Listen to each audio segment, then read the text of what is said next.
Start ಮಾಡಿ sir. Banner ಇದು ಮಾಡ್ತಿದ್ರೆ. ಎಲ್ಲರಿಗೂ ನಮಸ್ಕಾರ.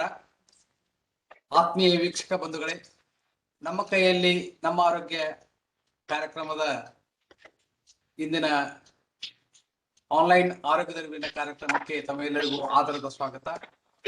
ನಾವು ಕಾರ್ಯಕ್ರಮ ಪ್ರಾರಂಭ ಮಾಡಿ ಇವತ್ತಿಗೆ 28 ದಿನಗಳಾದವು.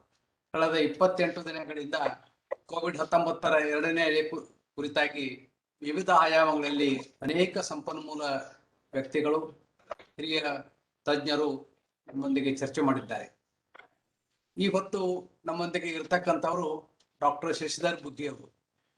ಶಶಿಧರ್ ಬುಗ್ಗಿ ಅವರು ಸದ್ಯ ಬೆಂಗಳೂರಿನಲ್ಲಿ ಇದ್ರೂ ಕೂಡ ಅವರು ಮೂಲತಃ ಕಲಬುರಗಿಯವರು. ಕಲಬುರಗಿ ಜಿಲ್ಲೆಯ ಚಿಂಚೋಳಿಯವರು, ನಮ್ಮವರು. ಇದೇ ನೆಲದಿಂದ ಹೋದಂತಹ ಅವರು ಇವತ್ತು ಬೆಂಗಳೂರಲ್ಲಿ ಇದ್ದುಕೊಂಡು ಬಹಳ ಅದ್ಭುತವಾದಂತಹ ಅನನ್ಯವಾದಂತಹ ಕೆಲಸವನ್ನು ಮಾಡಿದ್ದಾರೆ. ಸುಮಾರು 26 ವರ್ಷಗಳ ಕಾಲ ಕರ್ನಾಟಕದ ಒಂದು ಪ್ರತಿಷ್ಠಿತ ಸಂಸ್ಥೆ ರಾಜೀವ್ ಗಾಂಧಿ ಎದೆರೋಗಗಳ ಚಿಕಿತ್ಸಾ ಸಂಸ್ಥೆಯ ಸೂಪರಿಂಟೆಂಡೆಂಟ್ ಆಗಿ, ಅಂದ್ರೆ ವೈದ್ಯಕೀಯ ಅಧೀಕ್ಷಕರಾಗಿ ಮತ್ತು ನಿರ್ದೇಶಕರಾಗಿ ಬಹಳ ಅನನ್ಯವಾದಂತಹ ಕೆಲಸವನ್ನು ಮಾಡಿ ಅದನ್ನು ರಾಷ್ಟ್ರ ಮಟ್ಟದ ಒಂದು ಸಂಸ್ಥೆಯನ್ನಾಗಿ ರೂಪಿಸಿದ ಒಂದು ಖ್ಯಾತಿ ನಮ್ಮ ಡಾಕ್ಟರ್ ಶಶಿಧರ್ ಬುಗ್ಗಿ ಅವರು. ಇವತ್ತು ಅವರು ಒಂದು ವಿಶಿಷ್ಟವಾದಂತಹ ವಿಷಯದ ಮೇಲೆ ಚರ್ಚೆ ಮಾಡೋಣ ಅಂತ ಹೇಳಿದ್ದಾರೆ. ಯಾಕಂದ್ರೆ ಇಂದಿನ ತನಕ ಕೋವಿಡ್-19 ಎರಡನೇ ಅಲೆ ಕುರಿತಾಗಿ ಎಲ್ಲ ಆಯಾಮಗಳನ್ನ ನಾವು ಚರ್ಚೆ ಮಾಡಿದ್ರು ಕೂಡ ಈ ಶತಮಾನ ಕಂಡಂತಹ 2 ಜಾಗತಿಕ ಪಿಡುಗುಗಳು, ಒಂದು H1N1 ಮತ್ತೊಂದು ಕೋವಿಡ್-19 ಪಿಡುಗಿನ ಅನುಭವನ ನಾವು ಅನುಭವಿಸ್ತಾ ಇದ್ದೀವಿ. H1N1 ನಮ್ಮನ್ನು ಅಷ್ಟೊಂದು ಬಾಧಿಸಲಿಲ್ಲ, ಆದ್ರೆ ಕೋವಿಡ್-19 ಮೊದಲನೇ ಅಲೆ, ಅದಕ್ಕಿಂತ ಹೆಚ್ಚಾಗಿ ಕೋವಿಡ್-19 ಎರಡನೇ ಅಲೆ ನಮ್ಮನ್ನು ಎಷ್ಟೊಂದು ಆತಂಕಕ್ಕೆ ದೂಡಿದೆ ಅಂತ ಹೇಳಿದ್ರೆ ನಾವು ಇನ್ನೂ ಅದರಿಂದ ಹೊರ ಬರಲಿಕ್ಕೆ ಸಾಧ್ಯ ಇಲ್ಲ ಅಂತಕ್ಕಂಥದ್ದು. ಆದ್ರೆ ಈ ಆರೋಗ್ಯದ ಅರಿವಿನ ಒಂದು ಪ್ರಭಾವದಿಂದ ನಮ್ಮಲ್ಲಿ ಒಂದು ಹೊಸ ಚೈತನ್ಯ, ವೈಯಕ್ತಿಕ ಜವಾಬ್ದಾರಿ, ಕೌಟುಂಬಿಕ ಜವಾಬ್ದಾರಿ, ಸಾಮಾಜಿಕ ಜವಾಬ್ದಾರಿ, ವಿಶೇಷವಾಗಿ ಕೋವಿಡ್ ಅಪ್ರಾಪ್ರಿಯೇಟ್ ಬಿಹೇವಿಯರ್, ಆ ಸನ್ನಡತೆಯನ್ನ ರೂಢಿಸಿಕೊಳ್ತಕ್ಕಂತ ಕ್ರಿಯೆಯಲ್ಲಿ ನಾವು ಒಂದಿಷ್ಟು ಯಶಸ್ವಿಯಾಗಿದೆ ಆಗಿವೆ ಅಂತಕ್ಕಂಥ ಮಾತನ್ನ ನಾನು ಅತ್ಯಂತ ವಿನೀತನಾಗಿ ಹೇಳ್ತಾ, ಇವತ್ತು ನಮ್ಮೊಂದಿಗೆ ಡಾಕ್ಟರ್ ಶಶಿಧರ್ ಬುಗ್ಗಿ ಅವರಿದ್ದಾರೆ. ಹಾಗೆ ನಾವು ತಮಗೆಲ್ಲ ಗೊತ್ತಿರುವ ಹಾಗೆ ಕಳೆದ ರವಿವಾರದಿಂದ ನಾಳೆ ಶನಿವಾರದವರೆಗೆ ಈ ಎಲ್ಲ 7 ಉಪನ್ಯಾಸಗಳನ್ನ, ಏನು ಕೋವಿಡ್-19 ಸಂಬಂಧಪಟ್ಟಂತಹ ಉಪನ್ಯಾಸಗಳನ್ನ ನಾವು ಇತ್ತೀಚೆಗೆ ಕಳೆದುಕೊಂಡಂತಹ ನಮ್ಮ ಶರಣಬಸವೇಶ್ವರ ಸಂಸ್ಥಾನದ ಲಿಂಗೈಕ್ಯ ಪೂಜ್ಯ ಶ್ರೀ ಬಸವರಾಜಪ್ಪ ಅಪ್ಪ ಮತ್ತು ಲಿಂಗೈಕ್ಯ ಮಾತು ಶ್ರೀ ನಳಿತಾಯಿ ಬಸವರಾಜಪ್ಪ ಅಪ್ಪ ಅವರ ದಿವ್ಯ ಸಂಸ್ಮರಣೆಗೆ ಅರ್ಪಿಸಿದ್ದೇವೆ. ಅವರ ಸ್ಮರಣೆಯಲ್ಲಿ ನಾವು ಈ ಉಪನ್ಯಾಸಗಳನ್ನ ಕಾರ್ಯಕ್ರಮವನ್ನ ನಾವು ಮಾಡ್ತಾ ಇದ್ದೇವೆ. ನಿಜಕ್ಕೂ ಇದೊಂದು ನಮ್ಮ ಸೌಭಾಗ್ಯ ಅಂತ ಹೇಳ್ತಾ, ಯಾಕಂದ್ರೆ ದಾಸೋಹದ ಒಂದು ಪ್ರತೀಕವಾಗಿ ತಮ್ಮ ಬದುಕನ್ನ ಸವಿತಂತ ಅವರು ಕೇವಲ ಅನ್ನ ದಾಸೋಹ ಮಾತ್ರವಲ್ಲ, ಜ್ಞಾನ ದಾಸೋಹಗಳು ಕೂಡ ಆಗಿದ್ರು ಅಂತಕ್ಕಂಥ ಮಾತನ್ನ ಪದೇ ಪದೇ ನಮ್ಮ ನೆನಪಿಗೆ ತಂದು ಕೊಡುತ್ತಾ ಎಲ್ಲ ವೀಕ್ಷಕರ ಗಮನಕ್ಕೆ ತರುತ್ತಾ ಇವತ್ತಿನ ಕಾರ್ಯಕ್ರಮದಲ್ಲಿ ಭಾಗವಹಿಸತಕ್ಕಂತ ಡಾಕ್ಟರ್ ಶಶಿಧರ್ ಬುಗ್ಗಿ ಅವರಿಗೆ ನಾವು ಆದರದ ಸ್ವಾಗತವನ್ನ ಕೋರ್ತಾ ಇದ್ದೀವಿ. ಸರ್ ನಮಸ್ಕಾರ. ತಮ್ಗೆ ನಮಸ್ಕಾರ. ತಮ್ಗೆಲ್ಲ ಗೊತ್ತಿರುವ ಹಾಗೆ ನಮ್ಮ ಈ 30 ದಿನಗಳ ಕಾರ್ಯಕ್ರಮಗಳನ್ನ ಕಲಬುರಗಿಯ ಷಡಕ್ಷರ ಸ್ವಾಮಿ ದಿಗ್ಗಾಂಕರ್ ಟ್ರಸ್ಟ್ ಮತ್ತು ಬೀದರಿನ doctor S S Reddy foundation ಹಾಗೂ ವಿಜಯಪುರದ ಸರೋಜಿನಿ ಗದಿಗೆಪ್ಪ ಸೀಲವಂತ ಪ್ರತಿಷ್ಠಾನ, ಈ 3 ಸಂಸ್ಥೆಗಳ ಸಹಯೋಗದಲ್ಲಿ ನಾವು ಹಮ್ಮಿಕೊಂಡು ಬರ್ತಾ ಇದ್ದೇವೆ. ಮೊನ್ನೆ ರವಿವಾರ ದಿವಸ ನಮ್ಮ ಲಿಂಗರಾಜಪ್ಪ ಅಪ್ಪ ಅವರು ಒಂದು ಕಾರ್ಯಕ್ರಮವನ್ನ ಉದ್ಘಾಟನೆ ಮಾಡಿದ್ರು. ನೋ ಮಾಸ್ಕ್ ನೋ ಟಾಕ್ ಅಂತಕ್ಕಂಥದ್ದು. ಮಾಸ್ಕ್ ಇಲ್ಲ, ಮಾತಿಲ್ಲ ಅಂತಕ್ಕಂಥದ್ದು. ಅದು ನಾಳೆ ಶನಿವಾರಕ್ಕೆ ಮುಗಿತು ಅಂತ ಅರ್ಥ ಅಲ್ಲ. ಅದು ನಿರಂತರವಾಗಿ ನಾವು ಬದುಕಿನುದ್ದಕ್ಕೂ ಕೋವಿಡ್ ಇರ್ಲಿ ಇರದೇ ಇರ್ಲಿ, ಈ ವೈಯಕ್ತಿಕ ಸ್ವಚ್ಛತೆ ಅಂತಕ್ಕಂಥದ್ದು, ನಮ್ಮನ್ನ ನಾವು ರಕ್ಷಣೆ ಮಾಡ್ಕೊಳ್ತಕ್ಕಂಥದ್ದು ಮಾತನ್ನ ಅವತ್ತು ಲಿಂಗರಾಜಪ್ಪ ಅಪ್ಪ ಅವರು ಕೂಡ ಅದನ್ನ ಹೇಳಿದ್ದಾರೆ. ಅವರಿಗೆ ನಾನು ಮತ್ತೊಮ್ಮೆ ಆಧಾರದ ಸ್ವಾಗತವನ್ನು ಕೋರ್ತಾ, ನಮ್ಗೆ ಒಂದು ಆನೆ ಬಲ ಇದ್ದಾಗೆ. ಯಾಕಂದ್ರೆ ಇಂಥ ಕಾರ್ಯಕ್ರಮದಲ್ಲಿ ಸಾಕಷ್ಟು ಕಾರ್ಯಭಾವದ ಒತ್ತಡ ಇದ್ರು ಕಳೆದ ರವಿವಾರದಿಂದ ಅವರು ನಮ್ಮ ಈ ಕಾರ್ಯಕ್ರಮದಲ್ಲಿ ಭಾಗವಹಿಸ್ತಾ ಇದ್ದಾರೆ. ನಮಗೆ ಒಂಥರದ ಹುರಿದುಂಬಿಸ್ತಾ ಇದ್ದಾರೆ, ಪ್ರೋತ್ಸಾಹ ನೀಡ್ತಾ ಇದ್ದಾರೆ. ಇಂತಹ ಸಂಘಟನೆ ಮಾಡ್ಲಿಕ್ಕೆ ನನಗಾಗಲಿ ಶಶಿಕರ್ ರೆಡ್ಡಿ ಅವರಿಗಾಗಲಿ ಒಂದು ಉಮೇದು ಬರ್ತದೆ ಅಂತಕ್ಕಂಥ ಮಾತನ್ನ ಮತ್ತೊಮ್ಮೆ ಅತ್ಯಂತ ವಿನಯಪೂರ್ವಕವಾಗಿ ಹೇಳ್ತಾ ಎಲ್ಲ ವೀಕ್ಷಕ ಬಂಧುಗಳಿಗೆ ನಾನು ಆಧಾರದ ಸ್ವಾಗತವನ್ನ ಕೋರ್ತಾ ಇದ್ದೇನೆ. ಈಗ ಡಾಕ್ಟರ್ ಶ್ರೀಧರ್ ಬುಗ್ಗಿ ಸರ್ ಅವರು ಶತಮಾನ ಕಂಡಂತಹ 2 ಜಾಗತಿಕ ಪಿಡುಗುಗಳು H1N1 ಮತ್ತು COVID-19 ಇದರ ಒಂದು ಹೋಲಿಕೆ ಕುರಿತಾಗಲಿ ಅದು ತಮ್ಮದೇ ಆದ ದೃಷ್ಟಿಯಿಂದ, ಯಾಕಂದ್ರೆ ಅವರು ಮೂಲತಃ ಕಾರ್ಡಿಯೋವಾಸ್ಕ್ಯುಲರ್ ಥೊರಾಸಿಕ್ ಸರ್ಜನ್ ಅವರು. ಅಂದ್ರೆ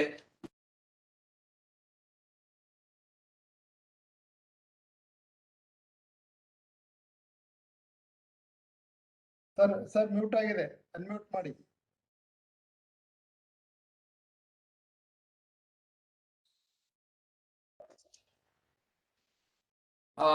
ಕಾರ್ಡಿಯೋವಾಸ್ಕ್ಯುಲರ್ ಥೊರಾಸಿಕ್ ಸರ್ಜನ್ ಆಗಿರೋದ್ರಿಂದ, ಅಂದ್ರೆ ಎದೆಗೂಡು ರೋಗಗಳ ಒಬ್ಬ ಶಸ್ತ್ರಚಿಕಿತ್ಸಾ ತಜ್ಞರಾಗಿರೋದ್ರಿಂದ ಈ ವಿಷಯದ ಮೇಲೆ ಹೆಚ್ಚಿನ ಬೆಳಕು ಅವರು ಚೆಲ್ಲಬಹುದು ಅಂತಕ್ಕಂಥ ಒಂದು ಆಶೆಯನ್ನು ಇಟ್ಟುಕೊಂಡು ಮತ್ತೊಮ್ಮೆ ಅವರಿಗೆ ಸ್ವಾಗತ ಕೋರ್ತಾ, ಸರ್ ಈಗ ತಾವು ತಮ್ಮ ಉಪನ್ಯಾಸವನ್ನ ಪ್ರಾರಂಭ ಮಾಡಬಹುದು.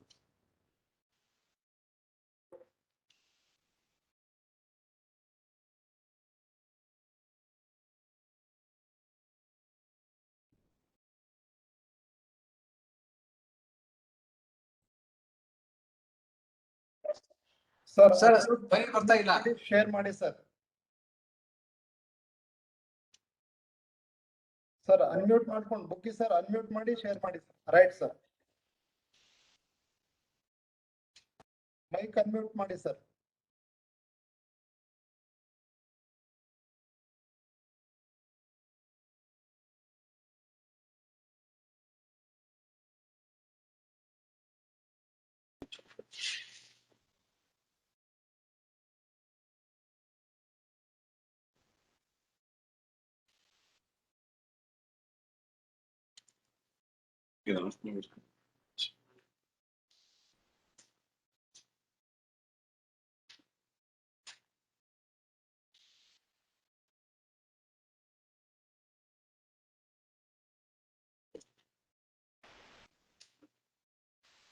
ರೈಟ್ ಸರ್, ಫುಲ್ ಸ್ಕ್ರೀನ್ ಮಾಡಿ ಸರ್.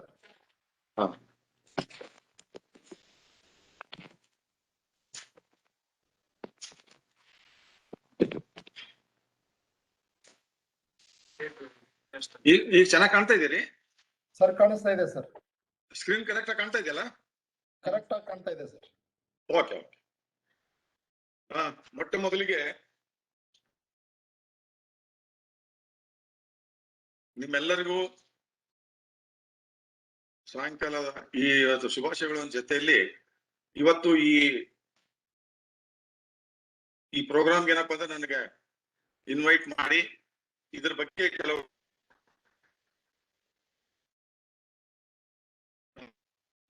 ಎಕ್ಸ್ಪೀರಿಯನ್ಸ್ ಶೇರ್ ಮಾಡಿದಂತ ವ್ಯಕ್ತಪಡಿಸುತ್ತಾ ಎಲ್ಲ ಈ ಇನ್ಫ್ಲೂಯೆನ್ಸಾ ವೈರಸ್ ಅಥವಾ ಕೋವಿಡ್ ಪ್ಯಾಂಡಮಿಕ್ಗೆ ಡಾಕ್ಟರ್ ಬುಗ್ಗಿ ಅವರು ಥೊರಾಸಿಕ್ ಸರ್ಜನ್ ಆಗಿದ್ದು ಯಾವ ರೀತಿಯಿಂದ ಇದರಲ್ಲಿ ಅವರು ಇನ್ವಾಲ್ವ್ಮೆಂಟ್ ಆದ್ರು. ಬಿಕಾಸ್ ಥೊರಾಸಿಕ್ ಸರ್ಜನ್ ಅಂದ್ರೆ ಮೋಸ್ಟ್ ಆಫ್ ದ ಟೈಮ್ ಏನಪ್ಪಾ ಅಂದ್ರೆ ಬರೀ ಆಪರೇಷನ್ ಥಿಯೇಟರ್ ಇದ್ದು ಈ ಪ್ಯಾಂಡಮಿಕ್ಸ್ ಅದೆಲ್ಲಾನು ಯಾವ ರೀತಿಯಿಂದ ಇನ್ವಾಲ್ವ್ಮೆಂಟ್ ಆಗಕ್ಕೆ ಅಂದ್ರೆ ಇದ್ರದ್ದು ಒಂದು ಹಿಸ್ಟ್ರಿ ಇದೆ. ಯಾಕಂದ್ರೆ ನಾನು ರಾಜೀವ್ ಗಾಂಧಿ SDS ಟ್ಯೂಬರ್ಕ್ಲೋಸಿಸ್ ಮತ್ತು ರಾಜೀವ್ ಗಾಂಧಿ ಎದುರುಗಳ ಸಂಸ್ಥೆಯಲ್ಲಿ ನಾನು ಬಳ್ಳಾರಿಯಿಂದ ಟ್ರಾನ್ಸ್ಫರ್ ಆಗಿ 1991 ಇಂದ ಬಂದೆ ಇಲ್ಲಿ. ತಮ್ಗೆಲ್ಲರೂ ತಿಳಿದ ಪ್ರಕಾರ SDS ಟ್ಯೂಬರ್ಕ್ಲೋಸಿಸ್ ಮತ್ತು ರಾಜೀವ್ ಗಾಂಧಿ ಎದುರುಗಳ ಸಂಸ್ಥೆ 1940 ಅಂದ್ರೆ ಇಂಡಿಪೆಂಡೆನ್ಸ್ 1944 ಅಲ್ಲಿ ಮೈಸೂರು ಮಹಾರಾಜರು ಏನಂದ್ರೆ ಈ ಸಂಸ್ಥೆ ಸಲುವಾಗಿ 3 ಎಕರೆ ಭೂಮಿ ಶಾಂಕ್ಷನ್ ಮಾಡಿಬಿಟ್ಟು ಈ ಸಂಸ್ಥೆ ಏನಪ್ಪಾ ಅಂದ್ರ ಬಾಯಿ ದೇವರಾವ್ ಶಿವರಾಮ್ ಸ್ಯಾನಿಟೋರಿಯಂ ಅಂತ ಶುರು ಮಾಡಿದ್ರು. ತಮ್ಗೆಲ್ಲ ತಿಳಿದಿರ ಪ್ರಕಾರ ಏನಂದ್ರೆ ಸ್ಯಾನಿಟೋರಿಯಂ ಅಂತ ಮುಂಚೆ ಏನಂದ್ರೆ 1950s ವರೆಗೆ ಸ್ಯಾನಿಟೋರಿಯಂ ಟ್ಯೂಬರ್ಕ್ಲೋಸಿಸ್ ಟ್ರೀಟ್ಮೆಂಟೇ ಇರ್ಲಿಲ್ಲ. ತಮ್ಗೆ ಗೊತ್ತಿದ್ದ ಪ್ರಕಾರ ಅವಾಗ ಏನಂದ್ರೆ ಟ್ರೀಟ್ಮೆಂಟ್ ಇಲ್ಲದ ಮೇಲೆ ಏನ್ ಮಾಡ್ಬೇಕು, to prevent spread of the infection ಅವ್ರಿಗೆ ದೂರ ಇಡಬೇಕು. ನನಗೆ ಈವನ್ ಚಿಕ್ಕ ವಯಸ್ಸಲ್ಲೂ ಸಹಿತನು ನಮ್ಮ ತಾಯಿಯವರು ಹೇಳ್ತಾ ಇದ್ರು ಪ್ಲೇಗ್ ಯಾವ ರೀತಿಯಿಂದ ಅವಾಗೆಲ್ಲನೂ ಮ್ಯಾನೇಜ್ಮೆಂಟ್ ಮಾಡ್ತಿರಂತ. ಒಂದು ಮನೆಯಲ್ಲಿ ಏನಾದ್ರು ಒಂದು ಇಲಿ ಏನಾದ್ರು ಬಿದ್ದು ಬಿಟ್ರೆ ಮನೆಯಲ್ಲಿ ಎಲ್ಲಾ ಊರೇನಪ್ಪಾ ಅಂದ್ರೆ ಖಾಲಿ ಮಾಡ್ಬಿಟ್ಟು ಹೊಲದಲ್ಲಿ ಹೋಗಿರುವಂತ ಒಂದು ವ್ಯವಸ್ಥೆ ಆ ರೀತಿಯಿಂದ ಆ ಟೈಮ್ನಲ್ಲಿ ಮಾಡ್ತಿತ್ತು. ಹಾಗೆ ಈ ಸಂಸ್ಥೆಯಲ್ಲಿನೂ ನಾನು ಅಲ್ಲಿ ಇರುವಾಗ ಏನಂದ್ರೆ 2009 ಅಲ್ಲಿ ಒಂದು ಡೈರೆಕ್ಟರೇಟ್ ಅಲ್ಲಿ ಒಂದು ಮೀಟಿಂಗ್ ಕರೆದ್ರು. ಆ ಟೈಮ್ನಿಗೆ ಏನಂದ್ರೆ ಒಂದು ಇನ್ಫ್ಲೂಯೆನ್ಸಾ ವೈರಸ್ ಬಗ್ಗೆ ಹಲವಾರು ಒಂದು ಮೀಟಿಂಗ್ ಇದೆ, ಎಮರ್ಜೆನ್ಸಿ ಮೀಟಿಂಗ್ ಇದೆ, ತಾವು ಅಟೆಂಡ್ ಆಗ್ಬೇಕು ಅಂತ ಹೇಳಿ ನನಗೆ ಡೈರೆಕ್ಟರೇಟ್ ಅಲ್ಲಿ ಒಂದು ಮೀಟಿಂಗ್ ಕರೆದ್ರು. ಏಪ್ರಿಲ್ ತಿಂಗಳ ನನಗೆ ಇನ್ನೂ ನೆನಪಿದೆ ಅವತ್ತು. ಕರೆದಾಗ ಏನಂದ್ರೆ, ಯಾಕಂದ್ರೆ ನಮ್ಮ ಸಂಸ್ಥೆ ಏನಂತಂದ್ರೆ ಒಂದು ದೊಡ್ಡ ವಿಶಾಲವಾದಂತ ಒಂದು ಏರಿಯಾ, ಆಮೇಲೆ ಅಲ್ಲೆಲ್ಲ ವಾರ್ಡ್ಗಳೇನಂದ್ರೆ ಎಲ್ಲ ಬೇರೆ ಬೇರೆ ಒಂಥರ ಐಸೋಲೇಟೆಡ್ ವಾರ್ಡ್ ಇದ್ದಂಗೆ. ಆ ರೀತಿಯಿಂದ ಇದ್ದಿದ್ದಕ್ಕೆ ಏನಂದ್ರೆ ನನಗೆ ಡಾಕ್ಟರ್ ಬುಗ್ಗಿ ಅವರೇ, ಬಿಕಾಸ್ ಇದು ಎಲ್ಲಾನು ನಿಮ್ದು ಸಂಸ್ಥೆ ಏನಂದ್ರೆ ಸ್ಯಾನಿಟೋರಿಯಂ ಅಂತ ಮುಂಚೆ ಸ್ಟಾರ್ಟ್ ಆಗಿದ್ದು, ಇದಕ್ಕೆ ಈ ರೀತಿಯಿಂದ ಏನಂದ್ರೆ ಆಲ್ರೆಡಿ ಗ್ಲೋಬಲ್ ಹೆಲ್ತ್ ಎಮರ್ಜೆನ್ಸಿ ಅಂತ WHO ಡಿಕ್ಲೇರ್ ಮಾಡಿದೆ. ನೀವು H1N1 ಇನ್ಫ್ಲೂಯೆನ್ಸಾ ಬಗ್ಗೆ ತಾವು ಮುಂದಾಳತ್ವ ತಗೊಂಡ್ಬಿಟ್ಟು ನಿಮ್ಮ ಸಂಸ್ಥೆಯಲ್ಲಿ ಸ್ಟಾರ್ಟ್ ಮಾಡಕ್ ಏನಪ್ಪಾ ಅಂದ್ರೆ ಸರ್ಕಾರದಿಂದ ನಾವೆಲ್ಲ ಇದ್ ಮಾಡ್ತಿದ್ವಿ, ನೀವು ಮುಂದಾಳತ್ವ ತಗೋಬೇಕು ಅಂತ ಹೇಳಿ ನನಗೆ ಇನ್ಸ್ಟ್ರಕ್ಷನ್ಸ್ ಮೀಟಿಂಗ್ ಅಲ್ಲಿ ಹೇಳಿದ್ರು.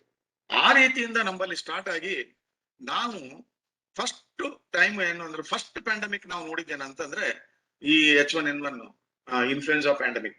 ಅವಾಗ ನಮ್ಮ ಇದರಲ್ಲಿ ಸ್ಟಾರ್ಟ್ ಆಗಿ ನಾನ್ ತಮ್ಗೆ ಹೇಳಕ್ ಇಷ್ಟಪಡ್ತಾ ಇದ್ದೀನಿ ಇವತ್ತಿನ ದಿವಸ, ಯಾವ ಫಸ್ಟ್ 3 to 4 ಮಂತ್ಸ್ ಏನಂದ್ರೆ ಯಾವ ಸಂಸ್ಥೆನೂ ಇರ್ಲಿಲ್ಲ ಅವಾಗ. ಕೇವಲ ರಾಜೀವ್ ಗಾಂಧಿ ಎದುರುಗಳ ಸಂಸ್ಥೆ ಒಂದೇನೆ ಇನ್ವಾಲ್ವ್ಮೆಂಟ್ ಇತ್ತು. ಕೇವಲ ನಮ್ಮಲ್ಲಿ ಒಂದು 10-15 ಜನ ಡಾಕ್ಟರ್ ಹಿಡ್ಕೊಂಡು ನಮ್ಮ ಔಟ್ ಪೇಷಂಟ್ ಏನಪ್ಪಾ ಅಂದ್ರೆ ನಮ್ಮಲ್ಲಿ ಬರೋದು 100 ರಿಂದ 150 ಔಟ್ ಪೇಷಂಟ್ ಬರೋದು ಅವಾಗ. ಈ ಪ್ಯಾಂಡಮಿಕ್ ಟೈಮಿಗೆ ಏನಂದ್ರೆ we started getting nearly 500 to 600 people. So government ಅಲ್ಲಿ ಎಲ್ಲಾ ಎಲ್ಲಾ ಫೆಸಿಲಿಟೀಸ್ ಎಲ್ಲಾನು ಪ್ರೊವೈಡ್ ಮಾಡಿ ಬಿಟ್ಟು ಏನಪ್ಪಾ ಅಂದ್ರೆ, ಹಾಗಾಗಿ ಆ ಟೈಮಿಗೆ ಏನಪ್ಪಾ ಅಂದ್ರೆ ನಮ್ಮ ಸಂಸ್ಥೆ ಏನಪ್ಪಾ ಅಂದ್ರೆ ಅದು ಆ ರೀತಿಯಿಂದ ಜನಗಳು ಸ್ಪಂದಿಸಿ, ಜನಗಳು ಅವರಿಂದ ಭಯ ಭೀತಿ ಅದೆಲ್ಲನೂ ಯಾವ ರೀತಿಯಿಂದ ಒಂದು ಪ್ಯಾಂಡಮಿಕ್ ಮಾಡುವ ಒಂದು ಅವಕಾಶ ಏನಪ್ಪಾ ಅಂದ್ರೆ ನನಗೆ ಸರ್ಕಾರ ಕಡೆಯಿಂದ ಕಲ್ಪಿಸಿದಕ್ಕೆ ಏನಪ್ಪಾ ಅಂದ್ರೆ I could able to share lot of things which pandemic ಅಲ್ಲಿ ಯಾವ ರೀತಿಯಿಂದ ಆಗುತ್ತೆ, ಜನಗಳಲ್ಲಿ ಯಾವ ರೀತಿಯಿಂದ ಸರ್ಕಾರ ಕೆಲಸಗಳು ಮಾಡ್ತದೆ, ಏನೇನ್ ಕೆಲಸಗಳು ಮಾಡ್ತಾನೋ ಸಹಿತ ಜನಗಳಿಗೆ ಎಷ್ಟರ ಮಟ್ಟಿಗೆ ನಾವು ಅವರಿಗೆ ಸ್ಯಾಟಿಸ್ಫ್ಯಾಕ್ಟರಿ ಆಗಂತ ಒಂದು ವ್ಯವಸ್ಥೆ ಮಾಡಬಹುದು. ಯಾಕಂದ್ರೆ ಪ್ಯಾಂಡಮಿಕ್ ಟೈಮಿಗೆ ಏನಂದ್ರೆ ನಾವು ಏನ್ ಮಾಡಿದ್ರು ಜನಗಳಿಗೆ ಸಾಕಾಗಲ್ಲ. ಆ ಪ್ಯಾಂಡಮಿಕ್ ಸಿಚುವೇಶನ್ ಹಾಗೆ ಅದು. ಅದರಲ್ಲಿ ಇನ್ಫಾರ್ಮೇಶನ್ ಇರುತ್ತೆ, ಆಮೇಲೆ ಅದರಲ್ಲಿ ಭಯ ಇದಿರುತ್ತದ. ಯಾಕಂದ್ರೆ ಎವ್ರಿ ಅದು ನ್ಯೂ ವೈರಸ್, ಅದ್ರ ಬಗ್ಗೆ ಜಾಸ್ತಿ ಗೊತ್ತಿರಲ್ಲ, ರಿಸರ್ಚ್ ಆಕ್ಟಿವಿಟೀಸ್ ಆಗ್ತಿರ್ತದೆ, ಅದ್ರ ಬಗ್ಗೆ ಕೆಲವು ಔಷಧ ಇರಲ್ಲ. ಸೊ ಹಾಗಾಗಿ ಇದು ಒಂದೇನಪ್ಪ ಅಂದ್ರೆ ಇದು ಒಂದು ಸಿಚುವೇಶನ್. ಆ ಸಿಚುವೇಶನ್ ಅಲ್ಲಿ I involved my self. So ಅದಕ್ಕೆ ಏನಂದ್ರೆ ಆ ನಿಟ್ಟಿನಲ್ಲಿ ನಾನು ಇಟ್ಕೊಂಡೇನಪ್ಪಾ ಅಂದ್ರೆ ನನಗೆ ಮೊನ್ನೆ ಹಿರೇಮಠರು ಏನಪ್ಪಾ ಅಂದ್ರೆ ಮಾತಾಡಿದಕ್ಕೆ ಏನಪ್ಪಾ ಅಂದ್ರೆ ದೆನ್ ಐ ಥಾಟ್ ಆ ಟೈಮಿಗೂ ಪ್ಯಾಂಡಮಿಕ್, ಬಟ್ ಈ ಪ್ಯಾಂಡಮಿಕ್ ಇದ್ದಾಗ ಯಾವ ರೀತಿಯಿಂದ ಚೇಂಜ್ ಇದೆ ಡಾಕ್ಟರ್ ಆಗಿ ವಿಶ್ಲೇಷಣೆ ಮಾಡಿದೆ. ನಾನು ಒಂದು ಪಾಯಿಂಟ್ ನಾನು ಹಿರೇಮಠ ಅವ್ರ ಜೊತೆ ಒಂದು ಅವತ್ತಿನ ದಿವಸ ಮಾತಾಡಿದ್ದೇನೆಂದ್ರೆ, ಒಂದು ಪಕ್ಷದಲ್ಲಿ ಈ 2000 COVID-19 ಅಂತ ಹೇಳ್ತಿದ್ದವು. ಈಗ ಯಾವಾಗ ಅಂದ್ರೆ H1N1 ಅದು 2009-10 ಅಲ್ಲಿ ಬಂತು. ಈ COVID-19 ಪ್ಯಾಂಡಮಿಕ್ ಏನು ಒಂದು ಪಕ್ಷದಲ್ಲಿ 19 ಬದ್ಲಿ 2009 ಏನಾದ್ರೂ ಇದ್ದರೆ ಏನಾಗ್ತಿತ್ತು ದೇಶದ?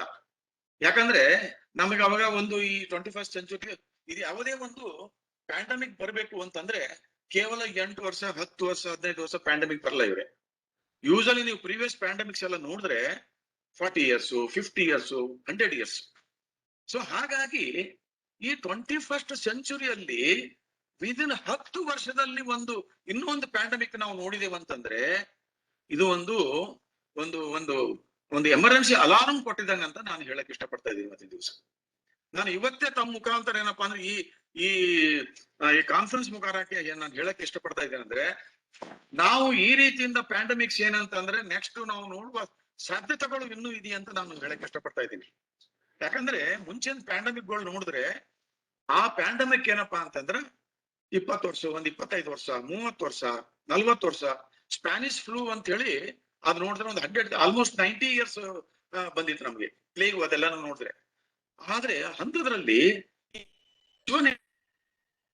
ಅಂದಾಗಿ ಕೇವಲ 10 ವರ್ಷದಲ್ಲಿ ಏನಪ್ಪಾ ಅಂದ್ರೆ ನಾವು ಇನ್ನೊಂದು ಪ್ಯಾಂಡಮಿಕ್ ಬಂದ್ಬಿಟ್ಟು ಸಾವಿರ ಲಕ್ಷಾನುಗಟ್ಲೆ ಏನಪ್ಪಾ ಅಂತಂದ್ರೆ ಇವತ್ತಿನ ಅಂಕಿಅಂಶ ಪ್ರಕಾರ ಏನಂದ್ರ ಇಡೀ ವರ್ಲ್ಡ್ ಅಲ್ಲಿ 33 ಲಕ್ಷ ಜನಗಳು ಸತ್ತಿದಾರ ಅಂತಂದ್ರೆ look at the impact of this pandemics. So ಹಾಗಾಗಿ ಇದ್ರದ್ದು ಏನಂದ್ರೆ ಬಹಳಷ್ಟು ಸೀರಿಯಸ್ನೆಸ್ ಇದೆ. ಆಮೇಲೆ ಇದು ಯಾವ ರೀತಿಯಿಂದ ನಾವು ಮಾಡ್ಬೇಕು, ಬರೀ ಸರ್ಕಾರನೇ ಮಾಡಿದ್ರೆ ಅಂತಲ್ಲ, ಇದು ಎವ್ರಿ ಡೇ ಇದು ಒಂದು ನಾನು ಒಂದು ವಿಶ್ಲೇಷಣೆ ಮಾಡಕಾಲಕ್ಕೆ ಅಂದ್ರೆ ಒಬ್ಬರು ಸಾಹಿತ್ಯಕಾರ ಏನ್ ಹೇಳಿದ್ರು, ಇಂತ ಪ್ಯಾಂಡಮಿಕ್ ಅಲ್ಲಿ ಏನಪ್ಪಾ ಅಂದ್ರೆ ನಾವು ಎವ್ರಿಬಡಿ ಈ ವಾರ ಆದ್ರೆ ಯಾವ ರೀತಿಯಿಂದ ಒಂದು ಮಹಾಯುದ್ಧಗಳಾಗ್ತವಲ್ಲ, ಆ ಮಹಾಯುದ್ಧ ಆದಾಗ ಯಾವ ರೀತಿಯಿಂದ ನಾವು ನಡ್ಕೊಳ್ಬೇಕಾಗುತ್ತೆ. ಸರ್ಕಾರ ಆಗಿರ್ಬೋದು, ಆಮೇಲೆ ಜನಗಳಾಗಿರ್ಬೋದು, ಹ್ಯಾವ್ ಆಗಿರ್ಬೋದು, ಯಾವ ರೀತಿಯಿಂದ ಇಂಪ್ಯಾಕ್ಟ್ ಆಗ್ತದೆ, ಹೆಲ್ತ್ ಸಿಸ್ಟಮ್ ಏನೇನಾಗ್ತದೆ, ಆಮೇಲೆ ಯಾವ ರೀತಿಯಿಂದ ನಾವು ಈ ಪ್ಯಾಂಡಮಿಕ್ ಇಂದ ಕಲಿಬೇಕು, ಇವೆಲ್ಲನೂ ನಾವು ಒಂದು ತುಲನೆ ಮಾಡಿದ್ರೆ ಏನಪ್ಪಾ ಅಂತಂದ್ರೆ ಈ ಪ್ಯಾಂಡಮಿಕ್ ನಾವು ಇವತ್ತಿನ ದಿವಸ ಈ ಕೆಲವು ಅಂಶಗಳೇನಪ್ಪಾ ಅಂದ್ರೆ ತಮ್ಮ ಜೊತೆಯಲ್ಲಿ ಶೇರ್ ಮಾಡ್ಬೇಕು ಅಂತ ಹೇಳಿ ಮತ್ತೊಮ್ಮೆ ಏನಪ್ಪಾ ಅಂದ್ರೆ ನಿಮ್ಮೆಲ್ಲರಿಗೂ ನಾನು ಅಭಿನಂದನೆ ಸಲ್ಲಿಸುತ್ತಾ ಕೆಲವು ಸ್ಲೈಡ್ಸ್ ಏನಂದ್ರೆ ನಾನು ಹಾಗೆ ಮಾಡಿ ನನ್ನ ಎಕ್ಸ್ಪೀರಿಯನ್ಸ್ ಹಾಗೆ ಶೇರ್ ಮಾಡ್ಕೊಂಡು ಹೋಗ್ತಾ ಇರ್ತೀನಿ. ಸೊ ಇವತ್ತಿಂದ ನಾನು ಸಬ್ಜೆಕ್ಟ್ ಯಾವ ರೀತಿಯಿಂದ ನಾನು ಇದು ಮಾಡಿದೆ ಅಂದ್ರೆ H1N1 influenza, it is called novel H1N1 influenza ಅಂತ ಹೇಳ್ತಿದ್ರು. ನೋವೆಲ್ ಅಂತಂದ್ರೆ ಹೊಸದು. ಹಾಗೆ ಈ COVID-19 ಏನಪ್ಪಾ ಅಂತಂದ್ರೆ 21st ಸೆಂಚುರಿ ಏನಪ್ಪಾ ಅಂದ್ರೆ first corona virus. H1N1 influenza viruses ಬಹಳಷ್ಟು ಬಂದವ. ಎವ್ರಿ ಇಯರ್ ಏನಪ್ಪಾ ಅಂದ್ರೆ ಈ ಫ್ಲೂ ಲೈಕ್ ಸಿಂಪ್ಟಮ್ಸ್ ಏನಂದ್ರೆ ಕಾಮನ್ ಆಗಿ ಬರ್ತಾವ. ಅಷ್ಟೆಲ್ಲಾನು ಅದ್ರ ಬಗ್ಗೆ ವ್ಯಾಕ್ಸಿನ್ ಅದು ಇದೆಲ್ಲ ಇದ್ರು ಸಹಿತನು ನಿಯರ್ಲಿ 5 to 10 lakhs ಪೀಪಲ್ ಏನಪ್ಪಾ ಅಂದ್ರೆ ವರ್ಲ್ಡ್ ವೈಡ್ ಬರೀ ಇನ್ಫ್ಲೂಯೆನ್ಸಾ ಅಂತಾನೆ ಸಾಯ್ತಾರೆ. ಸೊ ಹಾಗಾಗಿ ಅದಕ್ಕೆಲ್ಲ ಇನ್ಫ್ಲೂಯೆನ್ಸ್ ಇದೆ. COVID-19 ಪ್ಯಾಂಡಮಿಕ್ ಕಂಪ್ಯಾರಿಸನ್ ಮಾಡಿಕೊಂಡು ನಾವು I will proceed with the slides. So pandemic ಅಂದ್ರೆ ಏನು? A pandemic is an epidemic occurring on a scale that crosses international boundaries, usually affecting people on a worldwide scale. ಯಾಕಂದ್ರೆ number of deaths ಆ ರೀತಿಯಿಂದ ಒಂದು pandemic ಅಂತ ನಾವು ಹೇಳಕ್ಕಾಗಲ್ಲ. ಯಾಕಂದ್ರೆ ಆಗ್ಲಿ ಅಥವಾ ಕ್ಯಾನ್ಸರ್ ಆಗ್ಲಿ ಲಕ್ಷಾನುಗಟ್ಟಲೆ ಜನಗಳು ಸಾಯ್ತಾರೆ.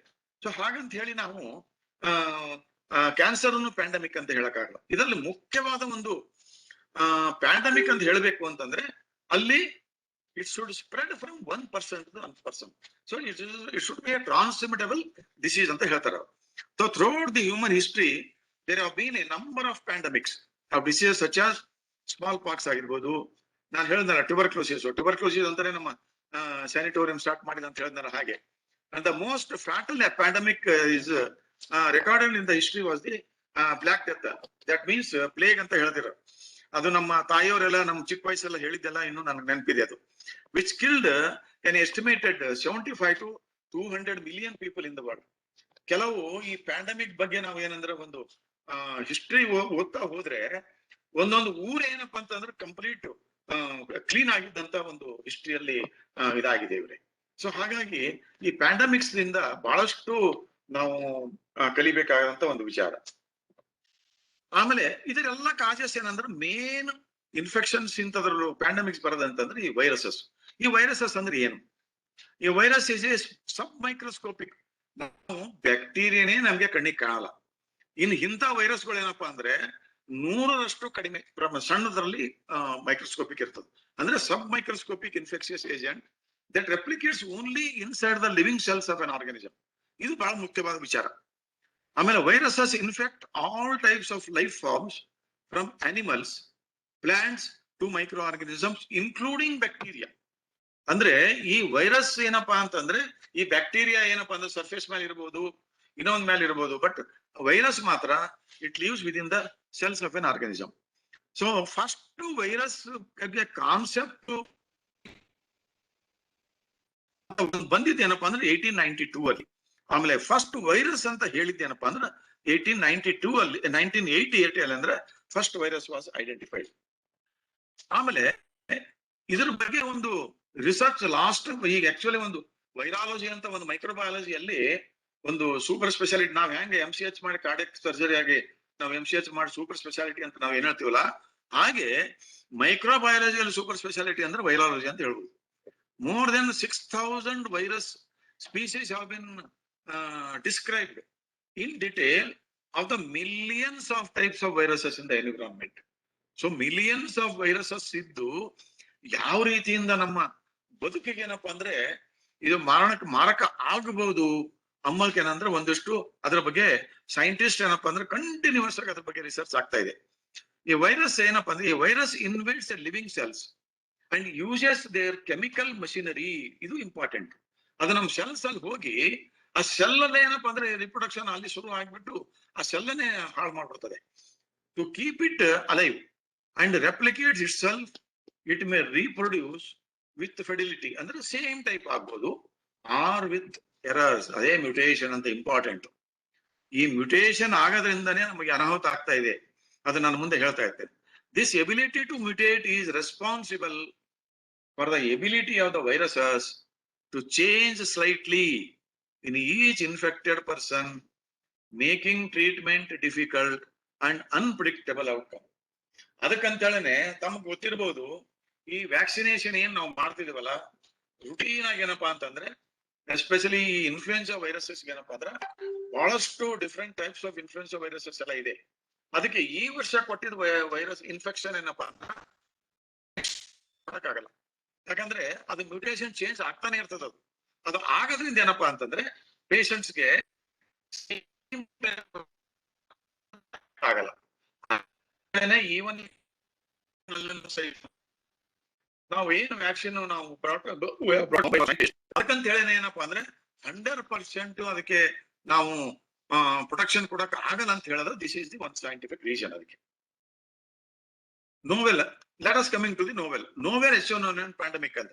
ನೋವೆಲ್ H1N1 ಅಂದ್ರೆ ಆ ಟೈಮ್ ನಲ್ಲಿ H1N1 ಅಂತನೂ ಇದೆ, ಅದರಲ್ಲಿನೂ ಸೆಪರೇಟ್ ಆಗಿ. ಯಾಕಂದ್ರೆ ನಾವು ಹೇಳಿದೇವಲ್ಲ, ಈ ಮ್ಯೂಟೇಶನ್ ಆಗೋದ್ರಿಂದ ಏನಪ್ಪಾ ಅಂದ್ರೆ ಎವ್ರಿ ಟೈಮ್ ಒಂದು important information about the virus ಏನಪ್ಪಾ ಅಂದ್ರೆ, ಒಂದು ಯಾವುದೇ ವೈರಸ್ ಏನಂದ್ರೆ ಮ್ಯೂಟೇಶನ್ ಆಗ್ತಾ ಇರ್ತದೆ. ಈ ಅನಿಮಲ್ಸ್ ಅಲ್ಲಿ ಇರ್ತದೆ. ಯಾವಾಗೆಲ್ಲ ಸ್ವೈನ್ ಫ್ಲೂ ಅಂತ ನಾವು ಹೇಳ್ತಿದ್ದೇವೆ. ಅದಕ್ಕೆ ಸ್ವೈನ್ ಫ್ಲೂ ಅಂತಂದ್ರೆ ಹಂದಿ ಜ್ವರ. ಆಕ್ಚುಲಿ ಏನಪ್ಪಾ ಅಂದ್ರೆ ಹಂದಿ ಸ್ವೈನ್ ಫ್ಲೂ, ಆಮೇಲೆ ಹಂದಿ ಜ್ವರದಲ್ಲಿ ಇರುವಂತ ಇನ್ಫ್ಲೂಯೆನ್ಸಾ ವೈರಸ್, ಆಮೇಲೆ ಬರ್ಡ್ಸ್ ಅಲ್ಲಿ ಇರುವಂತ ಇನ್ಫ್ಲೂಯೆನ್ಸಾ ವೈರಸ್, ಮತ್ತು ಕ್ಯಾಮಲ್ ಅಲ್ಲಿ ಇರುವಂತ ಇನ್ಫ್ಲೂಯೆನ್ಸಾ ವೈರಸ್, ಮತ್ತು ಮನುಷ್ಯನಲ್ಲಿ ಇರುವಂತ ಇನ್ಫ್ಲೂಯೆನ್ಸಾ ವೈರಸ್, ಇವೆಲ್ಲ ಮಿಕ್ಸ್ ಆಗಿದ್ದೇನಪ್ಪಾ ಅಂತಂದ್ರೆ ಸೇರಿ ಈ ನೋವೆಲ್ H1N1 ಆಯ್ತು. ಈ ರೀತಿಯಿಂದ ಮಿಕ್ಸ್ ಆಗೇನಪ್ಪಾ ಅಂತಂದ್ರೆ it is a continuous process ಇದು. ಅದಕ್ಕಂತೇಳಿ ಏನಪ್ಪಾ ಅಂದ್ರೆ ಈಗ ಮೆಡಿಕಲ್ ಸೈನ್ಸಸ್ ಮತ್ತು ವೆಟರ್ನರಿ ಸೈನ್ಸಸ್ ಈ ಸರ್ವೈಲೆನ್ಸ್, ವೈರಸ್ ಸರ್ವೈಲೆನ್ಸ್ ಅಲ್ಲಿ ಏನಪ್ಪಾ ಅಂದ್ರೆ ಅವ್ರು ಕಂಬೈನ್ಡ್ ಆಗಿ ಏನಪ್ಪಾ ಅಂದ್ರೆ ಸರ್ವೈಲೆನ್ಸ್ ಪ್ರೊಸೆಸ್ ಅಲ್ಲಿ ಕಂಬೈನ್ಡ್ ಆಗಿ ಏನಂದ್ರೆ ವರ್ಕ್ ಮಾಡ್ತಾ ಇರ್ತಾರೆ. ಯಾಕಂದ್ರೆ ಅವ್ರದವ್ರೆ ಇವ್ರು ನಮ್ದಾವೆ ಮಾಡ್ಬಿಟ್ರೆ ಇಂತಿಂತದ್ದು ಸೈಂಟಿಫಿಕ್ ಏನಪ್ಪಾ ಅಂದ್ರ ಈ ರೀತಿಯಿಂದ ಆಗಿವೇನಂದ್ರೆ ನಾವು ಕಂಡಿಡಕ್ಕೆ ಏನಪ್ಪಾ ಸಾಧ್ಯನೇ ಇಲ್ಲ. ಸೊ ಹಾಗಾಗಿ ಈ ಎಸ್ಪೆಷಲಿ ಕೋಳಿ ಸಾಗಾಣಿಕೆ, ಆಮೇಲೆ ಬೇರೆವೆಲ್ಲಾನು ಅನಿಮಲ್ ಹಸ್ಬೆಂಡ್ರಿ, ಅದರ ಎಲ್ಲ ಅದ್ರಲ್ಲಿ ಇರ್ತಾವಲ್ಲ, ಅಲ್ಲಿಂದ ವೈರಸಸ್ ಏನಪ್ಪಾ ಅಂದ್ರೆ when a man comes in contact with the animals, ಆ ರೀತಿಯಿಂದ ಬರುವ ಸಾಧ್ಯತೆಗಳೇನ ಜಾಸ್ತಿ ಇರ್ತಾವಂತ ಇದರಲ್ಲಿ ರಿಸರ್ಚ್ ಅಲ್ಲಿ ಹೇಳಿದೆ. ಸೊ ಹಾಗಾಗಿ 24th ಏಪ್ರಿಲ್ ಫಸ್ಟ್ ಐಸೋಲೇಷನ್ ಆಯ್ತು ಒಂದು. ಈಗ ಏನಾಗ್ತದೆ ಅಂದ್ರೆ ಈಗ ಜನಗಳು ಏನಪ್ಪಾ ಅಂದ್ರೆ ಎಸ್ಪೆಷಲಿ ಫಾರಿನ್ ಕಂಟ್ರೀಸ್ ಆಗ್ಲಿ ಇನ್ನೂ ಒಂದಾಗ್ಲಿ, ಈಗ ಅದಕ್ಕೆ ಏನಂದ್ರೆ ಈ ಸಸ್ಯಾಹಾರನೇ ಬಹಳಷ್ಟು ಮುಖ್ಯವಾದ ಒಂದು ವಿಚಾರ. ಏನಪ್ಪಾ ಅಂದ್ರೆ ನಮ್ಮ ಸಂಸ್ಕೃತಿಯಲ್ಲಿ ಹೇಳಿದ್ದೇನಂದ್ರೆ ನಾನು ಈ ಸಂದರ್ಭದಲ್ಲಿ ಹೇಳಕ್ ಇಷ್ಟಪಡ್ತಾ ಇದ್ದೀನಿ. ಯಾಕಂದ್ರೆ ನಾವು ಇದ್ರ ಬಗ್ಗೆ ವಿಶ್ಲೇಷಣೆ ಮಾಡಿ ಈ ವೈರಸ್ ಪ್ಯಾಂಡಮಿಕ್ ಅದೆಲ್ಲಾನು ನಾವು ಹೋದ್ರೆ ಈ ಸಸ್ಯಾಹಾರ ಎಷ್ಟು ಒಳ್ಳೇದು ಅಂತ ಅದಕ್ಕೆ ಒಂದು ಪುರಾವೆ ಆಗ್ತದ ಅಂತ ನಾನು ಹೇಳಕ್ ಇಷ್ಟಪಡ್ತೀನಿ.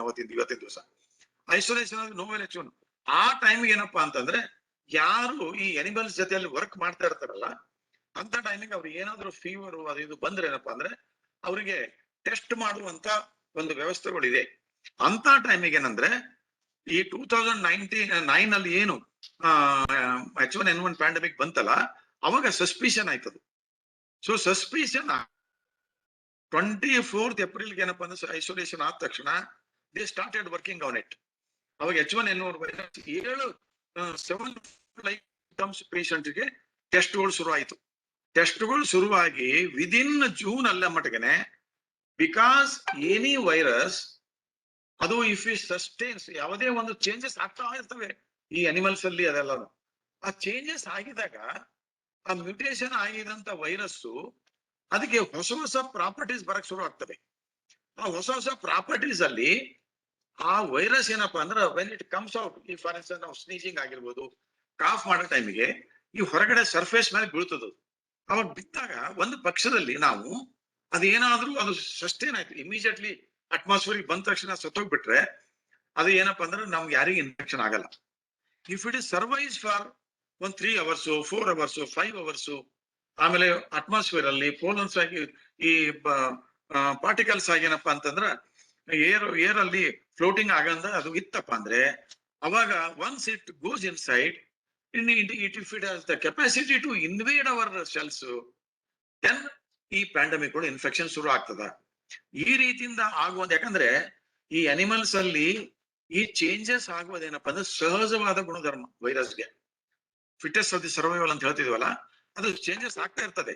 And any virus if it survives these ಅಂದ್ರೆ ಔಟ್ಸೈಡ್ ಬಂದಾಗ ಏನಪ್ಪಾ ಅಂದ್ರೆ ಅದು ಸರ್ವೈವ್ ಆಗ್ಬೇಕು.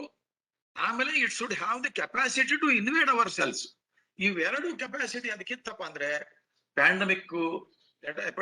ಪ್ಯಾಂಡಮಿಕ್ ಬರುವ ಸಾಧ್ಯತೆಗಳು ಇರ್ತವೆ. ಅದಕ್ಕೆ ಏನಪ್ಪಾ ಅಂದ್ರೆ ಈ ವೈರಸ್ ಸರ್ವೈಲೆನ್ಸ್ ಏನಪ್ಪಾ ಅಂದ್ರೆ ಈ ಎಪಿಡೆಮಿಯಾಲಜಿಸ್ಟ್ ಎಲ್ಲ ಮಾಡ್ತಾ ಇರ್ತಾರೆ, ಸೈಂಟಿಸ್ಟ್ ಎಲ್ಲಾನು. ಈ ಸರ್ವೈಲೆನ್ಸ್ ಕಾರ್ಯಕ್ರಮ ಏನಪ್ಪಾ ಅಂದ್ರೆ ಆನ್ ಗೋಯಿಂಗ್ ಆಗ್ತಾ ಇರ್ಬೇಕಿದು.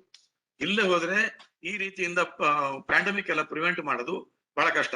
ಅಷ್ಟೆಲ್ಲಾನು ಸರ್ವೈಲೆನ್ಸ್ ಇದ್ರೂ ಸಹಿತನು ಇಷ್ಟೆಲ್ಲ ಸರ್ಕಾರ, ವರ್ಲ್ಡ್ WHO ಅಂದ್ರೆ ವರ್ಲ್ಡ್ ಹೆಲ್ತ್ ಆರ್ಗನೈಸೇಷನ್ ಇವೆಲ್ಲ ತಗೊಂಡ್ ಮೇಲೂ ಸಹಿತನು ಇಷ್ಟು ವಿಪರೀತ ಸ್ಪ್ರೆಡ್ ಆಗಿದೆ. Imagine how the infection can spread in viral diseases ಅಂತ ನಮಗೊಂದು August 10th 2010 first 11th June 2009ಗೆ declared as 21st century first pandemic ಅಂತ ನೋವೆಲ್ H1N1 ಪ್ಯಾಂಡಮಿಕ್ ಆಯ್ತು. ಬಿಟ್ವೀನ್ ಏಪ್ರಿಲ್ 12th 2009 ಇಂದ ಏಪ್ರಿಲ್ 10, 2010ಗೆ CDC estimated swine flu caused 60.8 million illnesses. ಆಮೇಲೆ 2,73,304 ಜನ hospitalisation. ಆಮೇಲೆ ಫಸ್ಟ್ ಇಯರ್ ಅಲ್ಲಿ 12,469 ಜನಗಳು ಡೆತ್ ಆಯ್ತು ಅದ್ರಲ್ಲಿ. ಬಟ್ ಗ್ಲೋಬಲಿ ಅದು US ಆಗಿದ್ದು.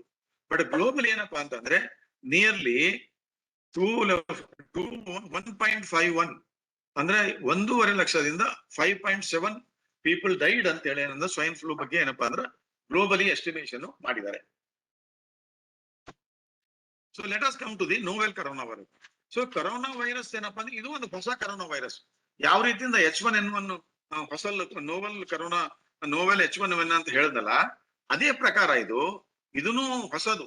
ಈ ಕರೋನಾ ಏನಪ್ಪಾ ಅಂದ್ರೆ H1N1 ಒಂದು ಇಂಪಾರ್ಟೆಂಟ್ ಡಿಫರೆನ್ಸ್ ನಾನು ಹೇಳಕ್ಕೆ ಇವತ್ತು ಇಷ್ಟಪಡ್ತಾ ಇದ್ದೀನಿ. ಏನಂದ್ರೆ ಈ H1N1 ಪ್ಯಾಂಡಮಿಕ್ಸ್ ಏನಪ್ಪಾ ಅಂತಂದ್ರೆ H1N1 ಆಗಿರ್ಬೋದು, H5N1 ಆಗಿರ್ಬೋದು, H3N2 ಆಗಿರ್ಬೋದು, ಇವೆಲ್ಲ ಡಿಫರೆಂಟ್ ಇನ್ಫ್ಲುಯೆನ್ಸಾ ವೈರಸಸ್ಗಳು ಮುಂಚೆ ಎಲ್ಲಾನು ಬಂದು ಹೋಗಿದೆ. ಬಟ್ ಆದ್ರೆ ಕೊರೋನಾ ವೈರಸ್ ಮಾತ್ರ ಇದೇ ಫಸ್ಟ್ ಪ್ಯಾಂಡಮಿಕ್ ಇದು.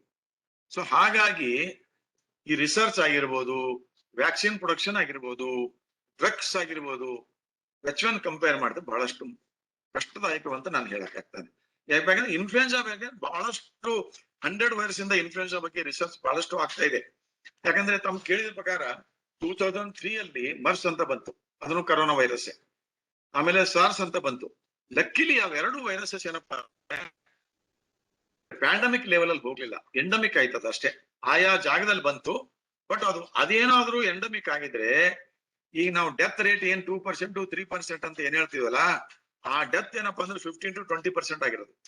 ಯಾಕಂದ್ರೆ ಆ ಟೈಮ್ ನಲ್ಲೂ ಸಹಿತನು ನಾನು ರಾಜೀವ್ ಗಾಂಧಿ ಇನ್ಸ್ಟಿಟ್ಯೂಟ್ ಅಲ್ಲಿ ಇರುವಾಗ ನಮ್ಮ ಸಂಸ್ಥೆನೇ ಏನಪ್ಪಾ ಅಂದ್ರೆ ಈ ಏನಾದ್ರೂ ಒಂದು ಪಕ್ಷದಲ್ಲಿ ಅಂತ ಕೇಸಸ್ ಏನಾದ್ರು ಆದ್ರೆ, ಅದು ಮರ್ಸ್ ಆಗಿರ್ಬೋದು, ಸಾರ್ಸ್ ಆಗಿರ್ಬೋದು, ಎಬೋಲಾ ಆಗಿರ್ಬೋದು, ಇಂಥವೆಲ್ಲನೂ ಏನಪ್ಪಾ ಅಂತಂದ್ರೆ ನಮ್ಮ ಇನ್ಸ್ಟಿಟ್ಯೂಷನ್ ಅಲ್ಲೇನೆ ಮಾಡುವಂತ ಒಂದು ವ್ಯವಸ್ಥೆ ಮಾಡಿದ್ರು. ಸೊ ಹಾಗಾಗಿ ಇದ್ರ ಬಗ್ಗೆ ಏನಪ್ಪಾ ಅಂತಂದ್ರೆ ಸ್ವಲ್ಪ ಥೊರಾಸಿಕ್ ಸರ್ಜನ್ ಆದ್ರೂ ಸಹಿತನು ತಿಳ್ಕೊಳಕ್ ಏನಪ್ಪಾ ಅಂದ್ರೆ ಒಂದು ಆಸ್ಪದ ಸಿಕ್ತು ಅಂತ ಇವತ್ತಿನ ದಿವಸ ಹೇಳಕ್ ಇಷ್ಟಪಡ್ತಾ ಇದ್ದೀನಿ. ಈ novel corona virus was identified as the cos of Chinese authorities on 7th January 2020 and was temporarily named as the 2019 corona virus ಅಂತ ಹೇಳಿದ್ರು. Then human to human transmission was confirmed by the WHO and Chinese authorities on 20th January 2020 ಅಲ್ಲಿ. And 30th January 2020 ಅಲ್ಲಿ WHO declared as a public health emergency. ಅಂದ್ರೆ ಯಾವುದೇ ಒಂದು virus ಇದು spread ಆಗಕ್ಕೆ, ಯಾಕಂದ್ರೆ WHO ಏನಪ್ಪಾ ಅಂದ್ರೆ ಇಡೀ ದೇಶದಲ್ಲಿ ಎಲ್ಲಾ ವರ್ಲ್ಡ್ ಅಲ್ಲಿ ಏನಪ್ಪಾ ಅಂತಂದ್ರೆ ಅದು ಸರ್ವೈಲೆನ್ಸ್ ಕಾರ್ಯಕ್ರಮ ಹಮ್ಮಿಕೊಂಡಿದೆ ಇದು. ಸೊ ಇದು ಸ್ಪ್ರೆಡ್ ಆಗಕ್ ಶುರು ಆದ ತಕ್ಷಣ ಏನಪ್ಪಾ ಅಂತಂದ್ರ ಅವರು ಎಲ್ಲಾ ದೇಶಗಳಿಗೂ ಏನಪ್ಪಾ ಅಂದ್ರ ಚೇತಾವಣೆ ಕೊಡ್ತಾರೆ, ಹಿಂಗ್ ಆಗ್ತಾ ಇದೆ, ನೀವು ಯಾವ ಕೇರ್ಫುಲ್ ಅಂತ. ಸೊ ಫಸ್ಟ್ ಅವ್ರು ಪಬ್ಲಿಕ್ ಹೆಲ್ತ್ ಎಮರ್ಜೆನ್ಸಿ ಅಂತ ಮಾಡಿದ್ರು 30th ಜನವರಿಗೆ. By March when it started spreading to the various continents and spread ಆಗಲೇ ಶುರು ಆದ ತಕ್ಷಣ 11th March 2020 ನಂತರ WHO declared it as a pandemic. ಒಂದು ಮುಖ್ಯವಾದ ವಿಚಾರ ಇಲ್ಲಿ ನೋಡ್ಬೇಕು, ಒಂದು ವರ್ಷದಲ್ಲಿ ಏನಪ್ಪಾ ಅಂದ್ರೆ ಎಷ್ಟು ಡೆತ್ ಆಗಿದೆ ನೋಡಿ when compared to H1N1 globally as on 18th May 2021 ನಲ್ಲಿ ಅಂದ್ರೆ 16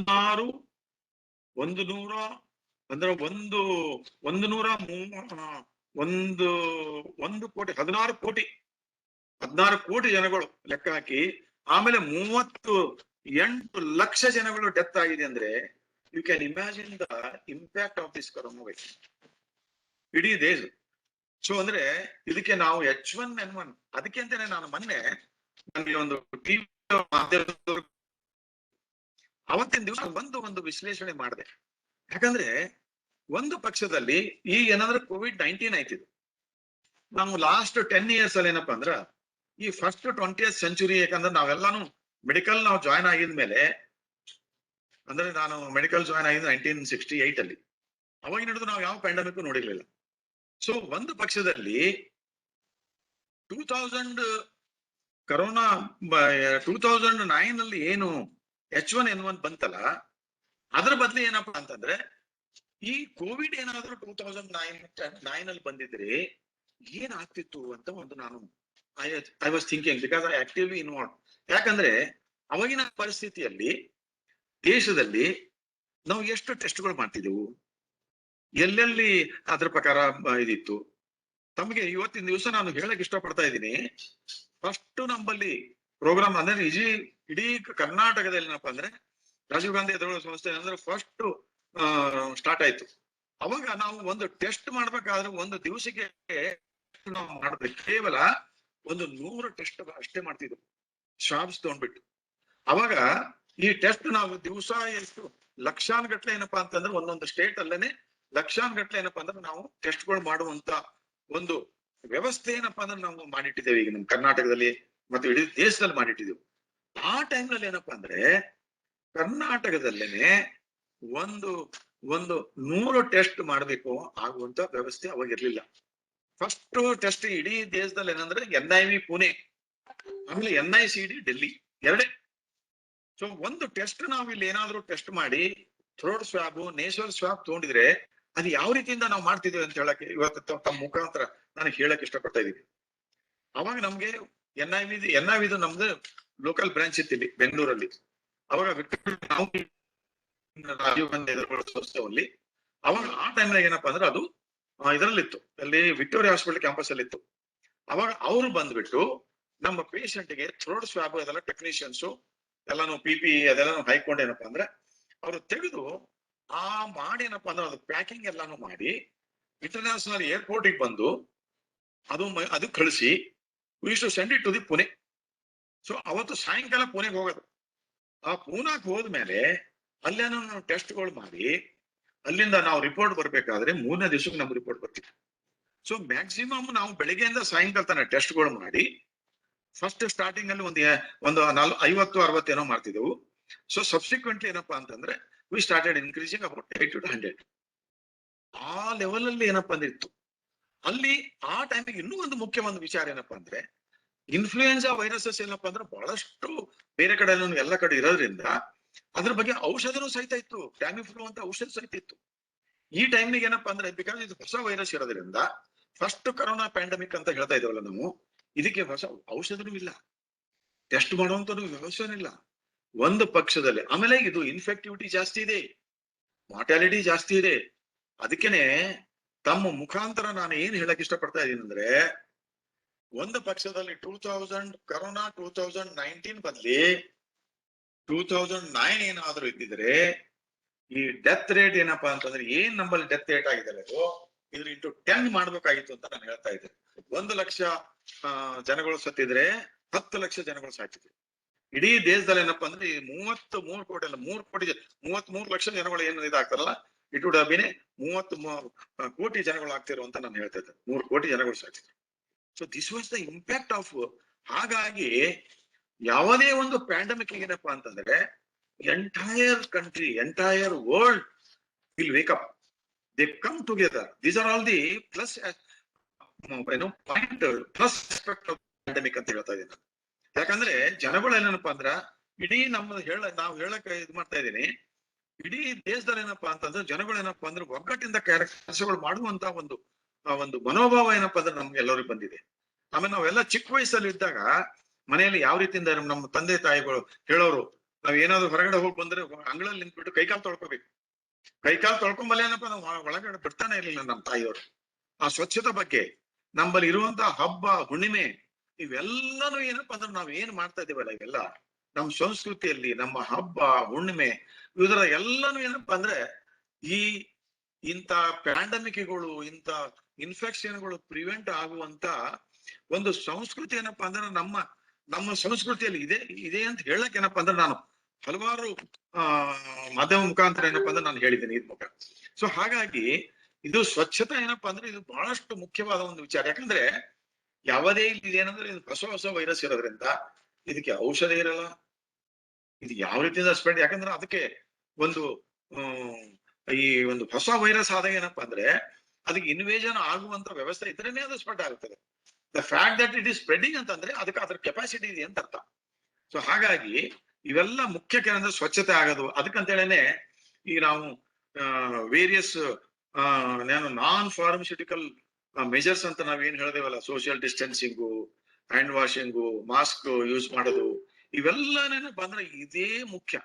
ಜನಗಳೇನಪ್ಪಾ ಅಂತಂದ್ರೆ ಇದು ಅದಕ್ಕಂತಾನೆ ಹೇಳೋದಲ್ಲ, ವಾರಲ್ಲಿ ಏನೋ ಒಂದು ಮಹಾ ಯುದ್ಧದಲ್ಲಿ ಜನಗಳು ಯಾವ ರೀತಿಯಿಂದ ಒಂದು ಗೂಡಿ ನಾವು ಕೆಲಸಗಳು ಮಾಡ್ತೇವೆ. ಎಷ್ಟೋ ಸಲ ಏನಪ್ಪಾ ಅಂದ್ರೆ ಎಷ್ಟೋ ಸಲ ಇದರಲ್ಲಿ ಪೊಲಿಟಿಕ್ಸ್ ಮಾಡೋದಾಗ್ಲಿ, ಅವ್ರು ಅದು ಮಾಡಿದ್ರು ಇದು ಮಾಡಿದ್ರು, ಇವೆಲ್ಲಾನು ಏನಪ್ಪಾ ಅಂದ್ರೆ ಈ ಟೈಮ್ ಯಾರು ಮಾಡಬಾರ್ದು.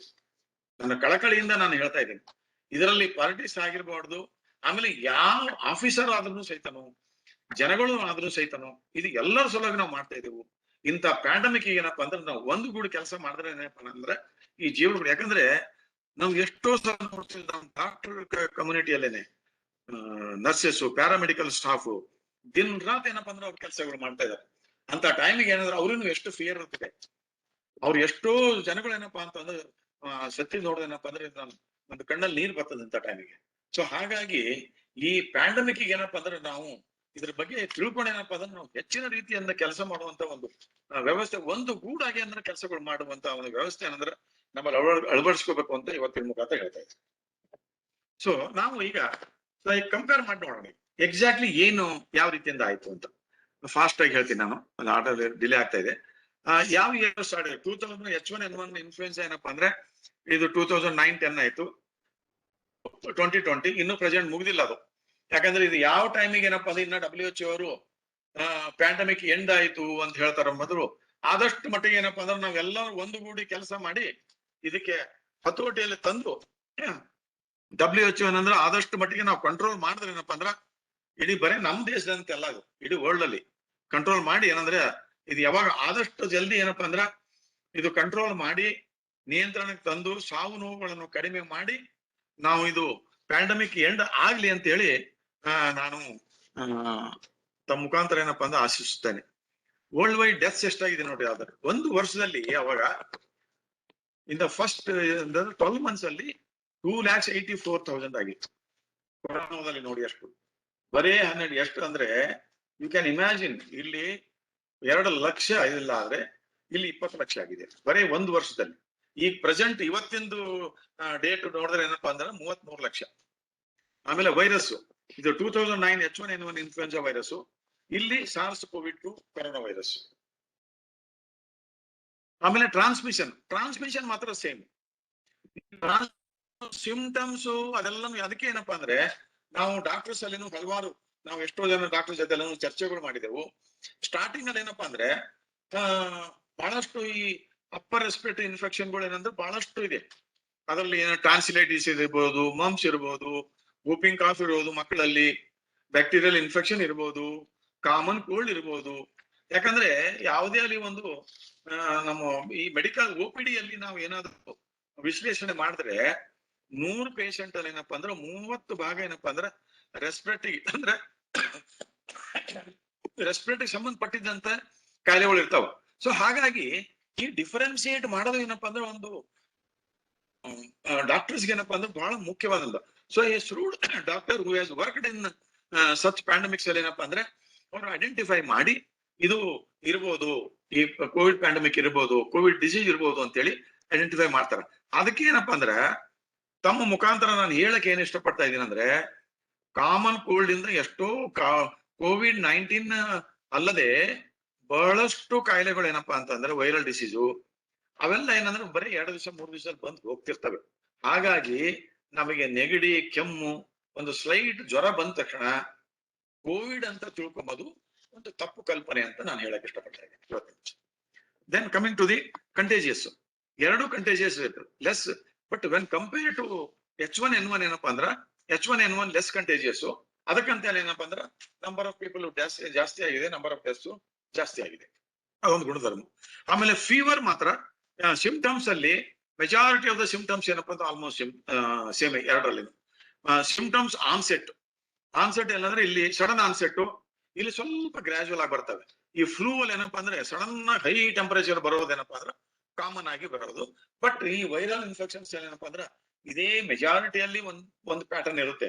ಬಟ್ ನಾವು ಟೋಟಲ್ ನಂಬರ್ ತಗೊಂಡ್ರಪ್ಪ ಅಂದ್ರೆ ಡಿಫರೆಂಟ್ ಟೈಪ್ಸ್ ಆಫ್ ವೇರಿಯೇಷನ್ಸ್ ಆಗ್ತವೆ. ಹಾಗಾಗಿ ಏನಪ್ಪಾ ಅಂದ್ರೆ ಒಂದೇ ಎರಡ್ ಸೆಟ್, ಬಟ್ ಮೆಜಾರಿಟಿ ಏನಪ್ಪಾ ಅಂದ್ರೆ ಸಡನ್ ಆನ್ಸೆಟ್ H1N1 ಅಲ್ಲಿ, ಇಲ್ಲಿ ಗ್ರಾಜುವಲ್ ಆನ್ಸೆಟ್ ಇಲ್ಲಿ. ಆಮೇಲೆ ಏಜ್ ಗ್ರೂಪ್ ಪೀಪಲ್ ಹೆಂಗರೆ ನಾವು H1N1 ನಾವು ಇನ್ನೊಂದು ವಿಶ್ಲೇಷಣೆ ನಾನ್ ಕಂಡಿದ್ದು ನಮ್ಮ ಇನ್ಸ್ಟಿಟ್ಯೂಷನ್ ಅಲ್ಲಿ ಏನಪ್ಪಾ ಅಂದ್ರೆ ಅವಾಗ ಇನ್ಫ್ಲೂಯೆನ್ಸಾ, ರೆಗ್ಯುಲರ್ ಇನ್ಫ್ಲೂಯೆನ್ಸಾ ಏನಪ್ಪಾ ಅಂದ್ರೆ ಎಲ್ಡರ್ಲಿ ಪೀಪಲ್ ಅಲ್ಲಿ ಎಫೆಕ್ಟ್ ಆಗ್ತಿತ್ತವೆ. ಬಟ್ ಆ ಟೈಮಿನಾಗ ಏನದು ಅದಕ್ಕೆ ಒಂದು ನಾವು ಯಾಕಂದ್ರೆ 1950s ಅಲ್ಲಿ ಈ ಏನು ಬೇರೆ ಇನ್ಫ್ಲೂಯೆನ್ಸಾ ಪ್ಯಾಂಡಮಿಕ್ಸ್ ಬಂತಲ್ಲ, ಅದ್ರದ್ದು ಸ್ವಲ್ಪ ಏನಪ್ಪಾ ಅಂದ್ರೆ ನಮ್ಮಲ್ಲಿ ಇಮ್ಯುನಿಟಿ ಇತ್ತು ಅಂತ ಹೇಳಿ ಒಂದು ಸೈಂಟಿಸ್ಟ್ ಎಲ್ಲರೂ ಹೇಳಿದ್ರು. ಹಾಗಾಗಿ ಈ ಯಂಗ್ಸ್ಟರ್ಸ್ ಏನಿದ್ರಲ್ಲ, ದಟ್ ಮೀನ್ಸ್ 70s ಆದ್ಮೇಲೆ ಬಾರ್ನು 80s ಅಂತವ್ರಲ್ಲಿ ಏನಪ್ಪಾ ಅಂದ್ರೆ ಈ ಇನ್ಫೆಕ್ಷನ್ ಏನಪ್ಪಾ ಅಂದ್ರೆ ಜಾಸ್ತಿ ಬಂದು ಸಾವು ಮಾರ್ಟಾಲಿಟಿ ರೇಟ್ ಏನಪ್ಪಾ ಅಂದ್ರೆ ಸ್ಟಾರ್ಟಿಂಗ್ ಅಲ್ಲಿ ಚಿಕ್ಕವ್ರು ಏನಪ್ಪಾ ಅಂದ್ರೆ ಡೆತ್ ಆಗಿದ್ದು ನಾವು ರಾಜೀವ್ ಗಾಂಧಿ ಎದುರುಗಳ ಸಂಸ್ಥೆಯಲ್ಲಿ ನಾನು ನೋಡಿದ್ದು. ಏಜ್ ಗ್ರೂಪ್ ಅಲ್ಲಿ ಏನಪ್ಪಾ ಅಂದ್ರೆ ಪೀಪಲ್ ಹೆಂಗರ ಜನ ಇಲ್ಲಿ ಏನಪ್ಪಾ ಅಂದ್ರೆ ಅಡಲ್ಟ್ಸ್ ಅಲ್ಲಿ ಸ್ವಲ್ಪ ಮೋರ್ ದನ್ 30 years ವರೆಗೆ ಜಾಸ್ತಿ ಇದ್ದಾವೆ. ಇಲ್ಲೇ ಸಿವಿರಿಟಿ 94 to 98% ಮೈಲ್ಡ್, ಇಲ್ಲೇನಂದ್ರೆ 80% ಮೈಲ್ಡ್. ಆಮೇಲೆ ಇನ್ನೂ ಒಂದು ವಿಚಾರ ಈ ಮುಖಾಂತರ ತಮ್ಗೆ ಹೇಳಕ್ ಇಷ್ಟಪಡ್ತಾ ಇದ್ದೇನೆ ಅಂದ್ರೆ, majority of the viral infections ಏನಪ್ಪಾ ಅಂದ್ರೆ ನಮಗೆ ಬರುತ್ತೆ ಹೋಗುತ್ತೆ. ಈಗ ನಾನು ಹೇಳ್ತೀನಿ, ಈಗ ನಾನು ಒಂದೂವರೆ ವರ್ಷದಿಂದ ಒಂದು ಕಾಲು ವರ್ಷದಿಂದ ನಾನು ಎಷ್ಟೋ ಕರೋನಾ ಪೇಷಂಟ್ಸ್ ಗಳಿಗೆ ನಾನು ನೋಡಿದ್ದೀನಿ. ಈ ವರ್ಷ ಐ ಆಮ್ ಆಲ್ಮೋಸ್ಟ್ ಏನಪ್ಪಾ ಅಂದ್ರೆ ನಿಯರ್ಲಿ 68-69 years ನಾನು ಓಲ್ಡು. ಎಷ್ಟೋ ಪೇಷಂಟ್ ಗಳಿಗೆ ಇನ್ಕ್ಲೂಡಿಂಗ್ ಕರೋನಾ ಪೇಷಂಟ್ಸ್ ಗೆ ನಾನು ಸರ್ಜಿಕಲ್ ಕಾಂಪ್ಲಿಕೇಶನ್ ಆದ ಸಹಿತ ಆಪರೇಷನ್ ಸಹಿತ ನಾನು ಮಾಡಿದ್ದೇನೆ. ಸೊ ಹಾಗಾಗಿ ಯಾವುದೇ ಒಂದು ಇನ್ಫೆಕ್ಷನ್ ಏನಪ್ಪಾ ಅಂದ್ರೆ ಸಡನ್ ಆಗಿ ಎಲ್ಲರಿಗೂ ಬಂದ್ಬಿಡೋದಿದೆ. ಸೊ ನೀವು ಯಾವ ರೀತಿಯಿಂದ ಇರ್ತೀರಿ, ನಿಮ್ದು comorbid conditions, diabetes, hypertension, plus ಇವರ ದಿನನಿತ್ಯದ ನಿಂದ ಯಾವ ರೀತಿಯಿಂದ ಇರ್ತೀರ ಅನ್ನೋದು ಬಹಳ ಮುಖ್ಯ. ಅದ್ರ ಜೊತೆಲಿ ಏನಪ್ಪಾ ಅಂದ್ರೆ ವೇರಿಯಸ್ ಪ್ರಿವೆಂಟಿವ್ ಮೆಜರ್ಸ್ ನೀವು ಯಾವ ರೀತಿಯಿಂದ ತೋರ್ತೀರಿ ಅಂತ ಅದನ್ನು ಒಂದು ಮುಖ್ಯ ವಿಚಾರ. ಸೊ ಇಲ್ಲೇ ಸಿವಿರಿಟಿ ಏನಪ್ಪಾ ಅಂದ್ರೆ ಇಲ್ಲಿ ಸ್ವಲ್ಪ ಸಿವಿರಿಟಿ ಏನಂದ್ರೆ ಜಾಸ್ತಿ ನಂಬರ್ ಆಫ್ ಕೇಸಸ್ ಸಿವಿರಿಟಿ ಜಾಸ್ತಿ ಇರೋದ್ರಿಂದನೇ ಡೆತ್ ಆಗಿದೆ ಈ ಕರೋನಾ ಕೇಸ್ಗಳಲ್ಲಿ. Risk factors extra elderly people ಏನಪ್ಪಾ ಅಂದ್ರೆ ರಿಸ್ಕ್ ಜಾಸ್ತಿ. ರಿಸ್ಕ್ ಫ್ಯಾಕ್ಟರ್ಸ್ ಎಲ್ಲ ಈಗಾಗಲೇ ಹೇಳಿದ ಪ್ರಕಾರ ಏನಪ್ಪಾ ಅಂದ್ರೆ ಡಯಾಬಿಟಿಸ್, ಹೈಪರ್ ಟೆನ್ಷನ್ ಇವೆಲ್ಲ ಏನಪ್ಪಾ ಅಂತಂದ್ರೆ ರಿಸ್ಕ್ ಫ್ಯಾಕ್ಟರ್ಸ್ ಜಾಸ್ತಿ ಆಗ್ತವೆ. ಅಂತ ಕೇಸ್ಗಳಲ್ಲಿ ಏನಂದ್ರೆ ಕಾಂಪ್ಲಿಕೇಶನ್ಸ್ ಎಲ್ಲ ಜಾಸ್ತಿ ಆಗಿದೆ. Complication pneumonia, worsening of the underlying health conditions, secondary bacterial infections, respiratory failure. ಆಮೇಲೆ ನಾವು ಇನ್ನೂ ಒಂದು ವಿಚಾರ ಮಾಡಿದ್ವಿ, ಪೇಷಂಟ್ ಅಂದ್ರೆ 2-3 ದಿವಸ ಫೀವರ್ ಬರ್ತದೆ, ಸ್ಟಾರ್ಟಿಂಗ್ ಅಲ್ಲಿ ತೋರ್ಸ್ಕೊಂಬಲ್ಲ, ಆಮೇಲೆ ಒಂದ್ಸಲ ನಿಮೋನಿಯಾ ಆಗ್ಬಿಟ್ರೆ ಈ H1N1 ಅಲ್ಲಿ ನಾನು ಕಂಡಿದ್ದ ಪ್ರಕಾರ ನಿಮೋನಿಯಾ ಆಗಿ 7th day 8th day ಆಗ್ಬಿಟ್ರೆ ಆ ಪೇಷಂಟ್ ರಿಕವರಿ ಆಗುವ ಸಾಧ್ಯತೆನೆ ಬಹಳ ಕಡಿಮೆ ಇತ್ತು. ಅದಕ್ಕೆ ನಾನು ಯೂಶಲಿ ಏನಂದ್ರೆ ಒಂದು ಸ್ಲೋಗನ್ ಮಾಡ್ಬಿಟ್ಟಿದ್ದೆ ಅವಾಗ, any fever which last more than 48 hours, if the temperature is more than 100 degree, then we all used to give Tamiflu to those patients. Starting ಅಲ್ಲಿ ಏನಪ್ಪಾ ಅಂದ್ರೆ ದೇವರ ದಯದಿಂದ ಟ್ಯಾಮಿಫ್ಲೂ ಔಷಧ ಏನಪ್ಪಾ ಅಂದ್ರೆ ನಮ್ಮ ಎಲ್ಲಾ ಪೇಷಂಟ್ಗಳು ನಮ್ಮ ಹತ್ರ ಬಂದವರಿಗೆಲ್ಲಾನು we started giving to those. 5,000 ಜನಗಳಿಗೆ ಏನಪ್ಪಾ ಅಂದ್ರ OPD ಯಲ್ಲಿ ಬಂದಂತ ಟ್ಯಾಮಿಫ್ಲೂ ನಾವ್ ಏನ್ ಕೊಟ್ಟಿದ್ದೇವಲ್ಲ ಆ ಟೈಮ್ ನಲ್ಲಿ, ಅದರಲ್ಲಿ ನಾವೊಂದು ಒಂದು ಪೇಪರ್ ಪ್ರೆಸೆಂಟ್ ಮಾಡಿದೆ ನಾನು ಡೆಲ್ಲಿಗೆ ಹೋಗ್ಬಿಟ್ಟು. ICMR ಅಲ್ಲಿ ನಾನು ಕರೆದಿದ್ರು. ಅವಾಗ 5,000 ಕೇಸಸ್ ಅಲ್ಲಿ ನಾವೇನ್ ಸ್ಟಾರ್ಟಿಂಗ್ ಅಲ್ಲಿ ಬಂದ್ಬಿಟ್ಟು ಅವರು ಹೆದರ್ಕೊಂಡು ನಮ್ಮ ಹತ್ರ ಬಂದ್ಬಿಟ್ಟು ಕೊಟ್ಟಿದ್ದೇವಲ್ಲ, ಅದರಲ್ಲಿ ಒಂದು ಪೇಷಂಟ್ ಸಹಿತ ಕಾಂಪ್ಲಿಕೇಶನ್ ಆಗ್ಬಿಟ್ಟು ಬಂದಿರ್ಲಿಲ್ಲ. ಯಾವ ಎಲ್ಲಾ ಡೆತ್ ಆಗಿದ್ದ ಕೇಸಸ್ ನಾವು ವಿಶ್ಲೇಷಣೆ ಮಾಡಿದ್ರೆ ಅವರಿಗೆ 3 to 5 7 days ವರೆಗೆ ಅವ್ರಿಗೆ ಟ್ರೀಟ್ಮೆಂಟ್ ಆಗಿರ್ಲಿಲ್ಲ. ಸೊ ಅಂತ ಪೇಷಂಟ್ ಪಾಸಿಟಿವ್ ಆಗಿದ್ದ ಕೇಸ್ಗಳು ನಿಮೋನಿಯಾ ಆತ. ಹಾಗಾಗಿ any fever which last more than 48 hours and if it is ಆಮೇಲೆ ಈ ರಿಪೋರ್ಟ್ ಅದೆಲ್ಲ, ಯಾಕಂದ್ರೆ ರಿಪೋರ್ಟ್ ಎಲ್ಲಾನು ಬರೋದು ಬಹಳ ಲೇಟ್ ಆಗ್ತಿತ್ತು. ಸೊ ಟ್ಯಾಮಿಫ್ಲೂ ನಾವೆಲ್ಲ ಕೊಟ್ಟು ಆ ರೀತಿಯಿಂದ ಏನಪ್ಪಾ ಅಂದ್ರೆ ನಾವು ಸಾವಿರಾರು ನೂರಾರು ಜನಗಳಿಗೆ ಏನಪ್ಪಾ ಅಂದ್ರೆ ಏಬಲ್ ಟು ಸೇವ್ ಅಂತ ನಾನು ಅವಾಗ ಯೂಸ್ ಟು ಟೆಲ್ ದಿ ಜನಗಳಿಗೆ ಹೇಳ್ತಾ ಇದ್ದೆ ಅವಾಗ. ಆಮೇಲೆ ನೆಕ್ಸ್ಟ್ ಕಾಂಪ್ಲಿಕೇಶನ್ಸ್ ಆಗ್ತಿದ್ವು. ಆಮೇಲೆ ಟ್ರೀಟ್ಮೆಂಟ್, ಅವಾಗ ಏನಂದ್ರೆ ಟ್ರೀಟ್ಮೆಂಟ್ ಆಸ್ಪೆಕ್ಟ್ ನಾನು ನಿಮ್ಗೆ ಹೇಳ್ತಾ ಇದ್ದೀನಲ್ಲ, ಮೋಸ್ಟ್ ಆಫ್ ದ ಟೈಮ್ ಈ ಟ್ರೀಟ್ಮೆಂಟ್ ಪ್ರಾಬ್ಲಮ್ ಏನಾಗುತ್ತೆ ಅಂದ್ರೆ ಹೊಸ ವೈರಸ್ ಇರೋದ್ರಿಂದ everybody will start doing research. ಎಲ್ಲಾ ಕಂಪನಿಗಳು ರಿಸರ್ಚ್, ಅದಕ್ಕೆಲ್ಲ WHO, CDC ಇದೆಲ್ಲಾನು ಮುಂದಾಳತ್ವ ತಗೊಂಡು ರಿಸರ್ಚ್ ಮಾಡಕಾಲಕ್ಕೆ ಏನಪ್ಪಾ ಅಂದ್ರೆ ಅವಾಗ ಎಷ್ಟೋ ಸಲ ನಾವು ಇದರಲ್ಲಿ ಒಂದು ತಮಗೆ ಹೇಳ್ತಾ ಪಾಲಿಟಿಕ್ಸ್ ಯಾವ ರೀತಿಯಿಂದ ಆಗ್ತಾ ಅಂತ, ಅರೆ ಇದೇನೋ ವ್ಯಾಕ್ಸಿನ್ ಬಂದ್ಬಿಟ್ಟಿದೆ, ಆ ವ್ಯಾಕ್ಸಿನ್ ಸರಿ ಇಲ್ಲ, ಈ ವ್ಯಾಕ್ಸಿನ್ ಸರಿ ಇಲ್ಲ ಅಂತ ಹೇಳಿ ಎಷ್ಟೋ ಸಲ ಏನಪ್ಪಾ ಅಂದ್ರೆ ಮಾಧ್ಯಮದ ಮುಖಾಂತರ ಯಾವ್ದು, ಯಾಕಂದ್ರೆ ಯಾವ್ದು ನಾವು 100% ಹೇಳಕ್ ಆಗಲ್ಲ ಇಂಥ ಟೈಮ್ನಲ್ಲಿ. ಯಾವ್ದೋ ಒಂದು ಸೈನ್ಸ್ ಒಂದು ಹೇಳಿ ಮಾಡಿ ಅಂದ್ರೆ ಸಾವು ನೋವು ತಪ್ಪಿಸ್ಬೇಕು ಅಂತಂದ್ರೆ ನಾವು ಹೊಸದಾಗಿ ಇನ್ವೆನ್ಷನ್ ಮಾಡ್ಬೇಕು. ಆಮೇಲೆ ರೆಗ್ಯುಲರ್ ಆಗಿ ಒಂದೊಂದು ಮೆಡಿಸಿನ್ಸ್ ನಾವು ಮಾಡ್ಬೇಕು ಅಂದ್ರೆ sometimes we take 5 to 10 years. ಆ ರೀತಿಯಿಂದ ನಾವು ಮಾಡಿದ್ರೆ ಇಂಥ ಟೈಮಿಗೆ ನಾವು ಮಾಡಕ್ಕಾಗಲ್ಲ. ಸೊ ಹಾಗಾಗಿ ಇಂಥ ಸಿಚುವೇಶನ್ ಅಲ್ಲಿ ಏನಪ್ಪಾ ಅಂದ್ರೆ ನಾವು ಯಾವುದೇ ರೀತಿಯಿಂದ ಏನಪ್ಪಾ ಅಂದ್ರೆ ಪಾಲಿಟಿಕ್ಸ್ ನಾವು ಮಾಡಬಾರ್ದು ಅಂತ ಹೇಳಿ ಬಹಳ ವಿನಮ್ರತೆಯಿಂದ ಏನಪ್ಪಾ ಅಂದ್ರೆ ನಮ್ಮ ಜನಗಳಲ್ಲಿ ಕಳಕಳಿಯಿಂದ ನಾನು ಕೇಳ್ಕೊತಾ ಇದ್ದೀನಿ. ಸೊ ಟ್ರೀಟ್ಮೆಂಟ್ ಇದರಲ್ಲಿ ಒಂದು ಮುಖ್ಯವಾದ ಎರಡಕ್ಕೆ ಕಂಪೇರ್ ನಾವು ಮಾಡೋದೇನಪ್ಪಾ ಅಂದ್ರೆ H1N1 ಟೈಮ್ಗೆ ನಮ್ಗೆ ಟ್ರೀಟ್ಮೆಂಟ್ ಅವೈಲೇಬಲ್ ಇತ್ತು ಅವಾಗ. So Tamiflu was available. ಹಾಗಾಗಿ ನಾನು ಸಾವಿರಾರು ಪೇಷಂಟ್ಸ್ ಏನಪ್ಪಾ ನಾವು ಸೇವ್ ಮಾಡಕ ಇದಿತ್ತು. ಇಲ್ಲಿ ಏನಂತಂದ್ರೆ ಇಲ್ಲಿ ಟ್ರೀಟ್ಮೆಂಟ್ ಬಗ್ಗೆ ತಮ್ಗೆ ಹೇಳಬೇಕು. ಈ ಫಸ್ಟ್ ನಾವು ಹೈಡ್ರಾಕ್ಸಿಕ್ಲೋರೋಕ್ವಿನ್ ಆಗುತ್ತೆ ಅಂತ ಹೇಳಿದ್ರು, ಇನ್ಕ್ಲೂಡಿಂಗ್ ಟುಡೇ ಆಲ್ಸೋ ನಾವೇನಪ್ಪಾ ಅಂದ್ರೆ ಯಾವುದು 100% ಕರೋನಾಗೆ ಟ್ರೀಟ್ಮೆಂಟ್ ಈ ರೀತಿಯಿಂದ ಇದೆ ಅಂತ ಹೇಳಕ್ಕಾಗಲ್ಲ. ಸೊ ಹಾಗಾಗಿ so that is one of the reason why we are losing so many cases ಅಂತ ನಾನು ಹೇಳಕ್ ಇಷ್ಟಪಡ್ತಾ ಇದ್ದೇನೆ. ಆಮೇಲೆ ವ್ಯಾಕ್ಸಿನ್, ಆ ವ್ಯಾಕ್ಸಿನ್ ಬಗ್ಗೆ ಅವಾಗ ನಮ್ಗೂ ಏನಪ್ಪಾ ಅಂದ್ರೆ ಫಸ್ಟ್ ವ್ಯಾಕ್ಸಿನ್ಸ್ ಬಂದ ತಕ್ಷಣ ಏನಪ್ಪಾ ಅಂದ್ರೆ ಹೆಲ್ತ್ ಕೇರ್ ವರ್ಕರ್ಸ್ ಕೊಡ್ಬೇಕಾಗ್ತದೆ. ಯಾಕಂದ್ರೆ ಹೆಲ್ತ್ ಕೇರ್ ವರ್ಕರ್ಸ್ಗೆ ನಾವು ಆ ಟೈಮ್ ಪ್ರೊಟೆಕ್ಟ್ ಮಾಡದೇ ಇದ್ರೆ ಟ್ರೀಟ್ಮೆಂಟ್ ಮಾಡೋರೆ. ಸೊ ಹಾಗಾಗಿ ಹೆಲ್ತ್ ಕೇರ್ ವರ್ಕರ್ಸ್ಗೆ ನಾನು ಅದೆಲ್ಲಾನು ನಾವೇನಪ್ಪಾ ಅಂದ್ರೆ ಮುಂಚೆ ಅದೆಲ್ಲಾನು ಡ್ಯೂರಿಂಗ್ 21st century ಪ್ಯಾಂಡಮಿಕ್ ಬಂದಾಗ ಏನಪ್ಪಾ ಅಂದ್ರೆ ಅದಾಗಿದ್ಕೆ ಈ ಸಲ ಏನಪ್ಪಾ ಅಂದ್ರೆ the same methodology was followed. ಎಲ್ಲ ನರ್ಸಸ್ಗೆ, ಡಾಕ್ಟರ್ಸ್ಗೆ, ಪ್ಯಾರಾಮೆಡಿಕಲ್ ವರ್ಕರ್ಸ್ಗೆ, ಆಮೇಲೆ ಫ್ರಂಟ್ ಲೈನ್ ವರ್ಕರ್ಸ್ ಕೆಲಸಗಳು ಮಾಡೋರಿಗೆ ಎಲ್ಲರಿಗೆ ಏನಪ್ಪಾ ಅಂತಂದ್ರೆ ವ್ಯಾಕ್ಸಿನೇಷನ್ ಮಾಡುವಂತ ಒಂದು ವ್ಯವಸ್ಥೆ. ಆಮೇಲೆ ಇನ್ನೂ ಒಂದು ವಿಚಾರ ಏನಪ್ಪಾ ಅಂದ್ರೆ ಲಾಸ್ಟ್ ಟೈಮ್ ಕಂಪೇರ್ ಮಾಡಿದ್ರೆ ಏನಪ್ಪಾ ಅಂದ್ರೆ ಈ ಸಲ ನಾವು ವ್ಯಾಕ್ಸಿನೇಷನ್ ಪ್ರೋಗ್ರಾಮ್ ನಮ್ಮ ದೇಶದಲ್ಲಿ ಏನ್ ಮಾಡಿದಿರಲ್ಲ ದೊಡ್ಡ ಪ್ರಮಾಣದಲ್ಲಿ ಮಾಡಿದ್ದೇನಪ್ಪಾ ಅಂದ್ರೆ that it self shows that we have learned A lesson from the last time ನಾವು ಮಾಡೋ ಅಂತ ಹೇಳ್ತೇನೆ. ಅದಕ್ಕಂತಾನೆ ಹೇಳೋದು ನಾನು ಇಷ್ಟು ವ್ಯಾಕ್ಸಿನ್ ಏನಪ್ಪಾ ಅಂದ್ರೆ 2009 ಅಲ್ಲೇನೆ ಅಷ್ಟು ಜಲ್ದಿ ನಮ್ಗೆ ಮಾಡಕ್ ಆಗ್ತಾ ಇಲ್ಲ. ಸೊ ಆ ರೀತಿಯಿಂದ ಏನಪ್ಪಾ ಅಂದ್ರೆ within A matter of 1 year ಒಳಗಾಗಿ ಏನಪ್ಪಾ ಅಂತಂದ್ರೆ ನಾವು ವ್ಯಾಕ್ಸಿನ್ ಎಲ್ಲಾನು ಬಂದು ಈ ರೀತಿಯಿಂದ ಏನಪ್ಪಾ ಅಂದ್ರ ಕೋಟಿಗಟ್ಟಲೆ ಜನಗಳಿಗೆ ನಾವು ವ್ಯಾಕ್ಸಿನ್ ಕೊಡುವಂತ ಒಂದು ವ್ಯವಸ್ಥೆ ಮಾಡಿದೇವಲ್ಲ, this is hats off the scientific community of the medical field ಅಂತ ನಾನು ಹೇಳಕ್ ಇಷ್ಟಪಡ್ತಾ ಇದ್ದೀನಿ. ಆಮೇಲೆ ಸಿಮಿಲಾರಿಟೀಸ್ ಏನೇನಿದೆ ಇದರಲ್ಲಿ, ಎರಡರಲ್ಲಿ ಸಿಮಿಲಾರಿಟಿ ಇದೆ. Both are H1N1 influenza and COVID can be transmitted in a similar ways as the respiratory droplets ಇಂದ, ಆಮೇಲೆ ಕಂಟಾಮಿನೇಟೆಡ್ ಆಬ್ಜೆಕ್ಟ್ಸ್ ಇದು ಸೇಮ್ ಥಿಂಗ್. ಯಾವುದು ಎರಡು ಅಂತೆ ಸಿಂಪ್ಟಮ್ಸ್ ನಾನು ಹೇಳೋ ಪ್ರಕಾರ ಆಲ್ಮೋಸ್ಟ್ ಸೇಮ್ ಸಿಂಪ್ಟಮ್ಸ್ ಅಂತ ನಾನು ಆಲ್ರೆಡಿ ತಮಗೆ ತಿಳಿಸಿದ್ದೀನಿ. ಈಗ ರಿಸ್ಕ್ ಫ್ಯಾಕ್ಟರ್ಸ್ ಎಲ್ಲ ಏನಪ್ಪಾ ಅಂದ್ರೆ ಯಾವುದೇ ಅಲ್ಲಿ ಅಂದ್ರೆ ಇನ್ನೂ ಒಂದು ಹೇಳಕ್ ಇಷ್ಟಪಡ್ತಾ ಇದ್ದೀನಿ. ಯಾವುದೇ ಈಗ ಒಂದು ಲೆಟಸ್ ಪ್ರೆಸ್ಯೂಮ್ ದಟ್ ಒಂದು 100 ಜನ ಇದ್ದಾರೆ, they are expose to virus ಅಂತ ತಿಳ್ಕೊಂಬೋದು. ಆ 100 ಅಲ್ಲಿ 70 ರಿಂದ 80 ಜನಗಳಿಗೆ ಏನಪ್ಪಾ ಅಂದ್ರೆ ಅದು ವೈರಸ್ ನಮ್ಮಲ್ಲಿ ಹೋಗಿ ರೋಗ ನಿರೋಧಕ ಶಕ್ತಿ ನಮ್ಮ ಹತ್ರ ಇದ್ದಿದ್ರಿಂದ ಅದು ಪ್ರಿವೆಂಟ್ ಆಗಿ ನಾವೇನಪ್ಪ ಅಂದ್ರೆ ಏನೋ ಸ್ಲೈಟ್ ಇವತ್ತು ಯಾಕೋ ನಮ್ಗೆ ಸ್ವಲ್ಪ ಮೈಕೈ ನೋವು ಬಂದಿದ್ದೀರಿ, ಇವತ್ತು ಯಾಕೋ ಸ್ವಲ್ಪ ನನಗೆ ಹೆಡೇಕ್ ಆಗಿದೆ, ಇವತ್ತು ಯಾಕೋ ನಾನು ಕೆಲಸ ಮಾಡಕ್ ಆಗ್ತಾ ಇಲ್ಲ ರೀ ಅಂತ ಏನ್ ಹೇಳ್ತಿದೇವಲ್ಲ, ಅವೆಲ್ಲ ವೈರಲ್ ಡಿಸೀಸಸ್ ಇರುತ್ತೆ. ಅವೆಲ್ಲ ಏನಂತ ಬಂದ್ರೆ ಅದರಿಂದಾನೇ ನಮಗೆ ಇಮ್ಯುನಿಟಿ ಬರೋದು ಅಂತ ಒಂದು.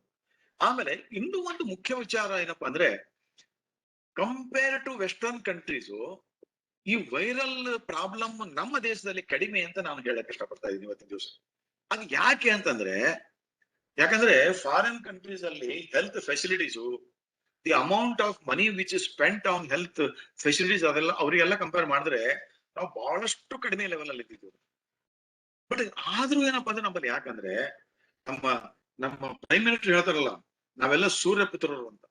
ಅದು ಒಂದು ನಮ್ಮ ಮೋಸ್ಟ್ ಆಫ್ ದ ಟೈಮ್ ನಮ್ಮ ದೇಶದಲ್ಲಿ ಏನಪ್ಪಾ ಅಂದ್ರೆ ಈ ಸೂರ್ಯಕಿರಣ ಏನಪ್ಪಾ ಅಂದ್ರೆ ಮೋಸ್ಟ್ ಆಫ್ ದ ಟೈಮ್ ಬೀಳೋದ್ರಿಂದ ಏನಪ್ಪಾ ಅಂದ್ರೆ ಕೆಲವು ವೆಸ್ಟರ್ನ್ ಕಂಟ್ರೀಸ್ ಅಲ್ಲಿ 3 ತಿಂಗಳ 4 ತಿಂಗಳ ಏನಪ್ಪಾ ಅಂದ್ರೆ ಒಂದು ಸೂರ್ಯನೇ ಬರಲ್ಲ.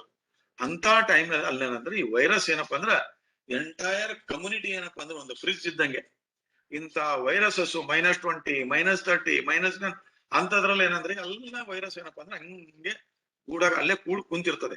ಹಾಗಾಗಿ ಏನಪ್ಪಾ ಅಂದ್ರೆ ಈ ವ್ಯಾಕ್ಸಿನೇಷನ್ ಕೊಡುವ ಒಂದು ಪದ್ಧತಿ ರೂಢಿ ಆಮೇಲೆ ರೆಗ್ಯುಲರ್ಲಿ ಏನಪ್ಪಾ ಅಂದ್ರೆ ವೆಸ್ಟರ್ನ್ ಕಂಟ್ರೀಸ್ ಅಲ್ಲಿ ಮಾಡ್ತಾರೆ.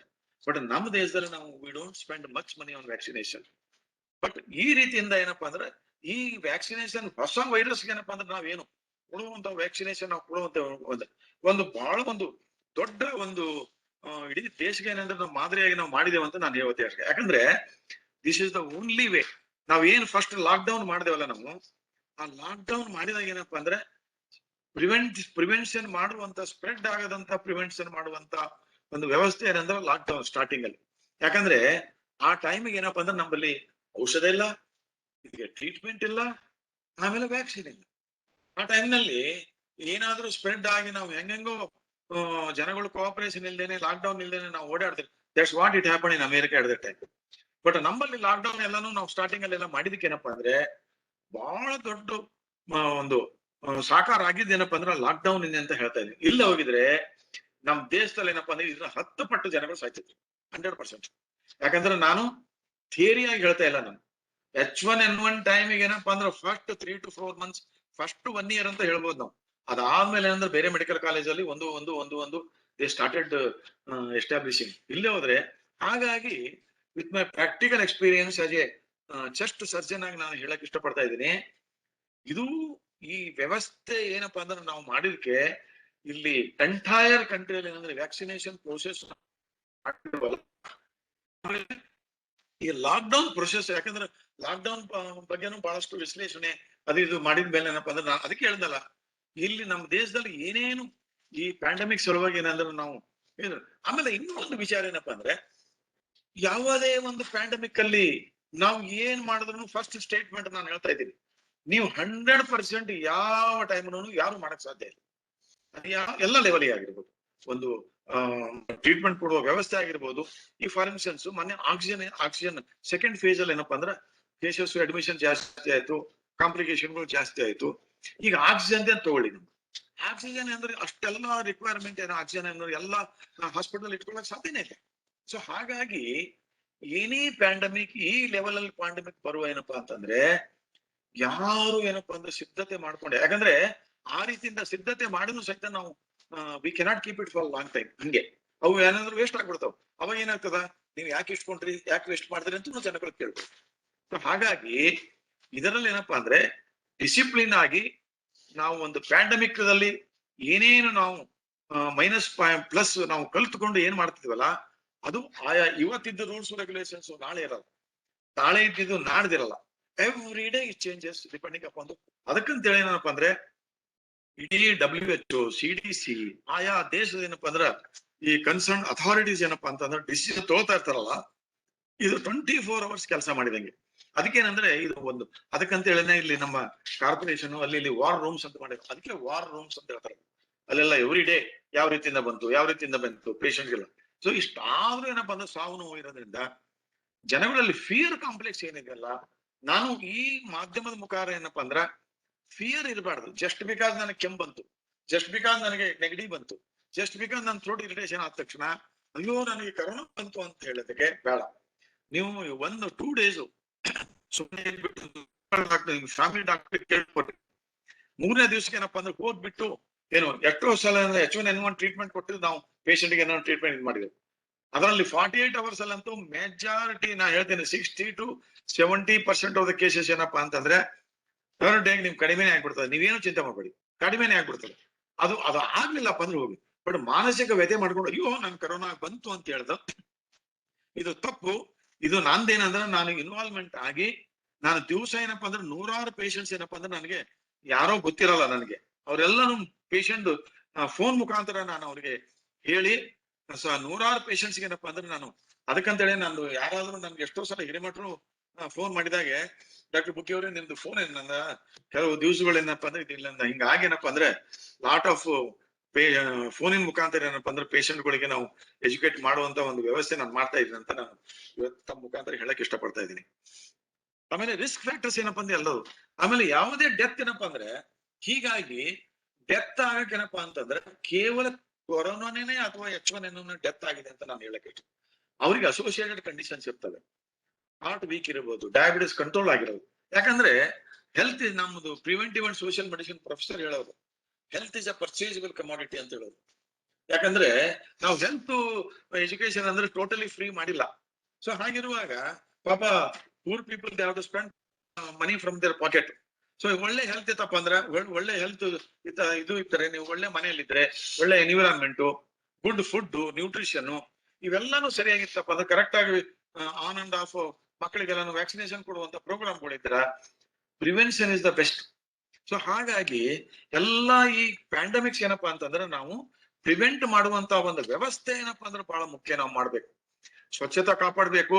ಸೊ ಅದಕ್ಕೆ ನಾನು ಮೊನ್ನೆ ಒಬ್ರಿಗೆ ಹೇಳ್ತಾ ಇದ್ದೆ, ಹೆಲ್ತ್ ಏನಪ್ಪಾ ಅಂತಂದ್ರೆ ನಮ್ದು ಏನಂದ್ರೆ ಆರೋಗ್ಯ ಏನಪ್ಪಾ ಅಂದ್ರ ಈ ನಾವು ATM ಹೋಗ್ಬಿಟ್ಟು ಕ್ಯಾಶ್ ಅಂಡ್ ಕ್ಯಾರಿ ಮಾಡಕ್ ಆಗಲ್ಲ ಅಂತ ಹೇಳಿದೆ. ಇದು ಒಂದು RD ಅಂತ ಹೇಳಿದ್ರೆ recurring deposit.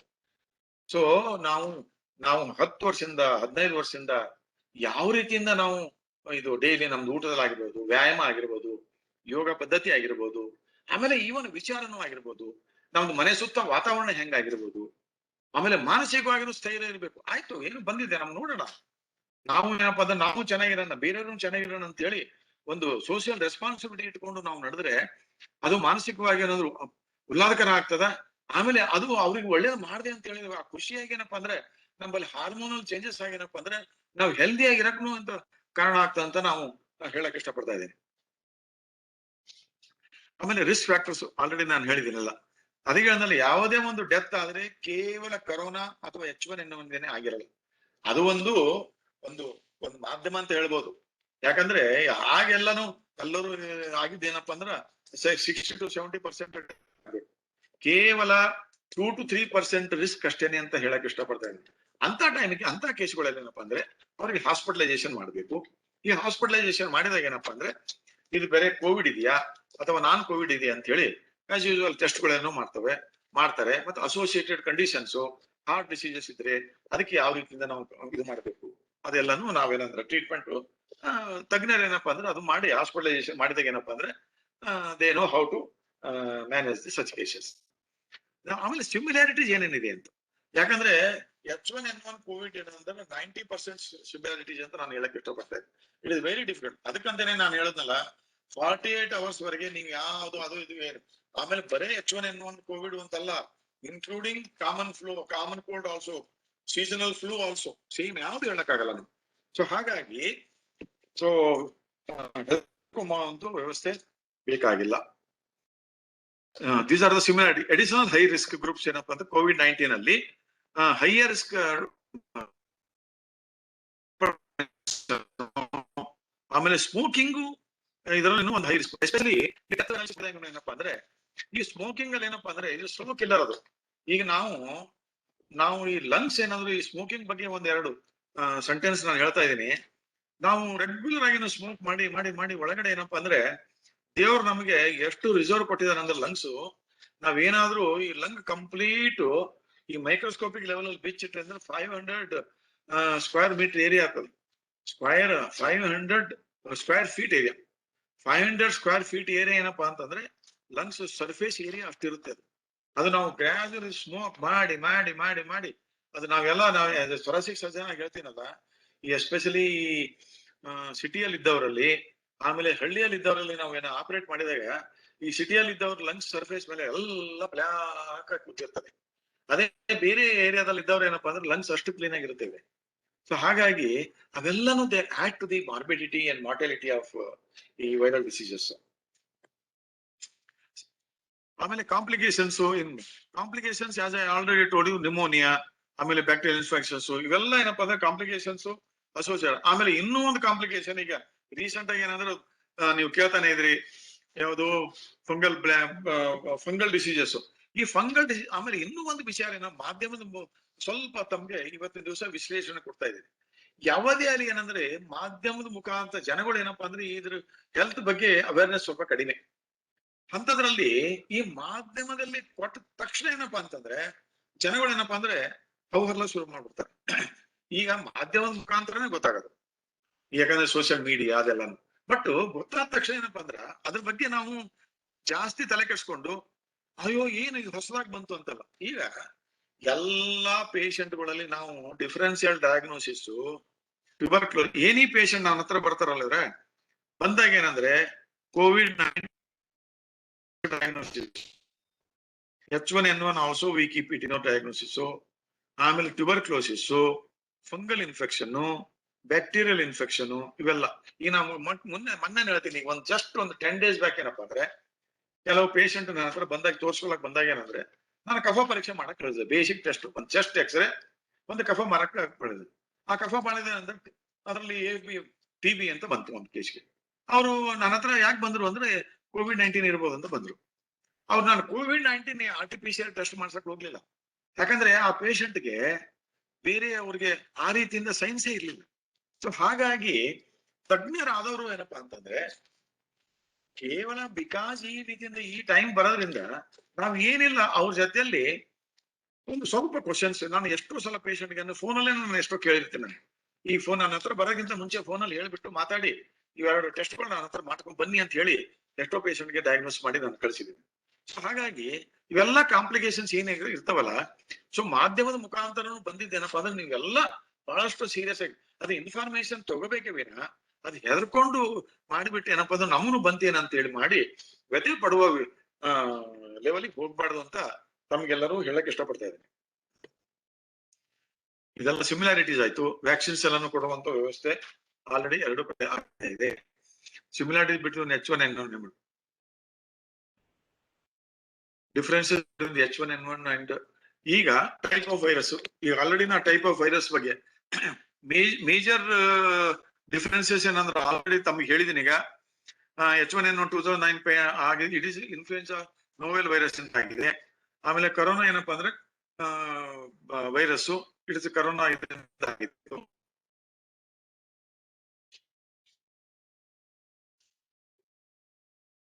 COVID-19 is caused by the coronavirus. ಆಮೇಲೆ exact origin of the corona virus ಆಮೇಲೆ ಇನ್ನೂ ಒಂದು ಆರಿಜಿನ್ ಬಗ್ಗೆ ಏನಪ್ಪಾ ಅಂದ್ರೆ ತಮ್ಗೆ ಒಂದು ಹೇಳಕ್ ಇಷ್ಟಪಡ್ತಾ ಇದ್ದೀನಿ. ಮುಂಚೆ ಏನಾಗ್ತೈತಂದ್ರೆ ಯಾವ ಸ್ಟೇಟ್ ಅಲ್ಲಿ ಯಾವ ಕಂಟ್ರಿಯಲ್ಲಿ ಅದು ಫಸ್ಟ್ ಮಾಡ್ತಿದ್ರಲ್ಲ, ಆ ಮಾಡಿದ ತಕ್ಷಣ ಏನಪ್ಪಾ ಅಂದ್ರೆ ಅದರ ಹೆಸರು ಬಿಡೋರು. ಈಗ ಫಾರ್ ಇನ್ಸ್ಟೆನ್ಸ್ ಸ್ಪ್ಯಾನಿಷ್ ಫ್ಲೂ ಅಂತ ಬಂತು ಫಸ್ಟ್, ಅದು ಸ್ಪ್ಯಾನಿಷ್ ಅಲ್ಲಿ ಫಸ್ಟ್ ಕಂಡಿಡಿದ್ರು ಅಂತ ಬಂದು ಸ್ಪ್ಯಾನಿಷ್ ಒಂದು. ಹಾಗಾಗಿ ಈಗ ಏನಾಗಿದೆ ಅಂದ್ರೆ ಎಲ್ಲಾ ಕಂಟ್ರೀಸ್ ಅವರು they don't want their names to be along with the virus. ಯಾಕಂದ್ರೆ ಈಗ ನಮ್ದು ಏನೋ ಒಂದು ಕರ್ನಾಟಕದಲ್ಲಿ ಬೆಂಗಳೂರಲ್ಲಿ ಸಿಕ್ತಂತೀವಿ, ಬೆಂಗಳೂರು ವೈರಸ್ ಅಂತ ಹೇಳಕ್ ಯಾರಿಗೆ ಇಷ್ಟಪಡ್ತಾ ಇದ್ದಾರೆ? Nobody wants to have it. So ಹಾಗಾಗಿ ಈ ಸ್ಟಾರ್ಟಿಂಗ್ ಅಲ್ಲಿ ಏನಪ್ಪಾ ಅಂದ್ರೆ ನನ್ನ ಹತ್ರ ಬಂದಿದ್ದು, ಇದು ತಾವು ಮೀಡಿಯಾದಿಂದನೂ ಕೇಳಿರ್ಬೋದು. ಈ ಫಸ್ಟ್ ಚೈನಾದಲ್ಲಿ ಇರುವಾಗ ಅದ್ರ ಬಗ್ಗೆ ಚೈನಾದವರು ನಮ್ಮ ಹತ್ರ ಆಗೇ ಇಲ್ಲ ಅಂತಾನು ಎಷ್ಟೋ ದಿವಸ ಹೇಳ್ಬಿಟ್ರು ಅದಕ್ಕೆ. ಸೊ ಫೈನಲಿ WHO ಡಿಕ್ಲೇರ್ಡ್ ಎಲ್ಲೆಲ್ಲ ಇದು ಫಸ್ಟ್ ಚೈನಾದಿಂದ ಬಂದಿದ್ದು ಅದಕ್ಕಂತ ಹೇಳೋಣ. ಅವಾಗ ಏನ್ ಮಾಡ್ಬೇಕು ಅಂದ್ರೆ ನೋವೆಲ್ ಬಗ್ಗೆ ಚೈನಾ ವೈರಸ್ ಅಂತ ಹೇಳಕ್ ಯಾರು ಇಷ್ಟಪಡಲ್ಲ. ಸೊ ಅದಕ್ಕೆ ದೆನ್ ಈ ಲಾಸ್ಟ್ ಇಯರ್ H1N1 ಪ್ಯಾಂಡಮಿಕ್ ಏನು ಬಂತಲ್ಲ, ಅದು ಫಸ್ಟ್ 2 to 3 months ನೀವು ಹೋಗುದು ಅದಕ್ಕೆ ಹೇಳಿದ್ರಲ್ಲ. ಫಸ್ಟ್ ಇನ್ನೊಂದು ಏನೋ ಹೆಸರಿಟ್ಟು, ಆಮೇಲೆ ಸ್ವೈನ್ ಫ್ಲೂ ಅಂತ ಹೇಳಿದ್ರು. ಯಾಕಂದ್ರೆ ಅದು ಫಸ್ಟ್ ಹಂದಿಯಲ್ಲಿ ಆಕ್ಚುಲಿ ಏನಪ್ಪಾ ಅಂದ್ರೆ ಅದು 4 ಡಿಫರೆಂಟ್ ಟೈಪ್ಸ್ ಆಫ್ ಮ್ಯುಟೇಷನ್ ಆಗಿದಂತ ವೈರಸ್ ಮಿಕ್ಸ್ಚರ್ ಆಫ್ ಏವಿಯನ್ ಆಮೇಲೆ ಸ್ವೈನ್ ಅಂಡ್ ಹ್ಯೂಮನ್ ಇನ್ಫ್ಲೂಯೆನ್ಸಾ ಆಗಿದ್ದು ಏನಪ್ಪಾ ಅಂತಂದ್ರೆ ಅದು ಮಿಕ್ಸ್ಚರ್ ಆಗಿದ್ದ ಅಂತ ಹೇಳಿ ಕೊನೆಗೆ ಏನ್ ಮಾಡಿದ್ರು ನೋವೆಲ್ H1N1 ಅಂತ ನಾಮಕರಣ ಆಯ್ತದು. ಹಾಗೆ ಈ COVID-19 ಏನಪ್ಪಾ ಅಂತಂದ್ರೆ ಇದಕ್ಕೆ ನೋವೆಲ್ H1N, ಯಾಕಂದ್ರೆ ಇದಕ್ಕಿಂತ ಮರ್ಸ್ ಅಂಡ್ ಸಾರ್ಸ್ ಎರಡು ವೈರಸಸ್ ಏನ್ ಬಂದಿದೆಯಲ್ಲ ಅದು ಮುಂಚೆ ಅದು ಕರೋನಾ ವೈರಸ್ ಅದು. ಸೊ ಹಾಗಾಗಿ ಈ ನಾಮಕರಣ ಬಗ್ಗೆನೂ ಬಹಳಷ್ಟು ಇಡೀ ವರ್ಲ್ಡ್ ಅಲ್ಲಿ ಏನಪ್ಪಾ ಅಂದ್ರೆ ಚರ್ಚೆ ಆಗುವಂತ ಒಂದು ವ್ಯವಸ್ಥೆ ಆಗಿದೆ. ಸೊ ಇದು ಲಾಸ್ಟ್ ಇಯರ್ ಇಂದ ಏನಪ್ಪಾ ಅಂತಂದ್ರೆ ಲಾಸ್ಟ್ ಪ್ಯಾಂಡಮಿಕ್ ಇಂದ ಏನಪ್ಪಾ ಅಂದ್ರೆ ಒಂದು ಹೊಸದ್ ಬಂದ ತಕ್ಷಣ ಏನಪ್ಪಾ ಅಂದ್ರೆ ಆ ಇಯರ್ ಇಟ್ಬಿಡ್ತಾರೆ 2009 H1N1 2009. ಸೊ H1 ಇವತ್ತು ಈ ಸಲ ಏನಪ್ಪಾ ಅಂದ್ರೆ COVID-19 ಕೋವಿಡ್ ನೆಕ್ಸ್ಟ್ ಇನ್ನೊಂದು ಯಾವ್ದೊಂದು ಬಂತಾದ್ರೆ ಅದು ನೆಕ್ಸ್ಟ್ ಅದು ಇರ್ತದೆ. ಸೊ ಹಾಗಾಗಿ ಇದು ಯಾರಿಗೂ ಬದ್ನಾಮ್ ಆಗೋದು ಬೇಡ ಅಂತ ಹೇಳಿದಕ್ಕೆ ಅದರ್ವೈಸ್ ಎವ್ರಿಬಡಿ ಆ ಡಿಲೇ ಮಾಡಿದಾಗ ಏನಪ್ಪಾ ಅಂತಂದ್ರೆ scientist will face lot of hindrance. ಆ ಡಿಲೇ ಆದಂಗ ಏನಪ್ಪಾ ಅಂದ್ರೆ ನಾವು ಕಂಟ್ರೋಲ್ ಮಾಡಕ್ ಆಗಲ್ಲ. ಇದು ಒಂದು ಬಹಳ ಒಂದು ಮುಖ್ಯ ವಿಚಾರ ತಮ್ಮ ನಾನು ಹೇಳಕ್ ಇಷ್ಟಪಡ್ತಾ ಇದ್ದೀನಿ. ಯಾಕಂದ್ರೆ nobody wants to take a bad name. No country wants to have that name attested along with the virus. So ಅವಾಗ ಅದಕ್ಕೆ ಏನಂದ್ರೆ ಲಾಸ್ಟ್ ಪ್ಯಾಂಡಮಿಕ್ ಇಂದ ಇದು ಶುರುವಾಯ್ತು ಇದು. ಸೊ ಹಾಗಾಗಿ ಈ ಇದರಿಂದ ಏನಪ್ಪಾ ಅಂದ್ರೆ ಅದಕ್ಕೆ ಎಷ್ಟೋ ಫಸ್ಟ್ 2 months ಏನಂದ್ರೆ ನಮ್ಮ ಚೈನಾದವರು ಡಿನೈ ಮಾಡ್ಬಿಟ್ರು, ಇದು ನಮ್ಮೆಲ್ಲ ಬಂದಿಲ್ಲ, ನಮ್ಲಿಂದ ಇಲ್ಲ, ಇದು ಆಯಿತು, so many things. So 2012 study ಪ್ರಕಾರ ಏನಂದ್ರೆ ಎಸ್ಟಿಮೇಟೆಡ್ ದಟ್ ಅಬೌಟ್ ಇದು ಆಲ್ರೆಡಿ ನಾನು ಹೇಳಿದ್ದೀನಿ. ಎರಡು ಕಂಟೇಜಿಯಸ್ ಅಂದ್ರೆ when compared to 2019 is more contagious than 2009 H1N1 influenza. ಅದಕ್ಕಂತ ಏನಪ್ಪಾ ಅಂದ್ರೆ ಈ ವ್ಯಾಕ್ಸಿನ್ ಅದೆಲ್ಲ ಹೇಳಿದ್ನಲ್ಲ 2009 ಬಲ್ಲಿ 19 ಬಲ್ಲಿ 9 ಏನಾದ್ರು ಆಗಿದ್ರೆ 10 ಪಟ್ಟು ಮಾರ್ಟಾಲಿಟಿ ಆಗ್ತಿತ್ತು ಅಂತ ನಾನು ಹೇಳಕ್ಕೆ. So one person who has developed COVID-19 may potentially transmit the virus to 3 people. Meanwhile, a person that has H1N1 between 2 other people. The period of contagious between 2 viruses can also vary. Usually 5 to 7 days. Illi 2 days to up to 10 days agbodu infection period. Symptoms onset. Flu including 2019 annual COVID-19 differ when it comes to symptom onset. Incubation period ಏನಪ್ಪಾ ಅಂದ್ರೆ 1 to 4 days. ಇಲ್ಲಿ incubation period ಏನಪ್ಪಾ ಅಂದ್ರೆ 2 to 14 days ಅಲ್ಲಿ. ಆಮೇಲೆ age group already ನಾನು age group ಹೇಳಿದ್ದೀನಿ. ಇಲ್ಲೇ ಸಿವಿರಿಟಿ ಕಂಪೇರ್ H1N1 ಸಿವಿರಿಟಿ ಜಾಸ್ತಿ, ಅದಕ್ಕೆ ಮಾರ್ಟಾಲಿಟಿ ರೇಟ್ ಏನಪ್ಪಾ ಅಂದ್ರೆ ಜಾಸ್ತಿ ಆಗಿದೆ. ಟ್ರೀಟ್ಮೆಂಟ್ ಬಗ್ಗೆ ನಾನು ಆಲ್ರೆಡಿ ನಿಮ್ಗೆ treatment for 2019 H1N1 influenza included supportive care and antiviral medication. Supportive care involves sir ಪ್ರಶ್ನೆಗಳನ್ನು ಕೇಳಬೇಕಂತ ಆಸಕ್ತಿ ಆದ ವೀಕ್ಷಕರಿಗೆ ಕೇಳಿ ಡೆಫಿನೆಟ್ಲಿ ಕೇಳಿ. ಹಲೋ ವೀಕ್ಷಕ ಬಂಧುಗಳೇ,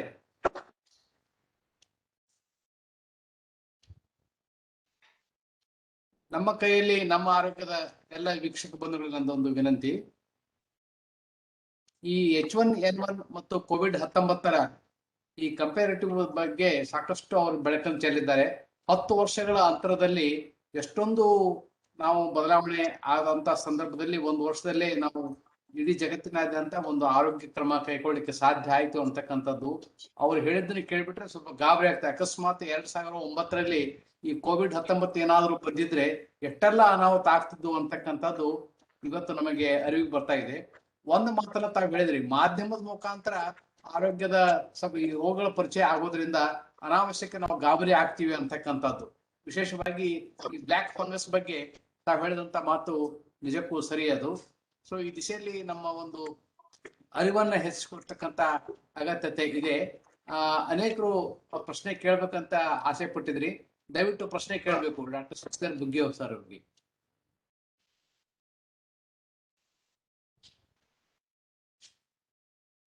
ಹಲೋ ಕೇಳಿ.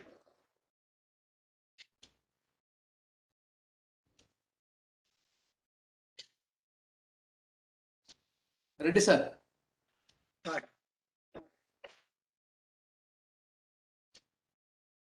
ಹಲೋ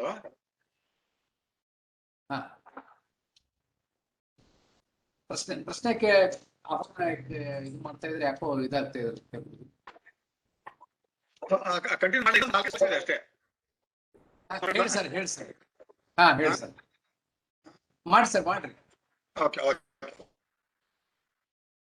ಅಲ್ಲ, ಇನ್ನೊಂದು ಅವ್ರು ಕ್ವಶನ್ ಆನ್ಸರ್ಸ್ ಅದು ಇದಾದ ತಕ್ಷಣ ಮಾಡಿಬಿಡಿ ಬೇಕಾದ್ರೆ. ಆಯ್ತು ಸರ್, ಆಯ್ತು, ಓಕೆ. ಡಿಫರೆನ್ಸ್ ಬಿಟ್ಟಿನ ಆಯ್ತು. Mild to moderate COVID-19 is often treated with supportive care. ಯಾಕಂದ್ರೆ ಮೈಲ್ಡ್ ಟು ಮಾಡರೇಟ್ ಪೇಷಂಟ್, ನಾನು ತಮ್ಗೆ ಹೇಳಿದ ಪ್ರಕಾರ ಏನಪ್ಪಾ ಅಂದ್ರ ಮೆಜಾರಿಟಿ ಆಫ್ ದಿ ಇಲ್ನೆಸಸ್ ಏನಪ್ಪಾ ಅಂದ್ರೆ ಈ ವೈರಲ್ ಇನ್ಫೆಕ್ಷನ್ಸ್ ಅಲ್ಲಿ ನಾನು ನಿಮ್ಗೆ ನನ್ನ ಎಕ್ಸ್ಪೀರಿಯನ್ಸ್ ಅಂದ್ರೆ ನಾನು ಥಿಯರಿ ಹೇಳ್ತಾ ಇಲ್ಲ, ಪ್ರಾಕ್ಟಿಕಲ್ ಎಕ್ಸ್ಪೀರಿಯನ್ಸ್ ಆಗಿ ನಾನು ಹೇಳ್ತಾ ಇದ್ದೀನಿ. ಮೆಜಾರಿಟಿ ಆಫ್ ದ ಪೇಷಂಟ್ಸ್ ಬೇಕಾಗಿದ್ರೆ ಅದು H1N1 ಆಗಿರ್ಬೋದು ಅಥವಾ ಇದು ಕೋವಿಡ್ ಆಗಿರ್ಬೋದು ಇನ್ನೊಂದು. ಯಾಕಂದ್ರೆ ನಮ್ಗೆ ರೋಗ ನಿರೋಧಕ ಶಕ್ತಿ ನಮ್ಮ ಹತ್ರ ಏನಿರುತ್ತಲ್ಲ, ಯಾಕೆ ಹೇಳ್ತಾ ಇದೀನಿ ಕೇಳಿ. ನಾನು 26 ವರ್ಷ ಏನಪ್ಪಾ ಅಂದ್ರೆ ನಾನು ಈ SDS TB ಮತ್ತು ರಾಜೀವ್ ಗಾಂಧಿ ಎದುರುಗಳ ಸಂಸ್ಥೆಯಲ್ಲಿ ಕೆಲಸ ಮಾಡಿದ್ದೀನಿ. ಆಮೇಲೆ ನಾವು ಬ್ರಾಂಕೋಸ್ಕೋಪಿ ಮಾಡ್ತಿದ್ದೆವು, ಸರ್ಜನ್ ಆಗಿ ಕೆಲಸಗಳು ಮಾಡ್ತಿದ್ದೆವು. ನಮ್ಗೆಲ್ಲ ತಿಳಿಯುವ ಪ್ರಕಾರ ಏನಪ್ಪಾ ಅಂದ್ರೆ most of the time head of the department ಆಗಿ ಹೆಡ್ ಆಫ್ ದಿ ಇನ್ಸ್ಟಿಟ್ಯೂಷನ್ ಆಗ್ಬಿಟ್ರೆ ಯೂಶಲಿ ಏನಪ್ಪಾ ಅಂತಂದ್ರೆ ಕೇವಲ VIP ಗಳಿಗೆ ಅಷ್ಟೇ ಟ್ರೀಟ್ಮೆಂಟ್ ಮಾಡುವಂತ ವ್ಯವಸ್ಥೆ ದೊಡ್ಡವರಾದ್ಮೇಲೆ. ಬಟ್ ನಮ್ಮ ಇನ್ಸ್ಟಿಟ್ಯೂಷನ್ ಅಲ್ಲಿ ಹಾಗಿರ್ಲಿಲ್ಲ ಅವ್ರೆ. ಯಾಕಂದ್ರೆ ಎಲ್ಲಾ ಕಡೆ ಇಡೀ ದೇಶದಿಂದ ಏನಪ್ಪಾ ಅಂದ್ರೆ ಈ ಸಂಸ್ಥೆಗೆ ರೆಫರೆನ್ಸ್ ಬರೋದು. ಹಾಗಾಗಿ ನಾನು ಎಲ್ಲಾ ಪೇಷಂಟ್ಗೆ ಅವ ಬಡವ ಬಲ್ಲಿದವ ಅವರು ಇವರು ಯಾರು ಇಲ್ಲ, ಅವರು ನೋಡೋದನ್ನ ಎಲ್ಲಾ ಪೇಷಂಟ್ ನಾವು ನೋಡುವಂತ ಒಂದು ಔಟ್ ಪೇಷಂಟ್ ಅಲ್ಲಿ ಕೂತು ಏನಪ್ಪಾ ನೋಡ್ತಿದ್ದೆ, ಅದು ಆಪರೇಷನ್ ಜೊತೆಯಲ್ಲಿ.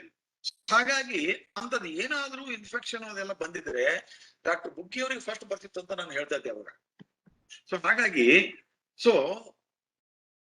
ಈ ರೀತಿಯಿಂದ ಇನ್ಫೆಕ್ಷನ್ ಆಗ್ಬೇಕು ಅಂತಂದ್ರೆ ರೋಗ ನಿರೋಧಕ ಶಕ್ತಿ ಬಹಳಷ್ಟು ನಮ್ಮಲ್ಲಿ ಇರ್ತದೆ. ಈ ರೆಗ್ಯುಲರ್ ಆಗಿ ಏನಪ್ಪಾ ಅಂದ್ರೆ ಮೆಜಾರಿಟಿ ಆಫ್ ದ ಪೇಷಂಟ್ಸ್ ಅಲ್ಲಿ ಇದು, ಅದಕ್ಕೆ ಹೆದರ್ಕೊಂಬೋದು ಅವಶ್ಯಕತೆ ಇಲ್ಲ ಇಂಥ ಕೇಸಲ್ಲಿ. ಅಂದ್ರೆ ಆಮೇಲೆ ರೆಸ್ಪಿರೇಟರಿ ಸಿಂಪ್ಟಮ್ಸ್ ಏನಪ್ಪಾ ಅಂದ್ರೆ ನಮ್ಮಲ್ಲಿ ಬಹಳಷ್ಟು ಕಾರಣಗಳಿಂದ ಬರ್ತವೆ. ವೈರಲ್ ಇನ್ಫೆಕ್ಷನ್ ಆಗಿರ್ಬೋದು, ಕಾಮನ್ ಫ್ಲೂ ಆಗಿರ್ಬೋದು, ಆಮೇಲೆ ಇನ್ಫ್ಲೂಯೆನ್ಸಾ ವೈರಸ್ ಆಗಿರ್ಬೋದು, ಈ ಕರೋನಾ ಆಗಿರ್ಬೋದು. ಸೊ ಹಾಗಾಗಿ ಜಸ್ಟ್ ಬಿಕಾಸ್ ನಮ್ಗೆ ನೆಗಡಿ ಕೆಮ್ಮು ಬಂದ ತಕ್ಷಣ ಎಲ್ಲ ಹೋಗಿ ತಮ್ಮೇ ಮೆಡಿಸಿನ್ ತಗೊಂಡು ತಮ್ಮೇ ಇದ್ ಮಾಡ್ಕೊಂಡು ಮಾಡಿ ಹೆದರದಿಂದ ಏನಂದ್ರೆ ಯಾವ್ದು ಅವಶ್ಯಕತೆ ಇಲ್ಲ ಅಂತ ತಾವು ಹೇಳಕ್ ಇಷ್ಟಪಡ್ತಾ ಇದ್ದೀನಿ. ಆಮೇಲೆ ಇನ್ನೂ ಒಂದು ಟ್ರೀಟ್ಮೆಂಟ್ ಆಸ್ಪೆಕ್ಟ್ ಅಲ್ಲಿ ಏನಂದ್ರೆ, ಬಿಕಾಸ್ ಮೆಜಾರಿಟಿ ಅವ್ರಿಗೆ ಕೇಸ್ಗಳಲ್ಲಿ ಏನಪ್ಪಾ ಅಂದ್ರೆ ಟ್ರೀಟ್ಮೆಂಟ್ ಇರೋದ್ರಿಂದ ಏನಪ್ಪಾ ಅಂದ್ರೆ, ಬಟ್ ಲಕ್ಕಿಲಿ ಈಗ ಏನಂದ್ರೆ ಕೆಲವು ಲಾಸ್ಟ್ ಫ್ಯೂ ಮಂತ್ಸ್ ಇಂದ ಏನಪ್ಪಾ ಅಂದ್ರೆ ಕೆಲವು ಟ್ರೀಟ್ಮೆಂಟ್ ಎಲ್ಲಾನು ಬಂದಿದೆ. ಆಮೇಲೆ ಇದು ಆಗ್ತಾ ಇದೆ. ಅವು treatment it is left to the consultants. ಆ ಟೈಮ್ಗೆ ಅಂತ ಕನ್ಸಲ್ಟೆಂಟ್ಸ್ ಎಲ್ಲ ಟ್ರೀಟ್ಮೆಂಟ್ ಬೇಕಾಗುವ ಏನಪ್ಪ. ಆಮೇಲೆ ಇನ್ನೂ ಒಂದು ಮುಖ್ಯವಾದ ವಿಚಾರ ಏನಪ್ಪಾ ಅಂದ್ರೆ, ಸೀರಿಯಸ್ ಪೇಷಂಟ್ಗಳಿಗೆ ಏನಂದ್ರೆ ICU ಫೆಸಿಲಿಟೀಸು, ಆಮೇಲೆ ಆಕ್ಸಿಜನ್ ರಿಕ್ವೈರ್ಮೆಂಟ್ ಏನಪ್ಪಾ ಅಂದ್ರೆ basically these effect the lungs when compared to other things. So lungs ಅಲ್ಲಿ ಎಫೆಕ್ಟ್ ಆಗಿದಾಗ ಏನಪ್ಪಾ ಅಂದ್ರೆ ಅಲ್ಲಿ ಕಂಡೀಷನ್ ಜಾಸ್ತಿ ಆಗಿ, ಇನ್ಫೆಕ್ಷನ್ ಜಾಸ್ತಿ ಆಗಿ, ಆಮೇಲೆ ನಿಮೋನಿಯಾ ಅಂತ ಏನಾಗ್ತದಲ್ಲ ಅಲ್ಲಿ ಆಕ್ಸಿಜನ್ ಸ್ಯಾಚುರೇಷನ್ ಮೇಂಟೈನ್ ಎಷ್ಟು ಮಟ್ಟಿಗೆ ಆಗ್ತದೆ ಅಂತ ಹೇಳಿ ಈ ಸಿಂಪಲ್ ಏನಪ್ಪಾ ಅಂದ್ರೆ, ಅದಕ್ಕೆ ಏನಂದ್ರೆ ಈ ಪಲ್ಸ್ ಆಕ್ಸಿಮೀಟರ್, ಮುಂಚೆ ಪಲ್ಸ್ ಆಕ್ಸಿಮೀಟರ್ ಅದೆಲ್ಲ ಏನಪ್ಪಾ ಅಂದ್ರೆ ಬರೀ ಹಾಸ್ಪಿಟಲ್ ಅಷ್ಟೇನೆ ನೋಡುವಂತ ಒಂದು ಸೌಕರ್ಯಗಳಿತ್ತು. ಈಗ ಏನಂದ್ರೆ ಆ ಪಲ್ಸ್ ಆಕ್ಸಿಮೀಟರ್ ಎಲ್ಲ ಬಂದು ಮನೆಗೆ ಏನಪ್ಪಾ ಅಂದ್ರೆ ಪಲ್ಸ್ ಆಕ್ಸಿಮೀಟರ್ ನೋಡುವಂತ ಒಂದು ಟೆಕ್ನಾಲಜಿ ಏನಪ್ಪಾ ಅಂದ್ರೆ ರೀಚಬಲ್ ಆಗಿದೆ ಅಂತ ಹೇಳಿದ್ರೆ ಬಹಳ ಒಂದು ಮುಖ್ಯವಾದ ವಿಚಾರ. ಅದರಿಂದ ಏನಂದ್ರೆ ಎಷ್ಟೋ ಪೇಷಂಟ್ಸ್ ನೋಡ್ಬಿಟ್ಟು ಆಸ್ಪತ್ರೆಗೆ ಬಂದು ಅಡ್ಮಿಟ್ ಆಗಿ ಗುಣಮುಖವಾಗಿ ಹೋಗಿದ್ದಾರೆ. ಆಮೇಲೆ ಬೇರೆ ಪ್ಲಾಸ್ಮಾ ಥೆರಪಿ ಇರಬಹುದು, ಸ್ಟೀರಾಯ್ಡ್ ಮೆಡಿಕೇಶನ್ಸ್, ಅವೆಲ್ಲ ಏನಪ್ಪಾ ಅಂದ್ರೆ ನಮ್ದು. ಆಮೇಲೆ ಇನ್ನೂ ಒಂದು ಮುಖ್ಯ ವಿಚಾರ ಅಂದ್ರೆ ನಿಮ್ದೇ ಮೆಡಿಸಿನ್ಸ್ ಹೆದರ್ಕೊಂಡು ಏನಪ್ಪಾ ಅಂದ್ರೆ ಸೆಲ್ಫ್ ಮೆಡಿಕೇಶನ್ಸ್ ಮಾಡುವ ಅವಶ್ಯಕತೆ ಇಲ್ಲ. ಯಾಕಂದ್ರೆ ಸೆಲ್ಫ್ ಮೆಡಿಕೇಶನ್ಸ್ ಮಾಡಿದ್ರೆ ಅಂದ್ರೆ ಇಂಥ ಕಂಡೀಷನ್ ಅಲ್ಲಿ ಅದೇನಾದ್ರೂ ಇದ್ರೂ ಇರ್ಬೋದು, ಹೇಳಕ್ಕಾಗಲ್ಲ. Self medication so go to it first 24 hours ಅಲ್ಲಿ 48 hours 2 ದಿವಸ ಏನಪ್ಪಾ ಅಂದ್ರೆ ನೀವೇನೆ ಏನೋ ಒಂದು ಡೋಲೋ ತಗೊಂಡು ಮಾಡೋದು, ಕಾಫ್ ಸಿರಪ್ಗಳು ಕಾಮನ್ ಮನೆಯಲ್ಲಿ ಇದೆಲ್ಲಾನು ಮಾಡಿ ಇದು ಮೋರ್ ದೆನ್ 48 hours ಅಲ್ಲಿ ಹಾಗೇನೆ ಕಂಟಿನ್ಯೂ ಆದ್ರೆ ನಿಮ್ಮ ಫ್ಯಾಮಿಲಿ ಡಾಕ್ಟರ್ ತೋರಿಸ್ಕೊಂಡು, ಆಮೇಲೆ ಸರ್ಕಾರ ಏನಪ್ಪಾ ಅಂದ್ರೆ ಅವಾಗ ಏನೇನ್ ಮಾಡ್ಬೇಕು ಬಿಡ್ಬೇಕು ಅಂತ ಹೇಳಿ ಮಾಧ್ಯಮದ ಮುಖಾಂತರ, ಪೇಪರ್ ಮುಖಾಂತರ ಎಲ್ಲಾನು ಹೇಳ್ತಾನೆ ಇದೆ. ಅದು you have to follow the instructions. So take ಈಗ ಫೈನಲ್ ಆಗಿ we have experienced 2 different pandemics in the 21st century. 2009 H1 influenza pandemic and COVID-19 pandemic. There are various similarities and differences between these two pandemics. Although they are caused by different viruses, both 2009 H1N1 influenza and COVID-19 are respiratory illnesses and are transmitted the same way. So there is also a lot of overlap in all symptoms, complications and risk factors for the serious disease. However, COVID-19 is more likely to cause serious illness than 2009 H1N1 influenza and has led to more deaths worldwide. It is more contagious than 2009 H1N1 influenza. While effective treatments weren't known at the beginning of the COVID-19 pandemic, we now have several that are available. Additionally, as in the 2009 H1N1 influenza pandemic, vaccines have been rapidly developed for COVID-19. Every country should learn lessons from such pandemics and come together to expect the most unexpected pandemics in the near future, by which effective preventive measures can be taken and to find out treatment modalities and to avoid massive fatality. And research is very, very important. ಯಾಕಂದ್ರೆ ನಾವು ಯಾವುದೇ ಒಂದು research ಒಂದು file ಒಂದೇ ದಿವಸಕ್ಕೆ ನಾವು ಮಾಡಕ್ಕಾಗಲ್ಲ. So ಸರ್ಕಾರವು ಏನಪ್ಪಾ ಅಂತಂದ್ರೆ ರಿಸರ್ಚ್ ಬಗ್ಗೆನೂ ಹೆಚ್ಚಿನ ಆದ್ಯತೆ ಕೊಡಬೇಕು ಅಂತ ಹೇಳಿ ಈ ರೀತಿಯಿಂದ ನಾನು ಹೇಳಕ್ ಇಷ್ಟಪಡ್ತಾ ಇದ್ದೀನಿ. Research gaining prominence in this COVID-19 pandemic. ಯಾಕಂದ್ರೆ ಆ ರೀತಿಯಿಂದ ಕೊಟ್ಟಿದ್ದಕ್ಕೆ ಏನಪ್ಪಾ ಅಂತಂದ್ರೆ we should feel proud to say that ಏನಪ್ಪಾ ಅಂದ್ರೆ ನಾವು 2 ವ್ಯಾಕ್ಸಿನ್ ನಮ್ಮ ದೇಶದಲ್ಲೇನೆ ಪ್ರೊಡಕ್ಷನ್ ಮಾಡಿ ನಮ್ಮ ಜನಗಳಿಗೆಲ್ಲನೇ ನಮ್ಮ ದೇಶದ ಜನಗಳಿಗೆಲ್ಲನೇ ಬೇರೆ ದೇಶಗಳನ್ನು ಕೊಟ್ಟಿದ್ದು. ಯಾಕಂದ್ರೆ ಬೇರೆ ದೇಶಗೂ ಯಾಕೆ ಕೊಟ್ರಿ ಅದು ಬಗ್ಗೆ ಕೆಲವು ವಿಶ್ಲೇಷಣೆ ಬಂದಿತ್ತು. ಯಾಕಂದ್ರೆ WHO ಪ್ರಕಾರ ನಾವು ಇಟ್ ಈಸ್ ರೆಸ್ಪಾನ್ಸಿಬಿಲಿಟಿ ಇದೆ ಬರೀ ನಮ್ ಪೇಷಂಟ್. ಯಾಕಂದ್ರೆ patient it is world health become one ನಾವು. ಈಗ ಬೆಂಗಳೂರಲ್ಲೇ ನಾವು ನೋಡಿದ್ರೆ ಏನಂತಂದ್ರೆ ಇಡೀ ದೇಶದಲ್ಲಿ Bengaluru is the fastest growing city in the world ಅಂತ ಹೇಳ್ತಾರೆ. ಸೊ ಹಾಗಾಗಿ ಯೂಶಲಿ ಇಂತ ವೈರಸಸ್ ಸ್ಪ್ರೆಡ್ ಆಗೋದೇನಪ್ಪ ಅಂದ್ರೆ ಫಸ್ಟ್ ಸಿಟಿಯಿಂದಾನೆ, ವೇರ್ ಬಿಕಾಸ್ ಇಂಟರ್ನ್ಯಾಷನಲ್ ಫ್ಲೈಟ್ ಇಂದ ಜನಗಳು ಬರ್ತಾ ಇರ್ತಾರ. So they transmit the disease very easily. ಹಂಗಿರುವಾಗ ಬರೇ ನಾವು ನಮ್ ದೇಶಕ್ಕೆ ಅಷ್ಟನ್ನೇ ಕೊಡ್ತಿದ್ದೆವು. ಆಮೇಲೆ ನೆಕ್ಸ್ಟ್ ಏನ್ ಬರ್ತದ ಗೊತ್ತಾ, ನೆಕ್ಸ್ಟ್ ನಾವು ನಮ್ ಬರೇ ಸ್ಟೇಟ್ ಕೊಡ್ತಿದ್ದೆವು, ನಿಮ್ ಸ್ಟೇಟ್ ಬೇಡ ನಮ್ state. So we have to work together.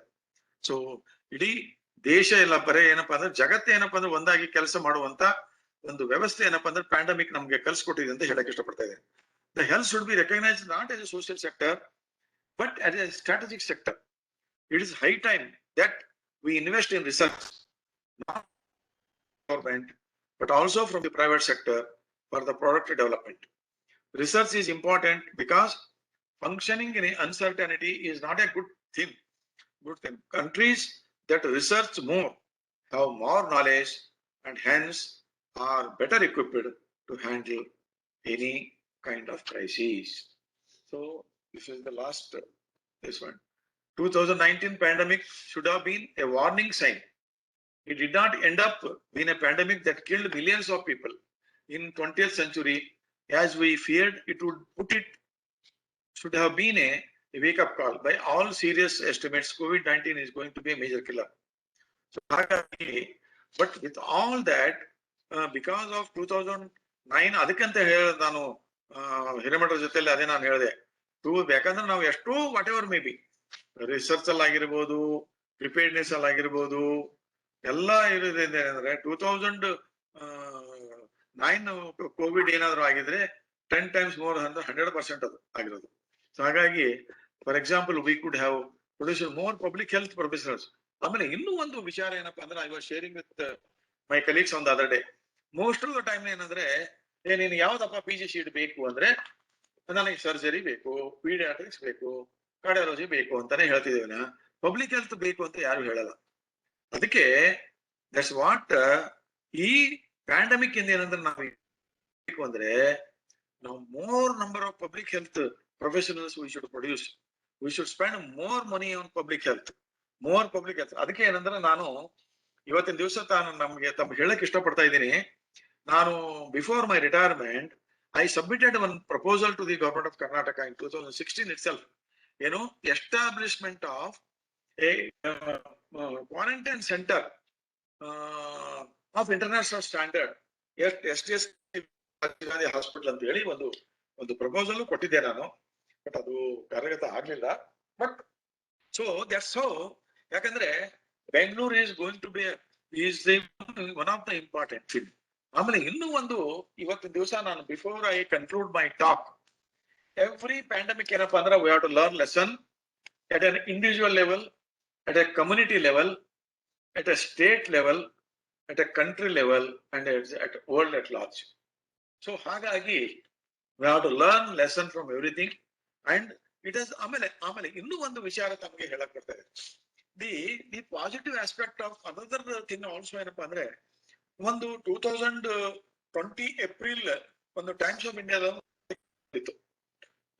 Death rate in during ಆ ಟೈಮಿಗೆ ಏನಂದ್ರೆ ಲಾಕ್ ಡೌನ್ ಪೀರಿಯಡ್ ಇತ್ತು in the month of April. So Bengaluru ಮಹಾನಗರ ಪಾಲಿಕೆಯಲ್ಲಿ ಡೆತ್ ಅನಾಲಿಸಿಸ್ ನಾವು ಮಾಡಿದ್ರೆ ಅವಾಗ 2019 ಅಲ್ಲಿ ಏಪ್ರಿಲ್ ತಿಂಗಳಲ್ಲಿ ಡೆತ್ ಆಗಿದ್ದು 4800 ಡೆತ್ಸ್ ಆಗಿತ್ತು. 2019 ಏಪ್ರಿಲ್ ಬೆಂಗಳೂರು ಮಹಾನಗರ ಪಾಲಿಕೆಯಲ್ಲಿ. ಅಂತ ಸೇಮ್ ವಿಶ್ಲೇಷಣೆ ಮಾಡಿದ್ರೆ ಏಪ್ರಿಲ್ 2020 ಅಲ್ಲಿ when it was lockdown period ಅಲ್ಲಿ ಡೆತ್ ರೇಟ್ ವಾಸ್ 1500 ಡೆತ್ಸ್ ಕಡಿಮೆ ಆಗಿತ್ತು. ಅದು because of the number of deaths ಕಡಿಮೆ ಯಾಕಾಯ್ತಂದ್ರೆ, ಅವಾಗ ಲಾಕ್ ಡೌನ್ ಪೀರಿಯಡ್ ಅಲ್ಲಿ accident is a major killer, ಆಮೇಲೆ ಪೊಲ್ಯೂಷನ್ ಇಂದ major killer, homicide, suicide, plus various intervention. So ಹಾಗಾಗಿ ಈ ಕೊರೋನಾ ಟೈಮ್ಗೆ ಪ್ಯಾಂಡಮಿಕ್ ಇಂದನೂ ಏನಪ್ಪಾ ಅಂದ್ರೆ ಬಹಳಷ್ಟು ಲೆಸನ್ಸ್ ನಾವು ಕಲ್ತಿದೆವು, ಕಲಿಬೇಕು. ಆಮೇಲೆ before I conclude my talk, ಈ ಲೆಸನ್ ಜೊತೆಲಿ ಏನಪ್ಪಾ ಅಂದ್ರೆ ನಾವು ಕಲ್ತ್ಕೊಂಡು ರಿಸರ್ಚ್ ನಾವು ಬಹಳಷ್ಟು ಮಾಡ್ಬೇಕು, ಪಬ್ಲಿಕ್ ಹೆಲ್ತ್ ಮೆಜರ್ಸ್ ಜಾಸ್ತಿ ತಗೋಬೇಕು. ಯಾಕಂದ್ರೆ ನಾವು ಈ ರೀತಿಯಿಂದ ಕೊರೋನಾ ಬಂದಿರ್ಬೋದು, ಇನ್ನೂ ಒಂದು ಬೇರೆ ಬೇರೆ ವೈರಸ್ ಪ್ಯಾಂಡಮಿಕ್ಸ್ ಏನಪ್ಪಾ ಅಂದ್ರೆ ಬರುವಂತ, ಯಾಕಂದ್ರೆ ಲಾಸ್ಟ್ ಮುಂಚೆ ಬಂದಿದ್ದೇನಪ್ಪ ಅಂದ್ರೆ 30 ವರ್ಷ 40 ವರ್ಷ 50 ವರ್ಷ ಆದ ಒಂದು ಪ್ಯಾಂಡಮಿಕ್ ಬರೋದು. ಈಗ 10 ವರ್ಷಕ್ಕೆ ಏನಂದ್ರೆ ಪ್ಯಾಂಡಮಿಕ್ ಬರುವ ಸಾಧ್ಯತೆಗಳಿವೆ. ಹಾಗಾಗಿ we have to be careful ಆಗಿದ್ದು ಎಲ್ಲ ಲೆವೆಲ್ ಅಲ್ಲಿ ಈ ಮಾಸ್ಕ್ ಯೂಸ್ ಮಾಡೋದಾಗ್ಲಿ, ಆಮೇಲೆ ಹ್ಯಾಂಡ್ ವಾಷಿಂಗು, ನಮ್ಮ ಹಬ್ಬ ಹುಣ್ಣಿಮೆ ಯಾವ ರೀತಿಯಿಂದ ನಾವು ಏನು ಸೆಲೆಬ್ರೇಟ್ ಮಾಡ್ತಿದ್ವಲ್ಲ, ಬರೀ ಹಬ್ಬ ಹುಣ್ಣಿಮೆ ಒಂದು ರಿಚುವಲ್ ಆಗಲ್ಲ, ಇದು ಒಂದು ಹೆಲ್ತ್ ಅವೇರ್ನೆಸ್ ಆಗಿ ಏನಪ್ಪಾ ಅಂದ್ರೆ ನಾವು ಯುಟಿಲೈಸ್ ಮಾಡಿ ಏನಪ್ಪಾ ಅಂದ್ರೆ ನಾವು ಹೆಲ್ತ್ ಕಾಪಾಡಬೇಕು ಅಂತ ಹೇಳಿದ್ರು. ಆಮೇಲೆ ಇನ್ನೂ ಒಂದು ವಿಚಾರ ಇವತ್ತು ಹೇಳಕ್ ಇಷ್ಟಪಡ್ತಾ ಇದ್ದೀನಿ. ನೀವು ಅಬ್ಸರ್ವ್ ಮಾಡಿರ್ಬೋದು, ಈಗೆಲ್ಲ ಸ್ಕೂಲು ಎಲ್ಲ ಮಕ್ಕಳಿಗೆ ಜಾಸ್ತಿ ಏನಂದ್ರೆ ಸ್ಕೂಲಿಗೆ ಹೋಗ್ತಾ ಇಲ್ಲ, ಅವ್ರ ಮನೆಯಲ್ಲೇ ಇದ್ದು ಇದೆಲ್ಲಾನು ಆಗಿ, ಆಮೇಲೆ ಮಾಸ್ಕ್ ಯೂಸ್ ಮಾಡೋದ್ರಿಂದ ಈ ಮಕ್ಕಳಲ್ಲಿ ಏನಪ್ಪಾ ಅಂದ್ರೆ ಇನ್ಫೆಕ್ಷನ್ ರೇಟ್ ಬಹಳಷ್ಟು ಕಡಿಮೆ ಆಗಿದೆ. ಈ ನಮ್ಮ ವಿಚಾರ ಹೇಳ್ಬೇಕಾದ್ರೆ ನಮ್ಮ ಮನೆಯಲ್ಲಿ ಈ 3 ಜನ ಮೊಮ್ಮಕ್ಕಳು ನಮ್ಗೆ. ಆ 3 ಜನ ಮೊಮ್ಮಕ್ಕಳ ಏನಪ್ಪಾ ಅಂದ್ರೆ ಲಾಸ್ಟ್ 1.5 ವರ್ಷದಲ್ಲಿ ಒಂದು ಸಿರಪ್ ಕೊಟ್ಟಿಲ್ಲ ನಾನು ಅವರಿಗೆ. ಮುಂಚೆ ಏನಂದ್ರೆ ಅವ್ರಿಗೆ ಬಹಳಷ್ಟು ಅವಾಗ ಇವಾಗ ಅದು ಇನ್ಫೆಕ್ಷನ್ ಆಗೋದು ಬಿಡೋದು, ರೆಸ್ಪಿರೇಟರಿ ಇನ್ಫೆಕ್ಷನ್, ಮೈಲ್ಡ್ ಇನ್ಫೆಕ್ಷನ್ ಅದು ಇದು ಆಗೇನಂದ್ರೆ ವಿ ಯೂಸ್ ಟು ಗಿವ್.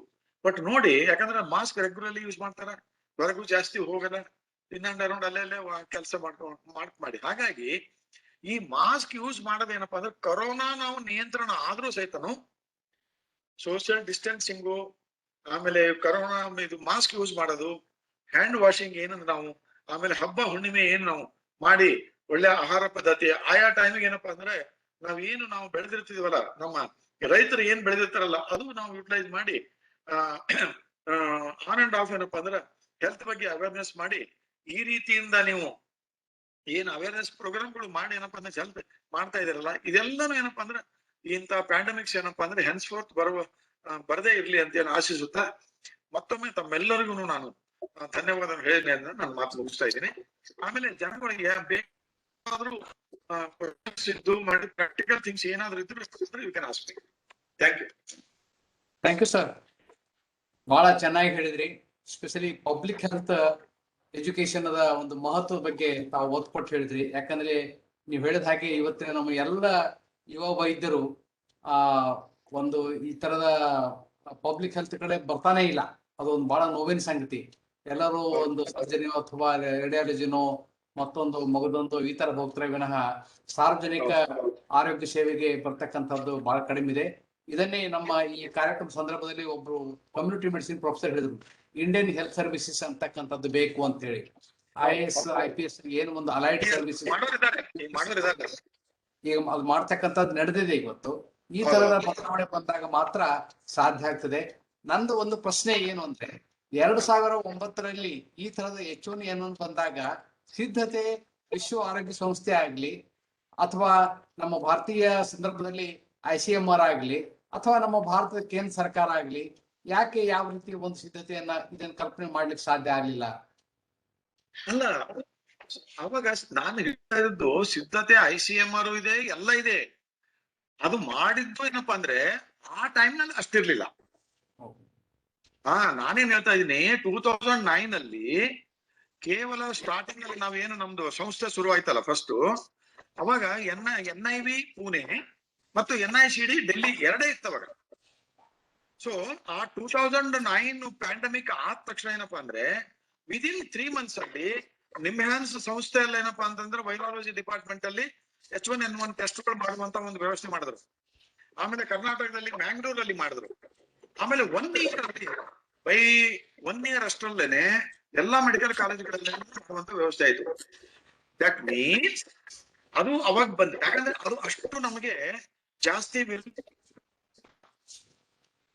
ಅದು ಹೇಳ್ತಾ ಇದ್ದೀನಿ. ಯಾಕಂದ್ರೆ ಮಾಡ್ಬೇಕಾದ್ರೂ ಇಟ್ ಟೇಕ್ಸ್ ಟೈಮ್. ಅದೆಲ್ಲಾನು ನಮ್ಗೆ ಸ್ವಲ್ಪ ಇದ್ದಿದ್ದ ಕಾರಣ ಏನಪ್ಪಾ ಅಂತಂದ್ರೆ we could able to do it fast. ಇಲ್ಲಾಂದ್ರೆ 1 ಲಕ್ಷ ಟೆಸ್ಟ್ಗಳು ಮಾಡಕ್ ಎಲ್ಲಿ ಸಾಧ್ಯ ಆಗ್ತಿತ್ತು? ಆರ್ಟಿಫಿಷಿಯಲ್ ಟೆಸ್ಟ್ಗಳು ಏನಾದ್ರು 1 ಲಕ್ಷ ಮಾಡ್ತಾ ಇದ್ದೇವೆ ನಮ್ಮ ಕರ್ನಾಟಕದಲ್ಲಿ ಈಗ. ಹಾಗೆ. ಓಕೆ ಸರ್, ನಮ್ಮ ವೀಕ್ಷಕ ಬಂಧುಗಳು ಪ್ರಶ್ನೆಗಳನ್ನು ಕೇಳಬೇಕು. ಏನಾದ್ರೂ ಪ್ರಾಕ್ಟಿಕಲ್ ಥಿಂಗ್ಸ್ ಕೇಳಿ.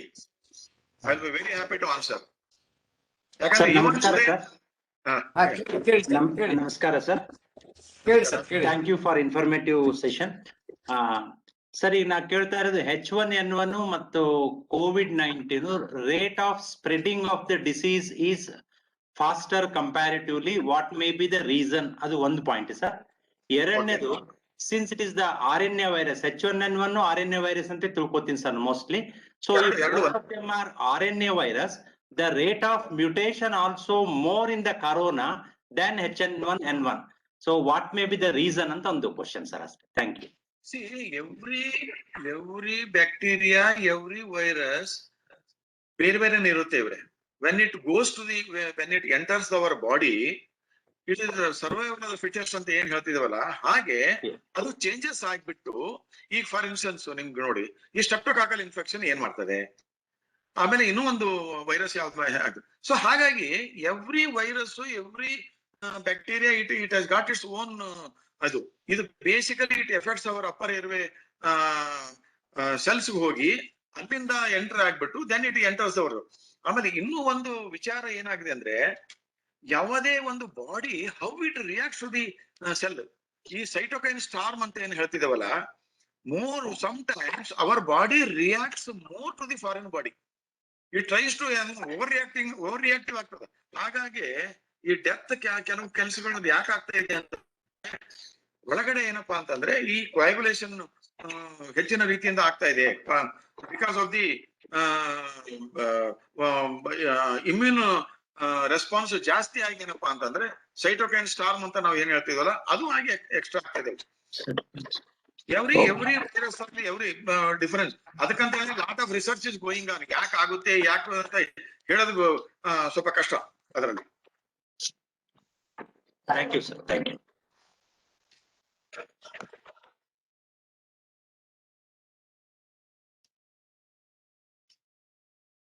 ಮತ್ತೆ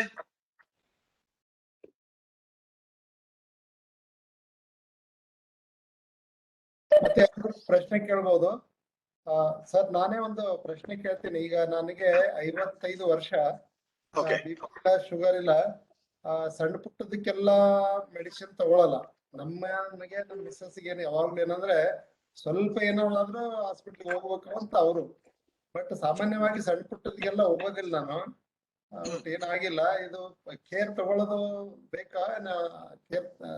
ಕೇರ್ಲೆಸ್ ಅಂತಲ್ಲ, ಸಣ್ಣ ಪುಟ್ಟದಕ್ಕೆಲ್ಲ ಹೋಗಲ್ಲ. ಈಗ ಇನ್ನೊಂದು ಹೇಳ್ತೀನಿ ಕೇಳಿ.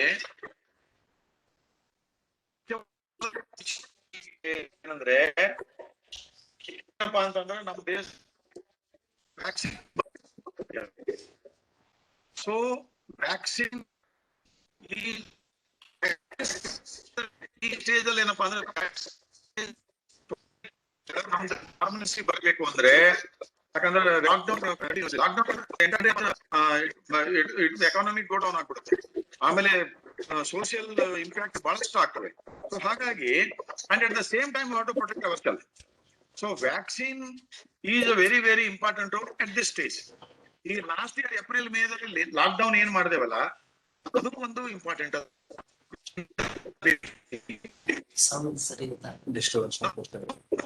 ವ್ಯಾಕ್ಸಿನ್ ಬಂದಿದೆ, ಸ್ಲೋಲಿ ವ್ಯಾಕ್ಸಿನ್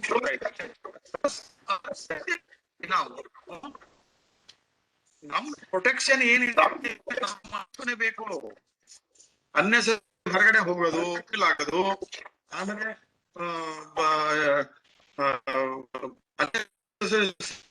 ಮಾಡೋದು. ಏನಾದ್ರು ಪ್ರಾಬ್ಲಮ್ ಆದ್ರೆ ಯು ಕನ್ಸಲ್ಟ್ ಯುವರ್ ಡಾಕ್ಟರ್.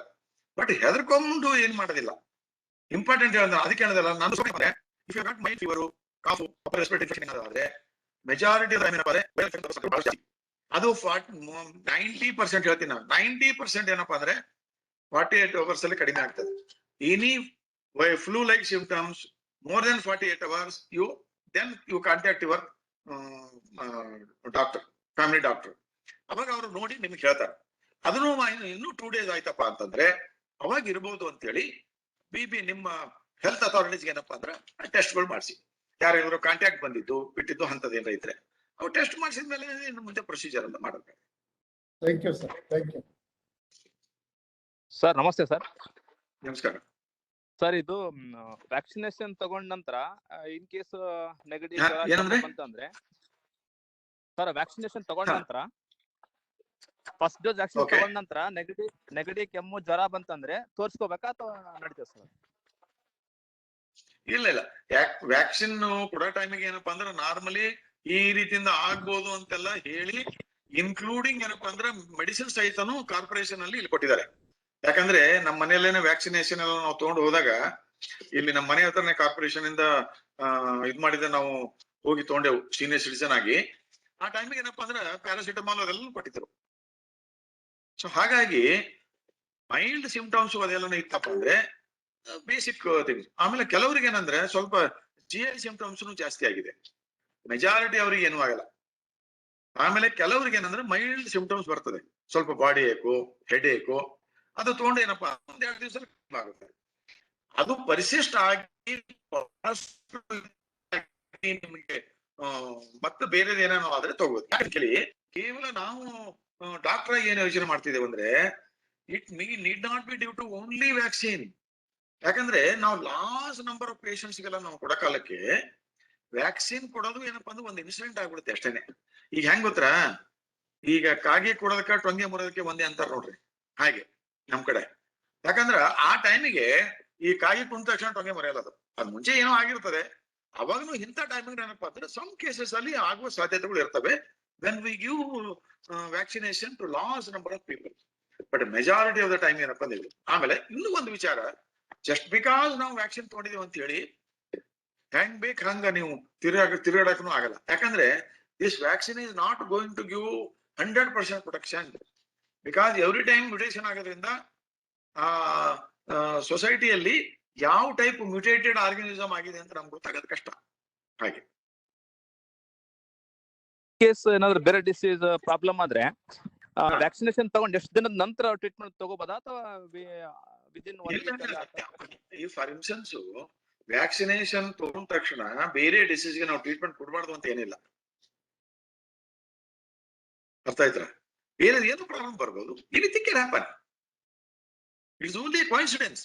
ಅದಕ್ಕೆ ಎಷ್ಟೋ ಸಲ ಯಾವ್ದೋ ಡೆತ್ ಆಗಿದೆ, ಕೆಲವು 1 or 2 ಪೇಷಂಟ್ಸ್ ಡೆತ್ ಆಗಿದೆ ಎಲ್ಲಾನು ಪೋಸ್ಟ್ ಮಾರ್ಟಮ್ ಮಾಡಿ ಅನಾಲಿಸಿಸ್ ಎಲ್ಲ ಮಾಡಿ it is not due to vaccination ಅಂತೂ ಜನ ಹೇಳ್ತಾರೆ. ಅದು there is a methodology for assessment of any untoward effect. ಯಾಕಂದ್ರೆ ಅದೆಲ್ಲ ಗೈಡ್ಲೈನ್ಸ್ ಇದೆ, ICMR ಗೈಡ್ಲೈನ್ಸ್ ಇದೆ.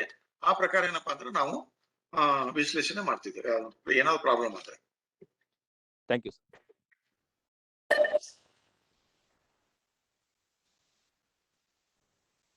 ನಮಸ್ಕಾರ ಸರ್. ಹಲೋ ಸರ್, ನಮಸ್ತೆ. ನಮಸ್ಕಾರ ಸರ್. ಒಂದು ವಾರದಿಂದ ನಮ್ಮ ಸಿಸ್ಟರ್ಗೆ ಕೊರೋನಾ ಪಾಸಿಟಿವ್ ಆಗಿತ್ತು. ಯಾದಗಿರಿ ಆಸ್ಪತ್ರೆಯಲ್ಲಿ ಅಡ್ಮಿಟ್ ಮಾಡಿದ್ರೆ ಈಗ ನಿನ್ನೆ ಡಿಸ್ಚಾರ್ಜ್ ಆಗ್ಯಾರ್ರಿ. ಬಟ್ ಗಂಟಲಲ್ಲಿ ಒಂದ್ ಸೈಡ್ ನೋವು ಹಾಗೆ ಇದೆ ಸರ್. ಇದಕ್ಕೆ ಫರ್ದರ್ ENT ನ ಕಾಂಟ್ಯಾಕ್ಟ್ ಮಾಡ್ಬೇಕಾ ಹೇಗೆ ಸರ್? ಅಲ್ಲ ಈಗ ನಿಮ್ಗೆ ಔಷಧ ಉಪಚಾರ ಎಲ್ಲ ಮೇಲೆ ವೇಟ್ ಮಾಡ್ಬಿಟ್ಟು ಹಾ ಸರ್. ಏನೋ ಯೂಶಲಿ ಕೊಟ್ಟಿರ್ತಾರೆ. ಆಮೇಲೆ ಹಾ ಸರ್. ಪಲ್ಸ್ ಆಕ್ಸಿಮೀಟರು, ಆಮೇಲೆ ಇವುದು ಯಾಕಂದ್ರೆ ಈ ಕೊರೋನಾ ಕೇಸ್ ಏನಪ್ಪಾ ಅಂದ್ರೆ ಅನ್ಲೈಕ್ H1N1 ಏನಂದ್ರೆ ಅದು ಜಲ್ದಿ ಕಡಿಮೆ ಆಗ್ಬಿಡ್ತಿತ್ತು ಇವ್ರೆ 4-5 ದಿವಸದಲ್ಲೇನೆ ಎಲ್ಲ ಇದಾಗ್ಬಿಟ್ಟು ಪೇಷಂಟ್. ಇಲ್ಲಿ ಕರೋನಾದಲ್ಲಿ ಏನಂದ್ರೆ ಇದು ಸ್ವಲ್ಪ ಪ್ರೊಲಾಂಗ್ ಇದೆ, 2 to 3 weeks ಆಗುತ್ತೆ ಟೋಟಲ್ ರಿಕವರಿ ಆಗ್ಬೇಕಾಗುತ್ತೆ.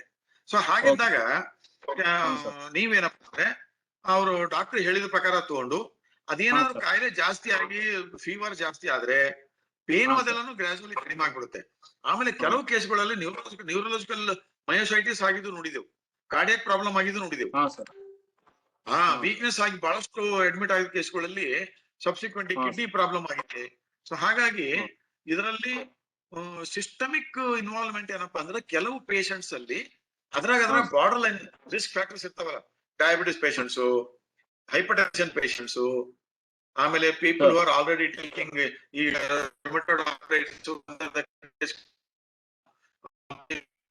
ಕೇಸಸ್ಗಳೆಲ್ಲಾನು ಇಂಥವೆಲ್ಲ ಅದು. ಸೊ ರಿಸ್ಕ್ ಫ್ಯಾಕ್ಟರ್ಸ್ ಜಾಸ್ತಿ ಕೋಮಾರ್ಬಿಡಿಟೀಸ್. ಸೊ ಅಂತ ಪೇಷಂಟ್ಸ್ ಏನಪ್ಪಾ ಅಂದ್ರೆ ಸ್ವಲ್ಪ ಡಾಕ್ಟರ್ ಹತ್ರ ಹೋಗಿ ಕನ್ಸಲ್ಟ್ ಮಾಡಿ ತೋರಿಸಿ ಇದು ಮಾಡ್ಬೇಕು. Okay sir, okay, thank you sir.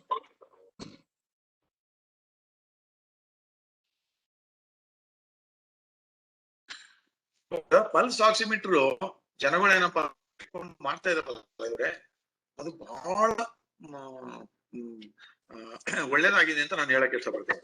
ಇಲ್ಲೋದ್ರೆ ಅದು simple ways, but only thing is ಅದು ಇಕ್ವಿಪ್ಮೆಂಟ್ ಏನಪ್ಪಾ ಅಂದ್ರೆ ಜನರಲ್ ಚೆನ್ನಾಗಿದ್ದವ್ರು ಇಟ್ಟು ನೋಡ್ಬೇಕು.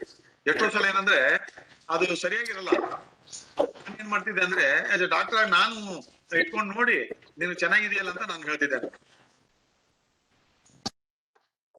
ಸರ್, ಈಗ ಪಲ್ಸ್ ಆಕ್ಸಿಮೀಟರ್ ನಿಂದ ನಾವ್ ಇಟ್ಕೊಂಡು ನೋಡಿದಾಗ ಅದು 94 ಗಿಂತ ಕಡಿಮೆ ತೋರಿಸ್ತದಲ್ಲ, ಅವಾಗ ಫಿಸಿಕಲಿ ನಮ್ಗೆ ಹೆಂಗ ಫೀಲ್ ಆಗ್ತದ ಅಥವಾ ಆಗೋದಿಲ್ಲ ಸರ್? ಇಲ್ಲ ಇರುತ್ತೆ, ಡೆಫಿನೆಟ್ಲಿ 94, 93, 94 ಆದ್ರೆ ಏನು ಪ್ರಾಬ್ಲಮ್ ಇಲ್ಲ. 90 ತೆಳಗೆ ಬಂದ ನಾರ್ಮಲ್ ಏನಂದ್ರೆ 94, 95 ಎಲ್ಲ ನಾರ್ಮಲ್ ಅರ್ಥ ಮಾಡ್ಕೊಳ್ಳಿ. ಸೊ ಈಗ ಏನಾದ್ರು ಕೆಲವರು ಮುಂಚೆನೆ ಏನಾದ್ರು ಪ್ರಾಬ್ಲಮ್ ಇದ್ದು, for asthma, bronchitis, chronic smokers, ಅದು ಮುಂಚೆ ಅವಾಗೇ ನೋಡಿರ್ತಾರೆ. ಮುಂಚೆ ಎಷ್ಟಿತ್ತಂತ ನೋಡಿರಲ್ವಲ್ಲ. ಈ ಫಾರ್ ಇನ್ಸ್ಟೆನ್ಸ್ ಸಿಒಪಿಡಿ ಅಂದ್ರೆ ಕ್ರಾನಿಕ್ ಅಬ್ಸ್ಟ್ರಕ್ಟಿವ್ ಪಲ್ಮನರಿ ಡಿಸೀಸ್ ಅಂತ ಹೇಳ್ತಿದ್ದೆವು. ಕ್ರಾನಿಕ್ ಸ್ಮೋಕರ್ ಅಲ್ಲಿ 91 ಇದ್ರೆ ದೊಡ್ಡದಾಗಿದೆ, ಯಾಕಂದ್ರೆ ಅಷ್ಟೊತ್ತಿಗೆ ಎಷ್ಟೋ ಲಂಗ್ಸ್ ಡ್ಯಾಮೇಜ್ ಆಗಿರ್ತದೆ ಅವರಿಗೆ. ಸೊ ಹಾಗಿದ್ದಾಗ ಅದ್ರ ಜೊತೆಯಲ್ಲಿ ಏನಪ್ಪಾ ಅಂದ್ರೆ ನಿಮ್ಗೆ ಉಬ್ಸ ಇರ್ಬೇಕು. ಈ ಫಾರ್ ಇನ್ಸ್ಟೆನ್ಸ್ ನಾನು ಸ್ಮೋಕ್ ಮಾಡಿಲ್ಲ, ಯಂಗ್ ಪೇಷಂಟು, ಏನೂ ಲಂಗ್ಸ್ ಡಿಸೀಸ್ ಇರ್ಲಿಲ್ಲ, ಆಸ್ತಮಾ ಇರ್ಲಿಲ್ಲ ಅಂದ್ರೆ ಡೆಫಿನೆಟ್ಲಿ 94, 93, 92 ಆಗಿ ಬಂದಾಗ ಅವ್ರಿಗೆ ಸಿಂಪ್ಟಮ್ಸ್ ಇರುತ್ತೆ. If is A not smoker, ಅವಾಗ ಏನಂದ್ರೆ ಹೌದು ಸರ್ ನಾನು ನಡೆದ್ರೆ ಸ್ವಲ್ಪ ಎದೆ ಭಾರ ಆಗ್ತದೆ, ಅವಾಗ ಏನಂದ್ರೆ ಅಂತ ಟೈಮಿಗೆ ನಾವು CT ಸ್ಕ್ಯಾನ್ ಎಲ್ಲ ಮಾಡಿ ನೋಡ್ತಿದ್ವಿ. ಅಂತ ಕೇಸ್ಗಳಲ್ಲಿ ಅವನು ಸ್ಮೋಕಿಂಗ್ ಎಲ್ಲ ಮಾಡ್ತಾ ಇದ್ದ, ಆಸ್ತಮಾ ಇತ್ತು, ಬ್ರಾಂಕೈಟಿಸ್ ಇತ್ತು, ಮುಂಚೆ ಹಿಸ್ಟ್ರಿ ಇದ್ದಾಗ 93, 94, 92 ನಾರ್ಮಲೇ ನಮ್ಗೆ ಲೆಕ್ಕಾಚಾರ ಪ್ರಕಾರ. I don't do anything. Thank you sir, thank you very much. Hello sir. Sir ನಮಸ್ಕಾರ. ಸರ್, ಒಬ್ಬೊಬ್ಬರಿಗೆ ಸಾಮಾನ್ಯವಾಗಿ ಪ್ರಶ್ನೆ ಕೇಳ್ತಾ ಇದ್ದೀನಿ ಇದನ್ನ ನಾನು. ಒಬ್ಬೊಬ್ಬರಿಗೆ ಅವ್ರಿಗೆ ಆಕ್ಸಿಜನ್ ಲೆವೆಲ್ ಕಡಿಮೆನೇ ಇರುತ್ತೆ ಸರ್. ಸರ್ ಒಂದ್ ನಿಮಿಷ, ಎಲ್ಲಾ ರೀತಿಯಿಂದ ಅವರು ಟೆಸ್ಟ್ ಮಾಡ್ಸಿದ್ರು ಕೂಡ ಏನೂ ಇರಂಗಿಲ್ಲ, ಆದ್ರೂ ಕೂಡ ಅವ್ರಿಗೆ ಒಂಥರ ದಮ್ ಬರ್ತಾ ಇರುತ್ತೆ ನಡಿಬೇಕಾದ್ರೆ ಅವ್ರಿಗೆ ದಮ್ ಬರ್ತದ, ಕೆಲಸ ಮಾಡೋ ಮುಂದ್ ದಮ್ ಬರ್ತದ. ಅವ್ರಿಗೆ ಏನ್ ರೀಸನ್ ಸರ್ ಇದು? ನಾನು ಹೇಳಿದ್ನಲ್ಲ ನಿಮ್ಗೆ, ಎಷ್ಟೋ ಬೇರೆ ಈ ಕರೋನಾ ಬಂದಿದ್ದು ಈಗ 1 ಇಯರ್ ಇಂದ. ಓಕೆ, ಅದಕ್ಕಿಂತ ಮುಂಚೆ ನೀವು ಈ ರೀತಿಯಿಂದ ದಮ್ಮು ಕೆಮ್ಮು ಅಂತ ಬಂದ್ರೆ ನಾವು ಕಾರ್ಡಿಯೋ ಥೊರಾಸಿಕ್ ಮಾಡ್ತಿದೀವಿ. ಅಂದ್ರೆ ಹಾರ್ಟ್ ಲಂಗ್ಸ್ ಏನಪ್ಪಾ ಅಂದ್ರೆ they are the 2 parts of one system ಅಂತ ಹೇಳ್ತಾನೆ. Heart and lungs R the 2 parts of one system. Heart ಅಲ್ಲಿ ಪ್ರಾಬ್ಲಮ್ ಇದ್ರೆ ಲಂಗ್ಸ್ ಗೂ ಎಫೆಕ್ಟ್ ಆಗುತ್ತೆ, ಲಂಗ್ಸ್ ಅಲ್ಲಿ ಪರ್ಸೆ ಪ್ರಾಬ್ಲಮ್ ಇದ್ರೆ ಹಾರ್ಟ್ ಗೂ ಎಫೆಕ್ಟ್ ಆಗುತ್ತೆ. ನಿಮ್ಗೆ ಒಂದು ಸಿಂಪಲ್ ಎಕ್ಸಾಂಪಲ್ ಹೇಳ್ತೀನಿ. ಕಂಜೆನಿಟಲ್ ಹಾರ್ಟ್ ಡಿಸೀಸ್ ಇನ್ ಅಡಲ್ಟ್ಸ್ ಅಂತ ಹೇಳ್ತಿದ್ವು. ಅದಕ್ಕೆ ಸ್ಕೂಲ್ ಹೆಲ್ತ್ ಪ್ರೋಗ್ರಾಮ್ಸ್, ಆಮೇಲೆ ಯಾರಾದ್ರೂ ಪರ್ಸನ್ಸ್ ಈಗ ಇದಕ್ ಹೋಗ್ತಾರ ನೋಡ್ರಿ, ಜಾಬ್ ಜಾಯ್ನ್ ಆಗ್ತಾ ಆಗ ಟೈಮಿಗೆ ನಾವು ಹೆಲ್ತ್ ಪ್ರೋಗ್ರಾಮ್ ಮಾಡ್ತಿದ್ವು. ಅಂತ ಟೈಮಿಗೆ ಏನಾದ್ರು ಸುಮ್ಮನೆ ಏನೋ ನಾರ್ಮಲ್ ಅಂತ ಬರ್ಸ್ಕೊಂಡು ಹೋಗ್ಬಿಡ್ತಾರೆ, ತಪ್ಪು. ಸ್ಕೂಲ್ ಹೆಲ್ತ್ ಪ್ರೋಗ್ರಾಮ್ ಅಲ್ಲಿ ಪೇಷಂಟ್ ನೋಡಲ್ಲವಲ್ಲ, ಎಷ್ಟೋ ಸಲ ಮಕ್ಳಿಗೆ ನೋಡಲ್ಲವಲ್ಲ, ಏನೋ ಬರ್ಸ್ಬಿಟ್ಟಿರ್ತಾರೆ. ಹಾಗಾಗಿ ಈಗ ನೀವ್ ಹೇಳೋ ಕ್ವಶನ್ ಏನಪ್ಪಾ ಅಂದ್ರೆ, ಹಾರ್ಟು ಲಂಗ್ಸು ಎರಡೂ ನಾವು ತಪಾಸಣೆ ಮಾಡ್ತಿದ್ವಮ್ಮ. ಆ ತಪಾಸಣೆ ಮಾಡಿದಾಗ ನಮ್ಗೆ ಗೊತ್ತಾಗ್ತದೆ ಏನಾದ್ರು ಲಂಗ್ಸ್ ಈಗ ಆಸ್ತಮಾ, ಕಾಮನ್ ಆಸ್ತಮಾ, ಎಷ್ಟೋ ಸಲ ಪೇಷಂಟ್ಗೆ ನನಗೆ ಅದು ತಿಂದ್ರೆ ಕೆಮ್ಮು ಬರುತ್ತೆ, ನನಗೆ ಇದು ತಿಂದ್ರೆ ಕೆಮ್ಮು ಬರುತ್ತೆ ಅಂತ ಹೇಳಿ ಎಲ್ಲಾ ತಿಮ್ಮದ್ ಬಿಟ್ಬಿಡ್ತಾರೆ. ಅದ್ ನೋಡಿದ್ರೆ ಏನಪ್ಪಾ ಅಂದ್ರೆ ಆಸ್ತಮಾ ಇರ್ತೀನಿ. ಆಸ್ತಮಾ ಪೇಷಂಟ್ಗೆ ನಾವು ಬ್ರಾಂಕೋಡೈಲೇಟರ್ಸ್, ಕೆಲವು ಮೈಕ್ರೋ ಸ್ಟೀರಾಯ್ಡ್ಸ್ ಎಲ್ಲ ಕೊಟ್ಬಿಟ್ರೆ ಆ ಆಸ್ತಮಾ ಕಡಿಮೆ ಮಾಡ್ತಾರೆ, ಚೆನ್ನಾಗಾಗ್ತಾರೆ ಅವ್ರು. ಎಷ್ಟೋ ಪೇಷಂಟ್ಗೆ ಇಲ್ಲ ಸರ್ ನನ್ ಕೆಮ್ಮು ಬರ್ತದೆ, ಯಾವಾಗ ಸ್ವಲ್ಪ ಬರ್ತದೆ, ಬಟ್ ನಾನು ಮೆಡಿಸಿನ್ ಕರೆಕ್ಟ್ ಆಗಿ ತಗೊಂಬಲ್ಲ ಅಂತ ಹೇಳ್ಬಿಡ್ತಾರೆ. ಅಂತ ಪೇಷಂಟ್ಗಳು ಏನಂದ್ರೆ ಟ್ರೀಟ್ಮೆಂಟ್ ರೆಗ್ಯುಲರ್ ತಗೋಬೇಕು. ಹಾಗೆ ಥ್ಯಾಂಕ್ ಯು ಸರ್. ಓಕೆ, ಮತ್ತೆ ಯಾರಾದ್ರೂ ಪ್ರಶ್ನೆ ಇದ್ರೆ ಕೇಳಬಹುದು, ಇಲ್ಲ ಅಂದ್ರೆ ನಾವು ಯಾವ್ದು ಪ್ರಶ್ನೆ ಇಲ್ಲ ಅಂದ್ರೆ ಮುಗಿಸ್ಬೋದಾ ಸರ್? ಓಕೆ, ಅದೇ ಮುಖ್ಯ. ನಾನು ಲಾಸ್ಟ್ ಅಲ್ಲಿ ಎಲ್ಲರಿಗೂ ಹೇಳಕ್ ಇಷ್ಟಪಡ್ತಾ ಇದ್ದೀನಿ ಅಂದ್ರೆ, ಪ್ಯಾಂಡಮಿಕ್ ಏನಪ್ಪಾ ಅಂದ್ರೆ ನಾವು ಒಗ್ಗಟ್ಟಾಗಿರ್ಬೇಕು. ಇದರಲ್ಲಿ ಅದು ಇದು ಅಂತೇಳಿ ನಾವು ಪಾಲಿಟಿಕ್ಸ್ ಮಾಡಬಾರ್ದು. ಆಮೇಲೆ ಮೀಡಿಯಾ ಮಾಧ್ಯಮದಿಂದ ಬಂದಂತ ವಿಚಾರಗಳೇನಪ್ಪಾ ಅಂತಂದ್ರೆ ನಾವು ಪಾಸಿಟಿವ್ ಆಗಿ ತಗೋಬೇಕು, ವಿನ ಹೆದರ್ಕೋಬಾರ್ದು. ಆಮೇಲೆ ನಾವು ಸಹಭಾಗಿತ್ವದಲ್ಲಿ ಬಾಳ್ಬೇಕು. ನಾವ್ ಎಲ್ಲರೂ ಒಂದು ಈ ಆಕ್ಚುಲಿ ಏನಂದ್ರೆ ಕರೋನಾದ ಏನಂದ್ರೆ ಇದು ಒಂದು ವಾರ್ ಡಿಕ್ಲೇರ್ ಆದಂಗೆ, ಇಡೀ ಜಗತ್ತಿಗೆ ಒಂದು ವಾರ್ ಡಿಕ್ಲೇರ್ ಆದಂಗೆ. ಆ ರೀತಿಯಿಂದ ನಾವು ಕೆಲಸ ಮಾಡ್ಬೇಕು. ಆಮೇಲೆ ನಮ್ಮ ಹಿರಿಯರು ನಮ್ಗೇನು 5,000-10,000 ವರ್ಷದ ನಮ್ದೇ ಬಂದಿದೆಯಲ್ಲ ನಮ್ಮ ದೇಶದಲ್ಲಿ, ನಾವೆಲ್ಲ ಹಬ್ಬ ಹುಣ್ಣಿಮೆ, ನಮ್ಮ ಸಂಸ್ಕೃತಿ, ಆ ಸಂಸ್ಕೃತಿ ಆರೋಗ್ಯ ಕಾಪಾಡುವುದೇ ನಮ್ಮ ಸಂಸ್ಕೃತಿ, ನಮ್ಮ ಅಂತ ನಾನು ಹೇಳಕ್ ಇಷ್ಟಪಡ್ತಾ ಇದ್ದೀನಿ. ಆಮೇಲೆ ಇನ್ನೂ ಒಂದು ವಿಚಾರ ಏನಪ್ಪಾ ಅಂದ್ರೆ, ಈ ಈಗ ನೋಡಿ ಡಿಫಾರೆಸ್ಟೇಷನ್ ಮಾಡ್ತಾರಲ್ಲ ಇವ್ರೆ, ಈ ಪಾಪ್ಯುಲೇಷನ್ ಅದು ಎಲ್ಲ ಈ ಅನಿಮಲ್ ಜೊತೆ ನಾವು ಮಿಂಗಲ್ ಆಗುದು. ಅದಕ್ಕೆ ಅನಿಮಲ್ ಜೊತೆ ಮಿಂಗಲ್ ಆಗಿ ಅವ್ರಿಗೆ ಬಂದಾಗ ಅವರು ಎಂಟರ್ ಇದಾಗ ಏನಪ್ಪಾ ಅಂತಂದ್ರೆ ಈ ಪ್ರಾಬ್ಲಮ್ಗಳು ಬಾರುವಂತ ಸಾಧ್ಯತೆಗಳು ಇರ್ತಾವ. ಅದಕ್ಕೆ ನಮ್ಮ ಸಂಸ್ಕೃತಿ ನಾವು ಫಾಲೋ ಮಾಡ್ಬೇಕು. ನಮ್ಮ ಹಬ್ಬ ಹುಣ್ಣಿಮೆ, ನನಗೆ ಇನ್ನೂ ನೆನಪಿದೆ, ನಮ್ಮ ತಾಯಿಯವರು ನಾವು ಹೋಗಿ ಕಟಿಂಗ್ ಮಾಡ್ಸ್ಕೊಂಡ್ ಬಂದ್ಬಿಟ್ರೆ ಅಂಗಳಲ್ಲೇನೆ ಇರೋದು, ಒಳಗಡೆ ಬಿಡ್ತಾನೆ ಇರ್ಲಿಲ್ಲ. ಸೊ ಇವೆಲ್ಲ ಪದ್ಧತಿ ಏನಿದೆ ಅವರೇ ನಾವು ಫಾಲೋ ಮಾಡ್ಕೊಂಡು ಬರ್ಲಿ, ಯಾವ ಕರೋನಾನು ಏನಪ್ಪಾ ಅಂದ್ರೆ ನಮ್ಮ ಹತ್ರ ಬರಲ್ಲ ಅಂತ ನಾನು ಥ್ಯಾಂಕ್ ಯು ಸರ್. ನಮ್ಮ ಆಚಾರ ವಿಚಾರ ಆಹಾರ ವಿಹಾರ ಎಲ್ಲವೂ ಸಹ ಸರಿಯಾಗಿದ್ರೆ ನಾವು ಎಂತದ್ದೇ ಒಂದು ಪ್ಯಾಂಡಮಿಕ್ ಗಳನ್ನ ತುಂಬಾ ಯಶಸ್ವಿಯಾಗಿ ಎದುರಿಸಬಹುದು. ಮತ್ತು ವಿಶೇಷವಾಗಿ ಒಂದು ಸರ್ವರ ಆರೋಗ್ಯ, ಸರ್ವೇ ಜನ ಸುಖಿನೋ ಭವಂತು ಅಂತ ನಾನು ಒಬ್ಬನೇ ಚೆನ್ನಾಗಿ ಗೊತ್ತಾಗ್ತಲ್ಲ, ಬೇರೆಯವರಿಗೆ ವೈರಸ್ ಇದ್ರೆ ಅದು ನಮಗೂ ಬರ್ತದೆ. ಹೀಗಾಗಿ ಸರ್ವರ ಹಿತವನ್ನ ಬಯಸುವಂತಹ ಒಂದು ಆರೋಗ್ಯ ವ್ಯವಸ್ಥೆ ನಮ್ಮಲ್ಲಿ ಬರಬೇಕು. ಅದರಲ್ಲಿ ಬಹಳ ಮುಖ್ಯವಾಗಿ ಇನ್ನೊಂದು ಏನಂತಂದ್ರೆ, ಇದು ರಾಜಕೀಯಕ್ಕೆ ಬಳಸಬಾರ್ದು, ಒಗ್ಗಟ್ಟಾಗಿ ಇದಕ್ಕೆ ಎದುರಿಸುವಂತದ್ದಾಗಬಾರ್ದು. ನಾವು ವಿರೋಧ ಪಕ್ಷದವರು ಅನ್ನೋ ಕಾರಣಕ್ಕಾಗಿ ವಿರೋಧ ಮಾಡೋದಾಗ್ಲಿ, ಅಥವಾ ನಾವು ಆಡಳಿತ ಪಕ್ಷದವರು ಅನ್ನೋದಾಗ್ಲಿ ಆಗಿ ಸಮರ್ಥನೆ ಮಾಡ್ಕೊಳ್ಳೋದಾಗಿ ಮಾಡದೆ, ಎಲ್ಲರೂ ಒಗ್ಗಟ್ಟಿನಿಂದ ಎದುರಿಸುವಂತಹ ತಂತ್ರಗಳನ್ನ, ಮತ್ತು ವಿಶೇಷವಾಗಿ ಎಲ್ಲರೂ ಹೇಳುವಂತಹದ್ದು SMS, ಸ್ಯಾನಿಟೈಸರ್, ಮಾಸ್ಕ್ ಮತ್ತು ಸೋಷಿಯಲ್ ಡಿಸ್ಟೆನ್ಸಿಂಗ್ ಇವುಗಳನ್ನ ಮಾಡುವುದರ ಮೂಲಕ. ಮತ್ತು ಈಗ ನೀವು ತಜ್ಞರಾಗಿ ಹೇಳಿರ್ತಕ್ಕಂಥದ್ದನ್ನ ಗಮನಿಸಿದ್ಮೇಲೆ, ಮೊದಲು ಈ ಪ್ಯಾಂಡಮಿಕ್ಗಳು ಬಹಳ 100 ವರ್ಷಕ್ಕೊಮ್ಮ 50 ವರ್ಷಕ್ಕೊಮ್ಮೆ ಬರ್ತಿದ್ವು, ಈಗ 10 ವರ್ಷಕ್ಕೊಮ್ಮೆ ಬರೋದು ಅಂತದನ್ನ ಕೇಳಿದಾಗ ಬಹುಶಃ ಪ್ರಗತಿ ನಾವು ಎಷ್ಟು ಫಾಸ್ಟ್ ಆಗಿ ಆಗ್ತಿದ್ವೋ ವಿನಾಶದಲ್ಲೂ ಅಷ್ಟೇ ಫಾಸ್ಟ್ ಆಗಿ ಹೋಗ್ತಿದ್ದೇವೆ. ಅದು ಗ್ಲೋಬಲ್ ವಾರ್ಮಿಂಗ್ ಆಗಿರ್ಬೋದು, ಅರಣ್ಯ ನಾಶ ಆಗಿರ್ಬೋದು, ಮತ್ತು ನಮ್ಮ ತಲೆ ಮೇಲೆ ನಾವೇ ಕಲ್ಲು ಹಾಕೊಳ್ಳುವ ಭಸ್ಮಾಸುರರು ಆಗ್ತಾ ಇದ್ದೇವೆ. ಹೀಗಾಗಿ ನಮ್ಮ ಜೀವನ ಶೈಲಿಯನ್ನ ಬದಲಾಯಿಸಿಕೊಳ್ಬೇಕು.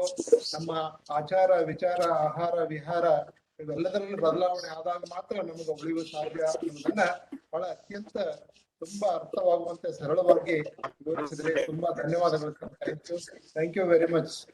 ಈ ಒಂದು ಕಾರ್ಯಕ್ರಮವನ್ನ ಆಯೋಜಿಸಲಿಕ್ಕೆ ನಮಗೆ ಈ ಒಂದು ವಾರವನ್ನ ನಾವು ಮಾಸ್ಕ್ ಇಲ್ಲ ಮಾತಿಲ್ಲ, ನೋ ಮಾಸ್ಕ್ ನೋ ಟಾಕ್ ಅನ್ನುವಂತಹ ಒಂದು ಅಭಿಯಾನದಲ್ಲಿ ಪ್ರಾರಂಭ ಮಾಡಿದ್ದೇವೆ. ಇದು ಕೇವಲ ಒಂದು ವಾರ ಅಲ್ಲ, ಬಹುಶಃ ನಮ್ಮ ಜೀವನದುದ್ದಕ್ಕೂ ಇದನ್ನ ಪಾಲಿಸಿಕೊಂಡು ಬರಬೇಕಾದಂತಹ ಅನಿವಾರ್ಯತೆ ಬಹುಶಃ ಬರ್ತದೆ ಅಂತ ಅನ್ಕೊಂಡಿದ್ದೇನೆ. ನಾವು ಇವತ್ತು 28ನೇ ದಿನ. ಇವತ್ತು ತಾವು ಶತಮಾನ ಕಂಡ 2 ಜಾಗತಿಕ ಒಂದು ಪ್ಯಾಂಡಮಿಕ್ಗಳು H1N1 ಮತ್ತು ಕೋವಿಡ್ ಗಳನ್ನ ಬಹಳ ತುಲನಾತ್ಮಕವಾಗಿ ಅದು ಹೇಗೆ ಬಂತು, ಅವಾಗ ಅದರ ತೀವ್ರತೆ ಹೆಂಗಿತ್ತು, ಅದಕ್ಕೆ ಏನ್ ಟ್ರೀಟ್ಮೆಂಟ್, ಇದಕ್ಕೆ ಏನ್ ಟ್ರೀಟ್ಮೆಂಟ್, ಅದಕ್ಕೆ ಯಾವ ವ್ಯಾಕ್ಸಿನ್ಗಳನ್ನ, ಇದಕ್ಕೆ ಯಾವ ವ್ಯಾಕ್ಸಿನ್ಗಳನ್ನ, ಮತ್ತು ಹೇಗೆ ಬಹಳ ಯುದ್ಧೋಪಾದಿಯಲ್ಲಿ ನಾವು ಇವತ್ತು ವ್ಯಾಕ್ಸಿನ್ ಅದು ಟೆಸ್ಟಿಂಗ್ ಮಾಡೋದನ್ನ ಇಂಪ್ರೂವ್ ಮಾಡಿದೀವಿ, ಎಲ್ಲಾ ಮಾಡ್ಕೊಂಡಿದೀವಿ ಅನ್ನೋದನ್ನ ತುಂಬಾ ಚೆನ್ನಾಗಿ ಹೇಳಿದ್ರಿ. Shadakshari Swami Diggaonkar trust Kalaburagi, doctor SS Siddareddy foundation Bidar ಮತ್ತು ಸರೋಜಿನಿ ಗದಿಗೆಪ್ಪ ಶೀಲವಂತ ಟ್ರಸ್ಟ್ ವಿಜಯಪುರ 3 ಸಂಸ್ಥೆಗಳ ಪರವಾಗಿ ತಮಗೆ ಹೃತ್ಪೂರ್ವಕ ವಂದನೆಗಳನ್ನ ಸಲ್ಲಿಸ್ತೇನೆ. Thank you very much. ಈ ವಾರದ ಕಾರ್ಯಕ್ರಮವನ್ನ ಈ ಮೇ 16ರಿಂದ 22ರವರೆಗಿನ ಎಲ್ಲಾ 7 ಉಪನ್ಯಾಸಗಳನ್ನ ಲಿಂಗೈಕ್ಯ ಪೂಜ್ಯ ಬಸವರಾಜಪ್ಪ ಅಪ್ಪ ಮತ್ತು ಮಾತೃಶ್ರೀ ನಳಿನತಾಯಿ ಬಸವರಾಜಪ್ಪ ಅಪ್ಪ ಅವರ ಸಂಸ್ಮರಣೆಯಲ್ಲಿ ನಾವು ನಡೆಸ್ತಾ ಇದ್ದೇವೆ. ಈ ಒಂದು ಕಾರ್ಯಕ್ರಮಕ್ಕೆ ಬಂದು ಕಾರ್ಯಕ್ರಮದಲ್ಲಿ ಉಪಸ್ಥಿತರಿಸಲಾಗಿ ಲಿಂಗರಾಜಪ್ಪ ಅಪ್ಪ ಅವರಿಗೂ ಸಹ ವಂದನೆಗಳನ್ನ ಸಲ್ಲಿಸ್ತೇನೆ. ನಾಳಿನ ಕಾರ್ಯಕ್ರಮ ನಾಳೆ 5 ಗಂಟೆ ಬದಲಿಗೆ 4 ಗಂಟೆಗೆ ಇರ್ತದೆ. ಎಲ್ಲರೂ ಸ್ವಲ್ಪ ಗಮನಿಸಬೇಕು. ಮತ್ತೆ ಗ್ರೂಪ್ ಅಲ್ಲೂ ಹಾಕ್ತೇನೆ. ನಮ್ಮ ಕರ್ನಾಟಕ ರಾಜ್ಯ ವೈದ್ಯಕೀಯ ವಿಶ್ವವಿದ್ಯಾಲಯ ರಾಜೀವ್ ಗಾಂಧಿ ಯೂನಿವರ್ಸಿಟಿ ಅವರು ಕನ್ನಡ ವೈದ್ಯ ಸಾಹಿತ್ಯ ಪರಿಷತ್ತಿನಿಂದ ಒಂದು ಸಮ್ಮೇಳನವನ್ನು ಮಾಡ್ತಾ ಇದ್ದಾರೆ. ಆ ಪ್ರಯುಕ್ತ ನಾವು ಸಮ್ಮೇಳನ ಅಧ್ಯಕ್ಷರಾಗಿ ಆಯ್ಕೆ ಆಗಿರ್ತಕ್ಕಂತಹ ಡಾಕ್ಟರ್ ಪ್ರೊಫೆಸರ್ ಶಂಕರ್ ಅವರಿಗೆ ವಂದನೆ ಅಭಿನಂದನೆ ಅನ್ನುವಂತಹ ಒಂದು ಕಾರ್ಯಕ್ರಮವನ್ನ ಮಾಡ್ತಾ ಇದ್ದೇವೆ. ಆ ಕಾರ್ಯಕ್ರಮಕ್ಕೆ 4 ಗಂಟೆಗೆ ಸೇರ್ಬೇಕು ಅಂತ ನೆನಪಿಸ್ತಾ ಈ ಕಾರ್ಯಕ್ರಮವನ್ನ ಇವತ್ತಿನ ಕಾರ್ಯಕ್ರಮವನ್ನ ಎಲ್ಲರಿಗೆ ವಂದಿಸಿ ಮುಗಿಸಬಹುದು ಸರ್. ಹಿರೇಮಠ್ ಸರ್, ಎಲ್ಲರಿಗೂ ನಮಸ್ಕಾರ. ಎಲ್ಲರಿಗೂ ನಮಸ್ಕಾರ. Okay, thank you sir. ನಮಸ್ಕಾರ ಸರ್. Thank you. ನಮಸ್ಕಾರ ಸರ್. ನಮಸ್ಕಾರ.